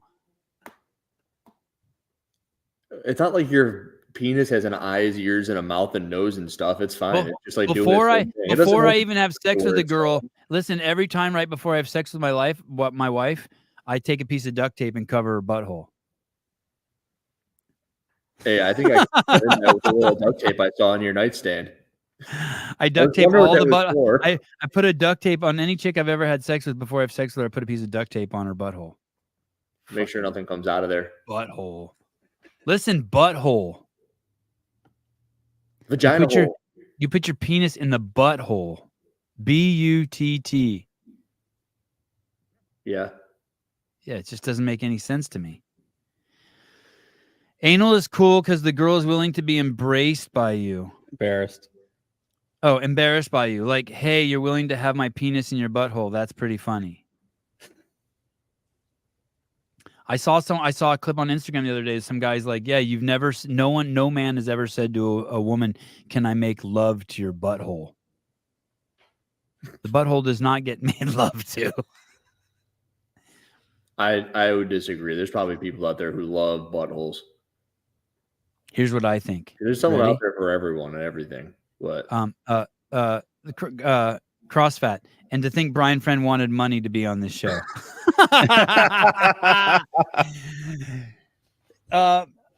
Here's what I think.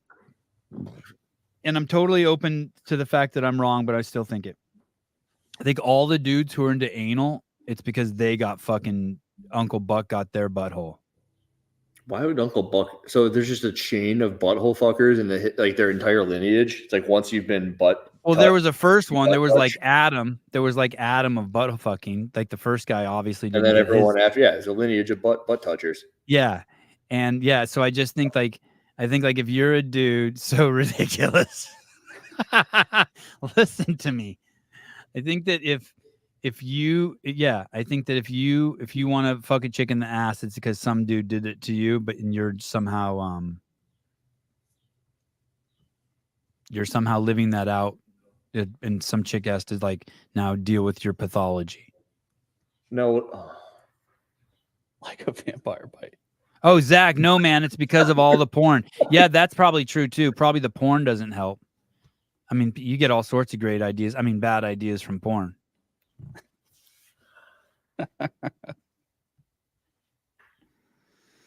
They do a lot of butt stuff in there. Didn't you edit a porno once? Yeah, I didn't. There was no butt stuff in there.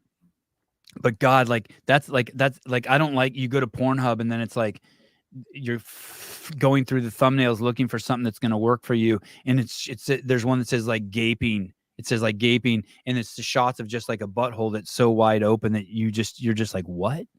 Like you could put a fucking I could put my fucking Paper Street coffee mug in there.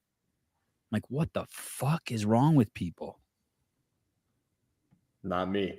Yeah, they have no discernment. Thank you. It started with Mormons. God damn. Oh shit. That would make sense. Is that true? Well, because Mormons can't have sex because they started soaking too. Is that true? Soaking? Yeah. Yeah. They can't have sex unless they're married. This is the most accurate thing, I think. It's insatiable horniness, and you just want to rip her apart, so you devour every hole. Like I understand the frenziness that sex can get into. Yeah, like next thing, yeah, I get that.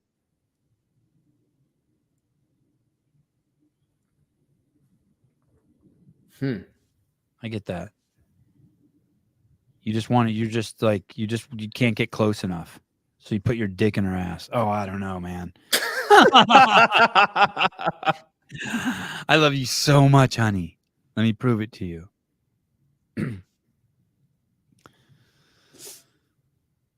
No. Sevan, since we're here, tell us the story of you losing your virginity. I'll tell you this. I'm not gonna tell you the story, but I'll tell you this.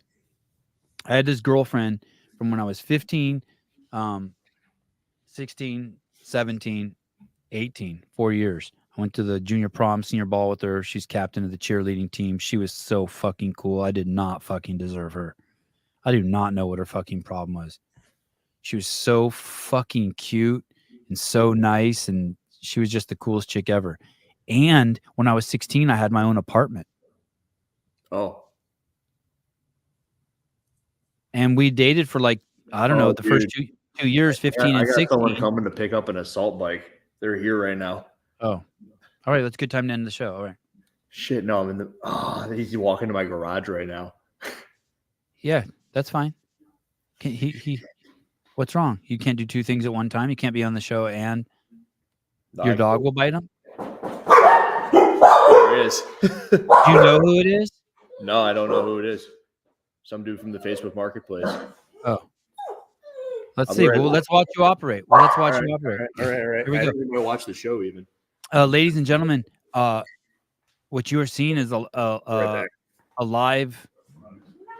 It's not even a dramatization. It's actual Andrew Hiller selling his assault bike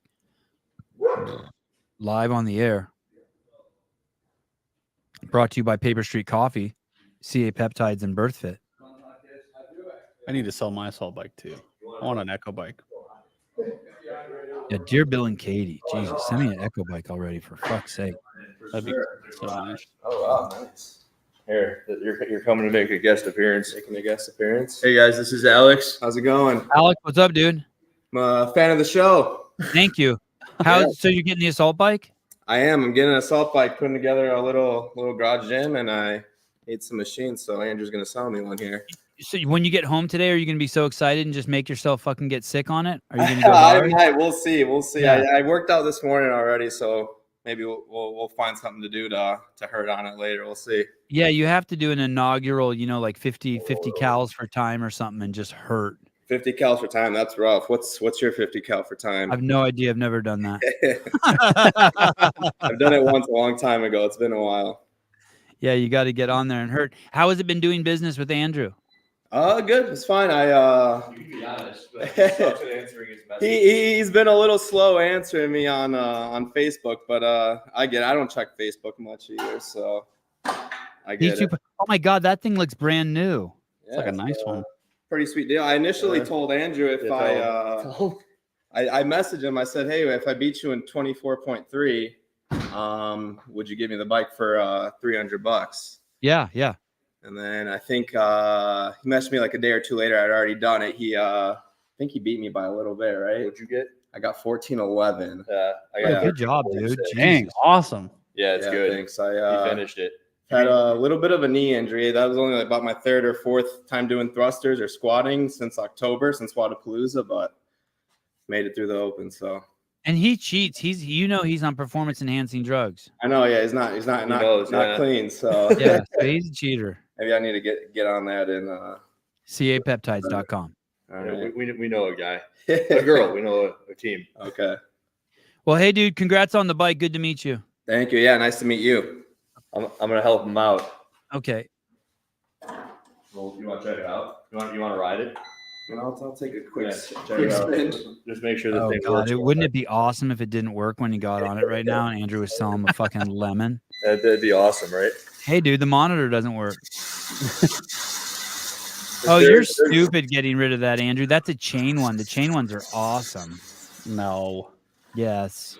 I got no more room in here. What do you think? There's no room in here, right? You can barely walk around. Yeah, it's pretty cramped. It's like, damn, your home gym sucks. No, that's a nice setup. Pretty crammed in here. Pretty good setup. Dang, that's cool. You gonna get an Echo bike, Andrew Hiller? I got an Echo bike. Yeah. Got all the machines. Hey, do you live in Chicago? I live about an hour north from here, so near the Wisconsin border. Oh, okay. Is it bad where you live, or is it good? It's good. It's good. Okay. I'll take a seat. Yeah. Alex is coming in. He's gonna talk to you. So is there a shitload of crime where you're at? Where I live exactly, it's not too bad, but I have a buddy who was a police officer in Waukegan, Illinois. You familiar with Waukegan? Yeah. It's pretty bad over there. Yeah, I bet. Yeah. I bet the country, the major metropolises have gone to shit. Yeah, not great up there, but not too bad where I live. Are you trying to buy Joe Neal's? By where? Joe, it's across from Kenosha. You're still not too far from Kenosha. I'm just before the Wisconsin border, but not too far from there. Okay. Yeah. How's Hiller's neighborhood? Is it pretty bougie, or is he? There's some nice houses in there, but it's pretty nice. Yeah. I figured he's soft. That makes sense. Yeah, super soft. There's some monsters on the corner. Yeah. There's some nice houses for sure. And his house looks like a log cabin, huh? It does. Yeah. It's a weird, like it's somewhere like you'd imagine Jeffrey Dahmer to live. I guess you could say that. Me, yeah. I just There made you a go. hard friend video, a couple of serial killers. Yeah. You're lucky you're on the camera. I've done a workout with Brian Friend before. I've met him before. Yeah. Did you beat him? I did. It was last year's quarterfinal deadlift, or was it maybe the year before deadlift rope workout? Was it at the affiliate that he used to work at? It was, yeah. When my gym doesn't have the tall enough ceiling, so I knew someone who knew him, so we went to his gym to do it. God, it's such a small world. It is, Hey, so when you went on Facebook, did you know you were buying the bike from Andrew Hiller? Not initially, till I looked at the name, and then I recognized the name, and then I thought small world, I guess. Did you get a lot of offers, Andrew? There was another guy who wanted it, but he was coming from Indiana, and he goes, "I would need to check it out." And Alex was just like, "Hey, I'll pick it up if I beat you." And I'm like, "You want it anyway?" Although I beat you. Like, you can have it. It's cool. Yeah. Well, awesome, dude. Well, good to meet you. Congrats. Yeah, good to meet you. I'll be right back. All right. Okay, enjoy. Roll this thing out. Actually, I don't know if I'll be able to open this. We'll try. I just know this. All right. Cool. Making sales.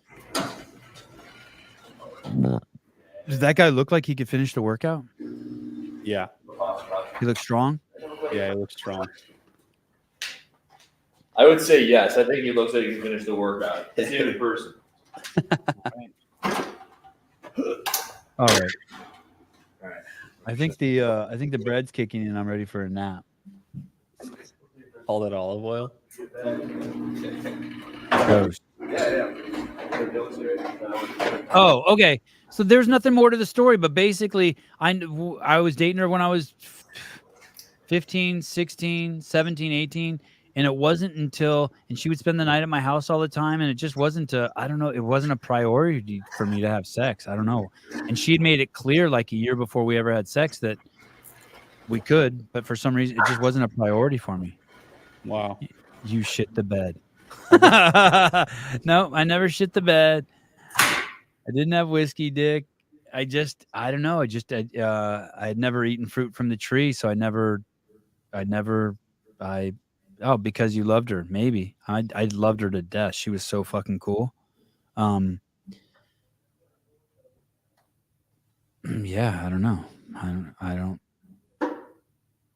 don't know. I didn't even know you could put anything in the vagina. I remember it was 2 years before like I even put a finger in her. I didn't even know you could I don't know what I thought the vagina was. I was like, remember how when Fee Sagafi said she didn't even know until 2 years ago that you couldn't just get pregnant at any time? It was only a once a month thing for a small window. Yeah, that's how naive I was. I was just like,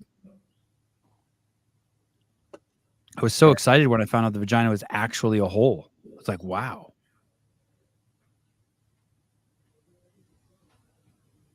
The good old days. It's quite a mysterious orifice. Yeah. Magical. Zach, God, those days of first exploring the female body were the best. Yeah. Always prophylactic. Always. I wake up in the morning, I put a condom on. I'm part of the You just wear it around all day just in case. Yeah. Easy access. A vagina. Chris N. Vaginas are the best. It's consensus.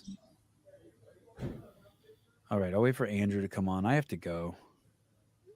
Is your day ruined now, Caleb? Because we did a 4-hour podcast. Pretty much, yeah. I'm not sure what I'm going to do the rest of the day. We were going to go work out. I guess we probably still can. Got time. Is she texting you like, where the fuck are you? What are you doing? No, she texted me saying, I just listened to the butt stuff conversation. I thought that was pretty funny. The which part conversation? The butt stuff conversation. Oh, your wife has a good sense of humor. Yeah. She's around it all the time. Fucking firefighters talking about everything. So right. She gets it. Is echo better than assault? Yes. I really like the chain. If you're a bike rider, I wonder what Mason Mitchell thinks. I think of him as a bike rider. I wonder which one he prefers. Oh, dang. Look at this next comment. If he's setting up a garage gym, have him reach out to me and I'll get him a street parking membership if you guys see this in time. Oh, that's really fucking cool. Julian, what's up, dude? That's really fucking cool. Look at that. Come back. Andrew. Wonder if they drove off. Yeah, hey, you think you could probably message him? You think he carried his phone out there? Look at that. The benefits of listening to the podcast. You run into Julian Alcaraz. Small world. Yeah. Dang, that's so cool. I didn't even think that was him at first. What if you saw Julian Alcaraz? What if you saw Julian Alcaraz, pool boy, and Jorge holding hands? Hey, Hiller, what if you saw Julian Alcaraz and Jorge Fernandez and pool boy holding hands? The three amigos. Yeah, there you go. Yeah. All right. Julian said that he'll give that dude a free street parking membership if you guys see him. Oh, Julian's here. Yeah. If he is setting up a garage gym. Oh. I just got his phone number. Oh, wait. Don Falls in the comments, too. He'll give him a free membership to an affiliate. Shit. Dueling. No, I just made that up. Julian jumped onto the show 4 hours in. He accidentally stumbled across it while he was YouTubing on how to fix something under the kitchen sink, probably. That's I missed your virginity story. Oh, there's nothing to it. It's just basically I had this girl for 4 years, and you know why I finally had sex with her? I was 17, and I would just remember No, I was 18. I turned 18. I was senior in high school, and I just thought it was time. I remember thinking, shit, I should do this. I should try this. How was it? It was awesome. How many times did you have sex with her after that? Probably like 10 times. Like anytime I saw her, like fucking, like I went nuts. And then what? And 40 years, 30 years. I had sex when I was 18. I'm 51. It's been just fucking. Yeah, just lots of fucking since. I wish. No, the sex didn't end the relationship. No, but what ended up happening is I did not treat her well. Became too much about the sex. No, I was just interested in like we went away to we went to city college together, and there were just too many girls I was interested in. I just went fucking bonkers. I just went bonkers. The harem. Yeah, that was pre-harem. I was probably more cheating then. I just had so many fucking girlfriends. Interesting. Yeah, and I fucked it up. And then she got a boyfriend, and she got a boyfriend, and that really gutted me. You cheated. She got a boyfriend, and you were like, "Damn." Gutted me, dude. Gutted me. Exactly. And here's the thing, too. He was older than me, and he was so much cooler than me. He was like, he was so much cooler than me. That hurt. God, that hurt. I wonder what she's up to now. She married a dude. I saw her like 20 years ago, like at my 10-year reunion or something. She married a dude in the Coast Guard. I just think I feel kind of bad for anyone who ever dated me because, like, I don't know. Because I just I have the fucking best life, and I ended up with the best wife. I almost just feel like, I don't know. You think any of these people like see that you've got a podcast now, click in, and they're like, "Yep, that's him."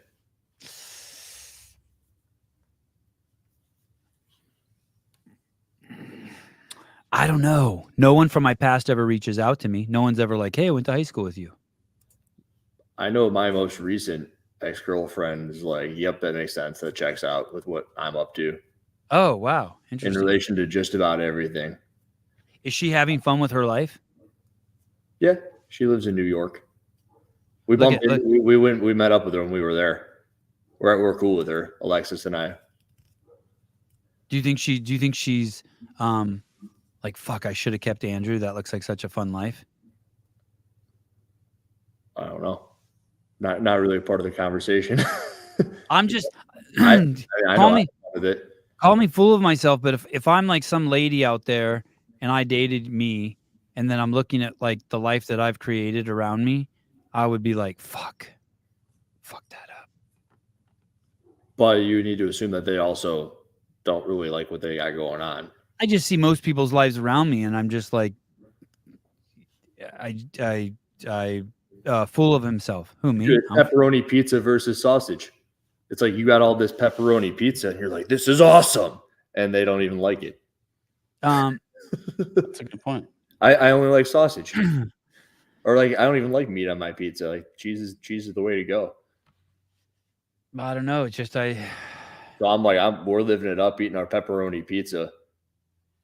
Oh, see, look at my ex-fiance and I follow each other on IG, and sometimes I feel bad that my life is so much better now than it was with him. Yeah, I don't feel bad, but I just think like I just live a fucking charmed life. I live fucking such a good life. I'm fucking around with two dudes on a fucking podcast. All my three sons came in and kissed me goodbye. Where did they go? They're going to fucking their grandmother's house, my mom's house, who I can't wait to fucking get off the show and go hang out over there. Then I'm going to work. Now this is interesting. Now, for any reason, Alexis and I weren't together anymore, and then I go and have some kids, and then she sees I got all these kids. I know she doesn't want any of them. She'd be like, "Oh, he got kids." Ugh. Thank God. Maybe. I know like what your take is on people and children and all that, but as far as I know, she doesn't want any, and neither do I. But right, she'd be like, "Oh, damn, he ruined his life with those kids." There was this girl that I was dating, and I remember she really wanted to settle down. This is and good. Like, what's the difference from pizza oven and what's the difference from a pizza oven and a butt? One doesn't fart when you pull the pepperoni out. You think that person made that up? That seems like a homemade joke. That guy is a creative. I like CrossFit. What were you saying? I don't know. Nothing. Not even important. All right, I want to go. I had fun. Thank you. Oh, 420, dude. 420. Nice. You gotta go, bro. Dude, I had no idea we were gonna do a 4-hour one. It's cool. But like, when I said that guy's coming over at 1, this is how I set things up. I'm like, oh yeah, sure, come at 1, and then I completely forget about it. It's your fault that it's 4 hours and 20 minutes long. Okay. How come? It's 100% your fault, your responsibility, your doing, your cause, your route, your source. Because I know that at 150, when I wanted to get off, a part of you in your mind was like, fuck that, I'm not letting him get off.